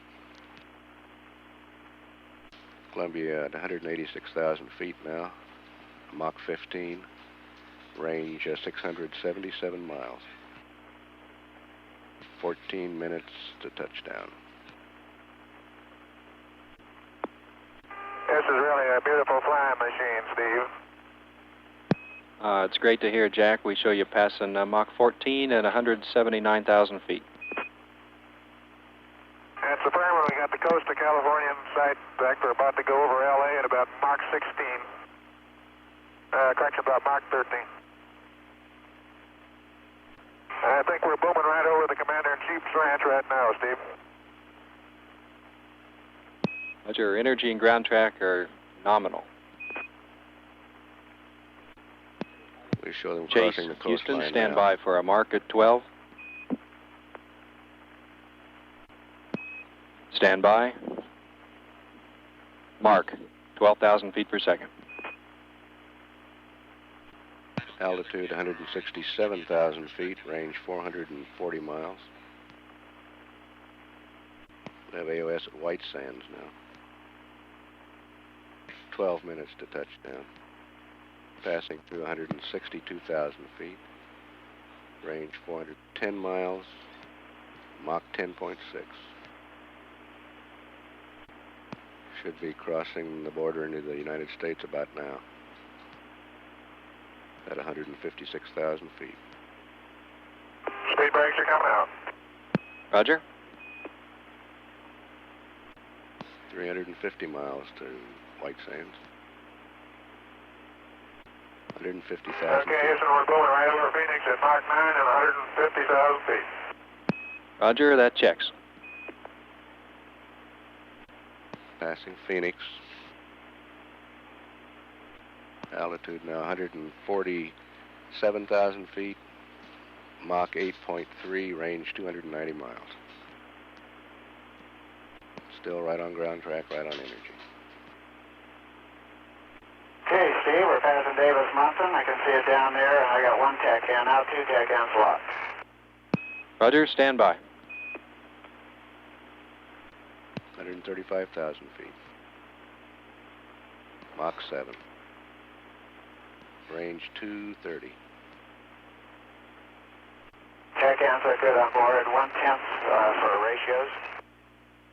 Roger, Columbia, Houston, take TACAN. They're taking them.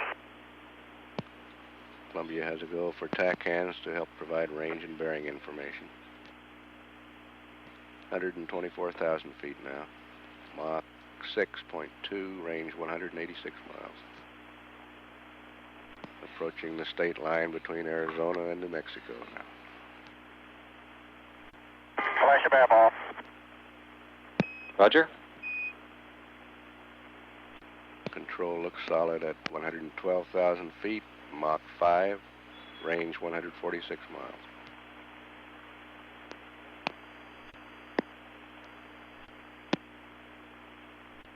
Columbia is over New Mexico now. Passing north of Silver City. Altitude's 103,000 feet at Mach 4.3, range 112 miles. 7.5 minutes to touchdown. Looks like TACAN 2 had a momentary hiccup there and sailed out in azimuth. I'll just leave it alone. Copy that. Passing 97,000 now. Positive seats. Positive seats means the crew could use ejection seats if necessary. They are now below the Roger altitude. deployed. Roger. Out of 90,000 feet at Mach 3, range 74 miles. Air data looks good on board. Stand by. Columbia, Houston, take air data. Columbia taking air data now at 81,000. We have a television picture of Columbia on the monitors. 79,000 feet, Mach 2.5, range 58 miles. Columbia, Houston, nav, energy, and ground track are all good. Have an update on winds and weather when you're ready. Go ahead. A little bump at around Mach 2. Roger, a high scattered cirrus deck over the field. Surface winds 180 at 11, altimeter 3003. Over. 3003 and roger the wind.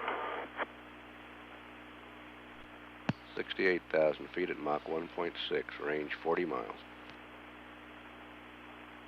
Columbia has just passed Truth or Consequences, crossed over Interstate Highway 25, heading toward White Sands.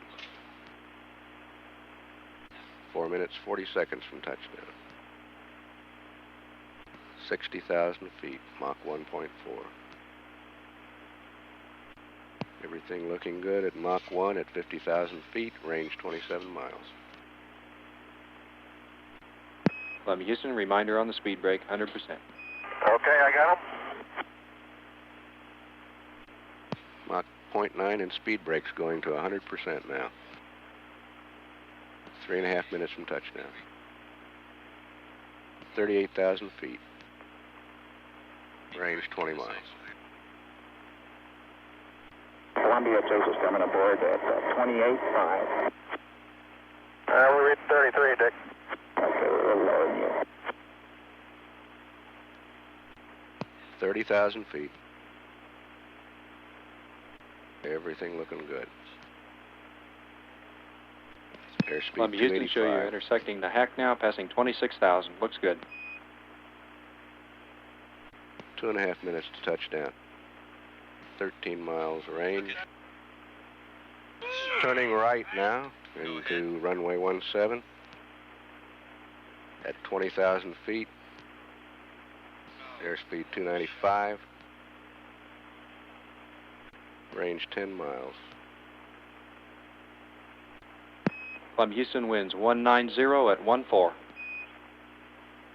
Wait where you go. Out of 15,000 feet. Two pappy lines, Houston. Airspeed Columbia, Houston, go for 275. auto to interglide slope. Go for auto at 12,000 feet. Okay, we're in auto, Houston. Columbia now in auto land. Out of 10,000 feet at 288 Body flaps in trail. A/L flashing. Roger. 5,000 feet. Airspeed 280. Range about 3 miles. Pre-flare, Houston. Roger. 1,000 feet.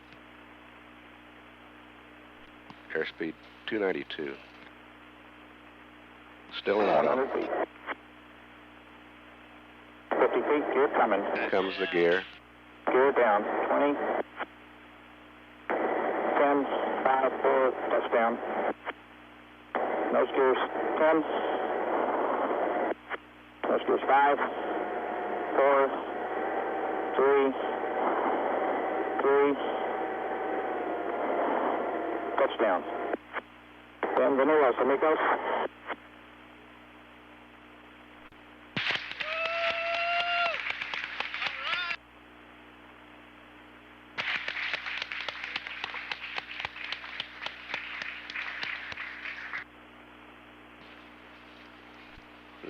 The mission elapsed time of touchdown, unofficially 8 days, 0 hours, 4 minutes, 49 seconds.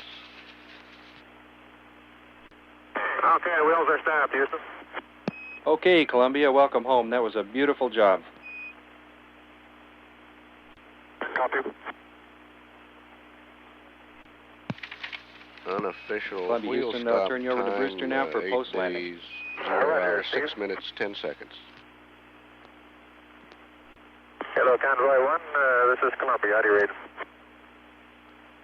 Convoy 1, Columbia. Read you loud and clear. How me? Welcome home. Area 5 square 2. Columbia, Houston, we do have some deltas to the post-landing procedures. The first deltas are the RCS ohms safing for the PLT. And Gordo, just let me know when you get to those steps and I'll get to you. Okay, we're going to take the gloves and helmets off as it said, and I'll be back with you as soon as they get plugged in. You bet, we'll just be waiting. This is Shuttle Control. The convoy is approaching Columbia now to begin hooking up cooling lines and purge lines.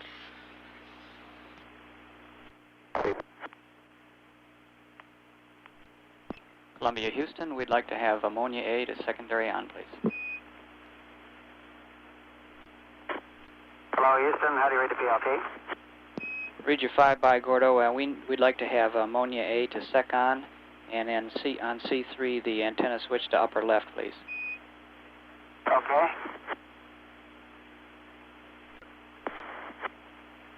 How do you read the CDR, Houston?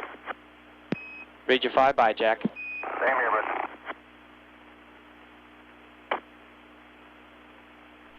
Okay, Brewster, I'm ready to go to work now, I think. Umbilical door opening. Oh, that's RTLS. Ready to go on the RCS zone safing with the deltas. Okay, Gordo, after landing, the data we're getting from the ohms crossfeed look good to us, and we're going to let the nominal procedures stand. So just go ahead with those. There will be no changes. Oh, you mean go ahead and operate that left B crossfeed as per the checklist. Is that what you mean? That's affirmative. This is Shuttle Control. Crew is continuing to power down and safe Columbia. The ground crew will not be able to approach the orbiter until the RCS and home systems are safe. They look good to me. I'm going to open the tank isotope. Roger.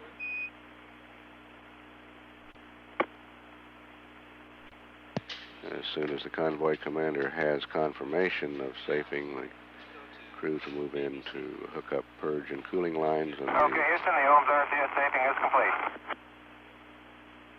Copy. Thank you, Jack. Flight Director Drawn has informed the convoy commander that the ohms and RCS safing is complete. Okay, the load test complete. The body flaps back to trail. Copy. Looks good. And you go for G9 transition. Stand by 1. Roger, Gordo, you go. Okay. And Jack, we have a delta to the hatch opening due to the fact that you're at 4,000 feet.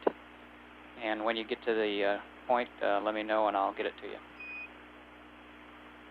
Okay.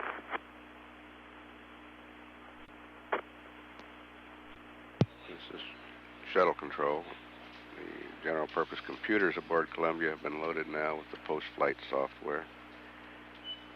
And the crew will begin repositioning the Space Shuttle main engines. Jack, we'd like to have ammonia B to sec on, please. We'll leave both of them on. Okay, ammonia B, sec on, and both of them on. Thank you, sir. And the rain drain operation is in progress. Copy.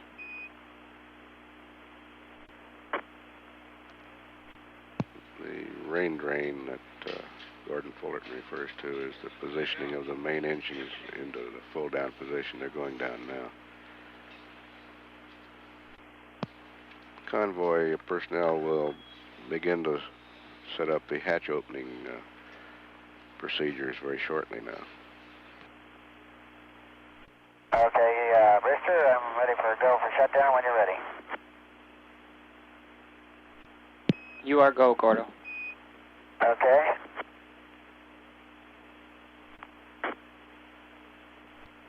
This is shuttle control. All 3 APUs are shut down now. And hatch opening has begun. Gordo, no circ pumps are required today. Okay, I'll leave them on. And APU hydraulic system is shut down. Copy.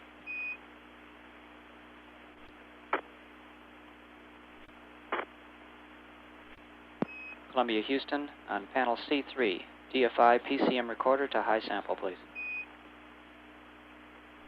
Okay, PCM is high sample, Brewster. Thank you. Houston, Columbia. Go ahead. We're finished up to page 5, 14, and 15, the ejection seat egress. We can hear him banging on the hatch down there, but Rick hasn't showed up yet, so as soon as he gets on comm, I guess we'll get off. Okay, sounds good, Gordo.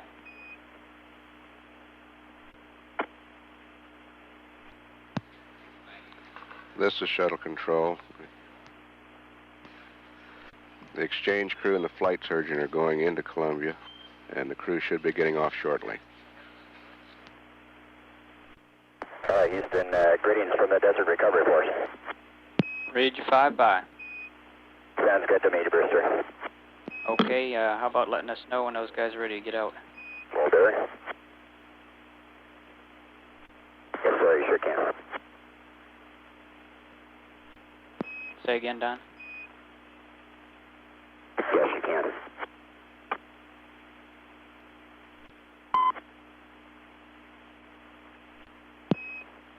Don, you folks have a go to complete your procedures. Okay, we'll get to that in just a minute here. Raj. And Don, the temps are starting to come up slowly in the vehicle, so the sooner you can get stuff powered down, the better. Okay, just a minute.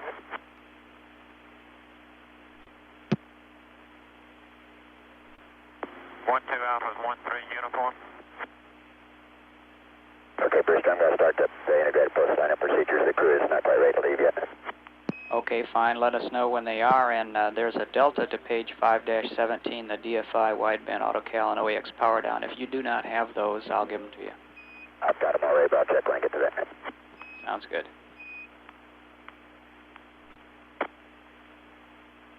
And Houston, the LRU deactivation is complete. I'm ready for the DFI, and understand all we're going to do is power down the wideband mission power switch and turn the OEX power off. You got it. Okay, that's been working. DFI is complete. We're proceeding with the APU heater deactivation. Copy.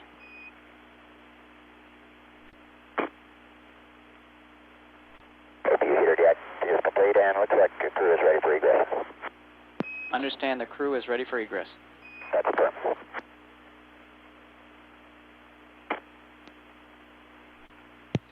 This is Shuttle Control. We're standing by for crew egress now. RCS home, heater power down is complete and the suit fans are off. Copy. And in the OSS, we confirm that the payload primary main C is already off on panel R1. And the post-landing procedure is complete. Hold on one, Don. Check primary main C. We had a problem with the talk back there. Okay, I'll flip it. Switch has been activated. Talkback still reads off. Copy. Stand by 1.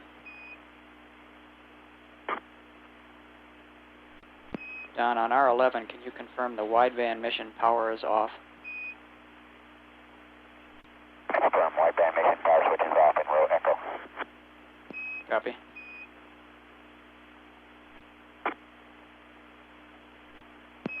Okay, Don, we agree on 517. You are complete with that procedure. Okay, and we're going to wait on 518 until I get the core hooked up. Is that correct? Yeah, stand by on that. Crew is emerging now, led by Commander Jack Lasma, Gordon Fullerton following him. Being greeted by George Abbey, the Director of Flight Operations at the Johnson Space Center. And Columbia, Houston, you can proceed with the ammonia deact on 518. Okay, it's in order. Doing a walk-around inspection of Columbia. And Don, do you have a copy of the S-band post-land troubleshooting procedure? Yes, sir, we sure do. Okay, just let me know when you're ready to get into that. Okay, we got a little bit of work to do before we'll be ready for that. Estimate about 15 to 20 minutes. Okay, we'll be standing by. Just give us a call. Roger.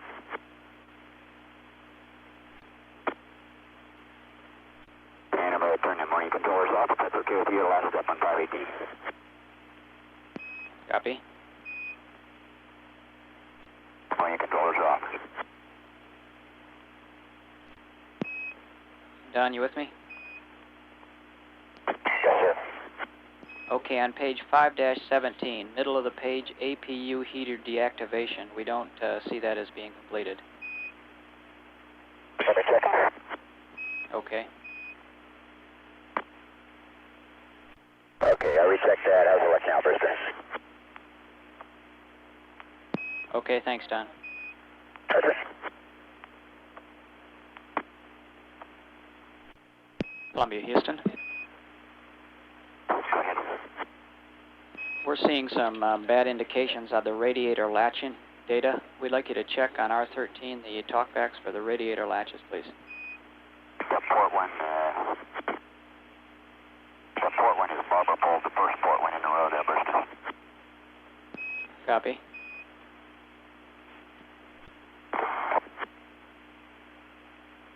Starboard and reach latch, and the port one is Barbara pulled. Okay, fine. Thank you, Don. Okay.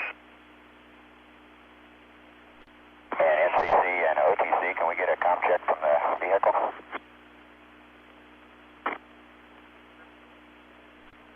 This is OTC on air-to-ground, UHF. Thank you, OTC. The seat statement is complete, and we're going to start on step 06-101A. I copy.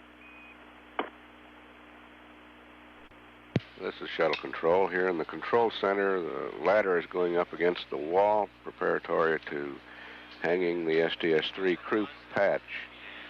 This is a tradition after each mission, signifying the end of a successful mission.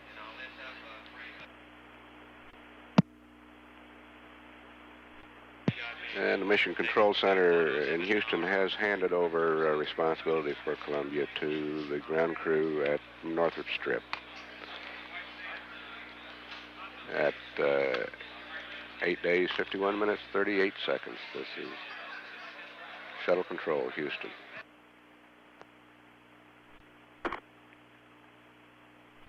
This is Shuttle Control, and here in the Control Center, the ECOM on the entry shift, ENCO on the entry shift. Lee Briscoe has gingerly climbed to the top of the ladder and has now hung the screw patch.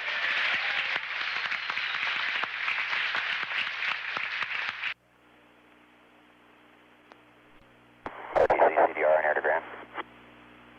This is OTC. Sequence 36A is complete and everything looks okay within limits with the exception of the smoke sensors that we knew were bad. And we're going to go ahead with 101B, page 200.1. Okay, I copy. 101B is complete, 101C in work.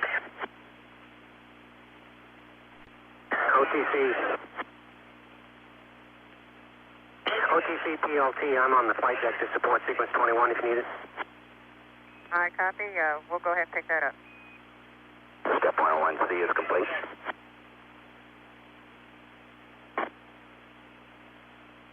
And OTC and 101 Delta, humidity step A is off and B is on, so that step will be not performed. I copy. CDR, if you'll stand by, let me run the sequence 21, then we'll get to 31. Okay, the PLT can run that with you if you want, and I'll go ahead and do 31. Okay. PLT, OTC. Go ahead. Okay, have you checked the first steps on 014 and F6 and F7? Step 2102 is complete, and I'm moving forward back to the to rest. Florida. Right now, that is expected to take between 8 to 9 days for that recovery operation before they are ready to ferry back to the Kennedy Space Center. The convoy equipment has been attached to the rear end of the orbiter Columbia. There are two main trucks which are used.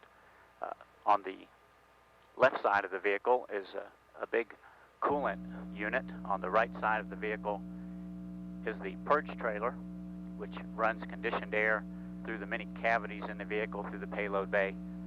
The coolant also takes the load off of onboard systems.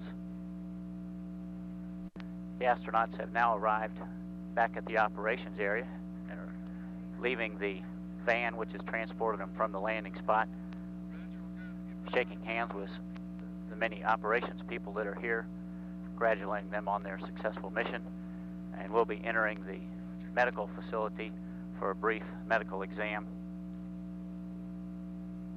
The team that is here from Kennedy, many of the people are the same ones that would have greeted Columbia at the Dryden Flight Research Center had it landed there. Of course, the decision was made to bring it to the Northrop Strip here in New Mexico.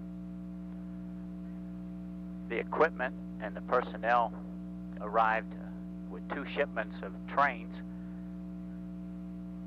The first shipment arriving to support what would have been an abort to orbit, a once-around contingency mission. The second group of trains arriving a couple days later with most of the equipment that's actually used to put the Columbia on top of the 747 and for that turnaround operation.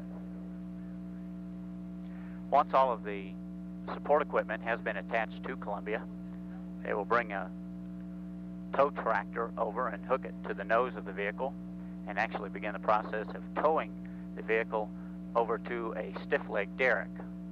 The stiff leg derrick takes the place of the mate-demate device, which is used both at Kennedy and at the Dryden Flight Research Facility for mating the orbiter atop the 747.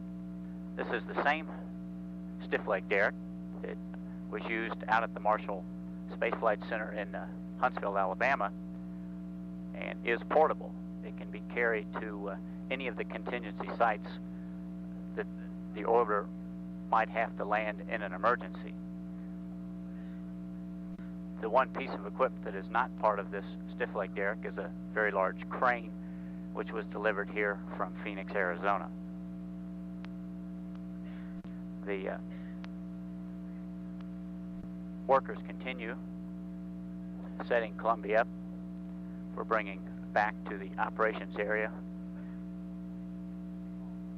other experiments that are on board will be removed within probably 27 to 30 hours after the Columbia has been here.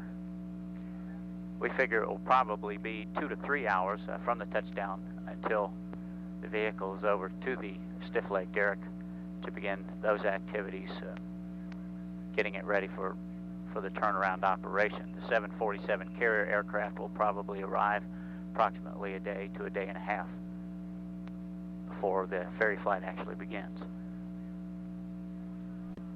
This is shuttle control at White Sands.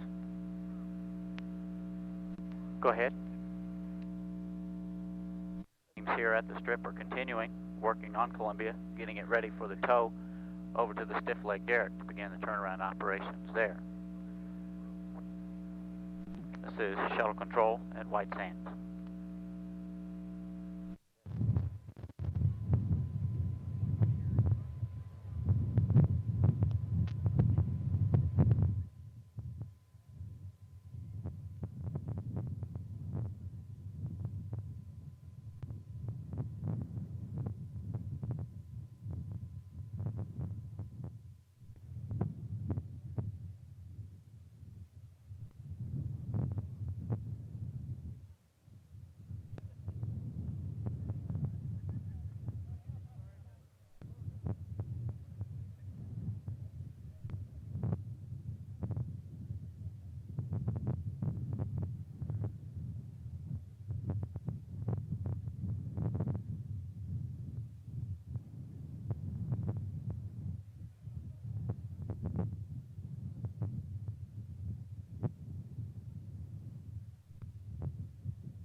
This is shuttle control at White Sands. Ground team is now in the process of towing the orbiter Columbia over to the stiff leg derrick area. That operation began several minutes ago. At this point, that activity is probably ahead of schedule. It normally takes between 2 and 3 hours before we're ready to tow Columbia over to the either the mate-demate device if we're at Edwards, in this case the stiff leg derrick. That activity was completed in less than 2 hours. So the bringing Columbia over to begin the turnaround operation at this point is going ahead of schedule. At the same time that they are doing the towing operation, the crew here is also involved in some troubleshooting of that S-band transponder that failed during the mission to see if they can bring that transponder back online, and that troubleshooting is proceeding at this time. The winds at this time, the surface winds, are in excess of about 24 knots coming across the towway at this time, which are a little bit higher than they were when Columbia touched down this morning. The winds at that time were in the area of between 7 to 10 knots at a steady pace. So the winds have picked up a little bit. This was something that was expected. The weather people told the operations crew that they could expect the winds to pick up somewhat as we got later into the afternoon, possibly getting up as high as 25 with gusts of 35 as we get later in the afternoon. The vehicle that's used to tow Columbia over to the stiff leg derrick area is pretty much a conventional tractor used in many airports around the country for moving airplanes in and out of hangars. Of course, Columbia has no protection while it is out here at White Sands. There are no hangars that they can put Columbia in. So for that reason, one of the first things that was done after Columbia rolled to a stop and was declared safe for people to start working on was the installation of plugs in the main engines, in the OMS and RCS engines in the forward and aft portions of the vehicle, and any of the exhaust ports, such as where the exhaust from the auxiliary power units, where the water is dumped, those places were plugged up to prevent any type of this gypsum from blowing in any of those orifices. So that work has been done, went pretty much by the book, and the activities here are proceeding very well as Columbia slowly makes its way back to the stiff leg derrick area. It will be approximately an 8-day turnaround, provided that there are no major problems. Success-oriented schedule would have Columbia departing White Sands atop the 747 on the 7th of this month, or actually on the 7th of April. This is Shuttle Control at White Sands.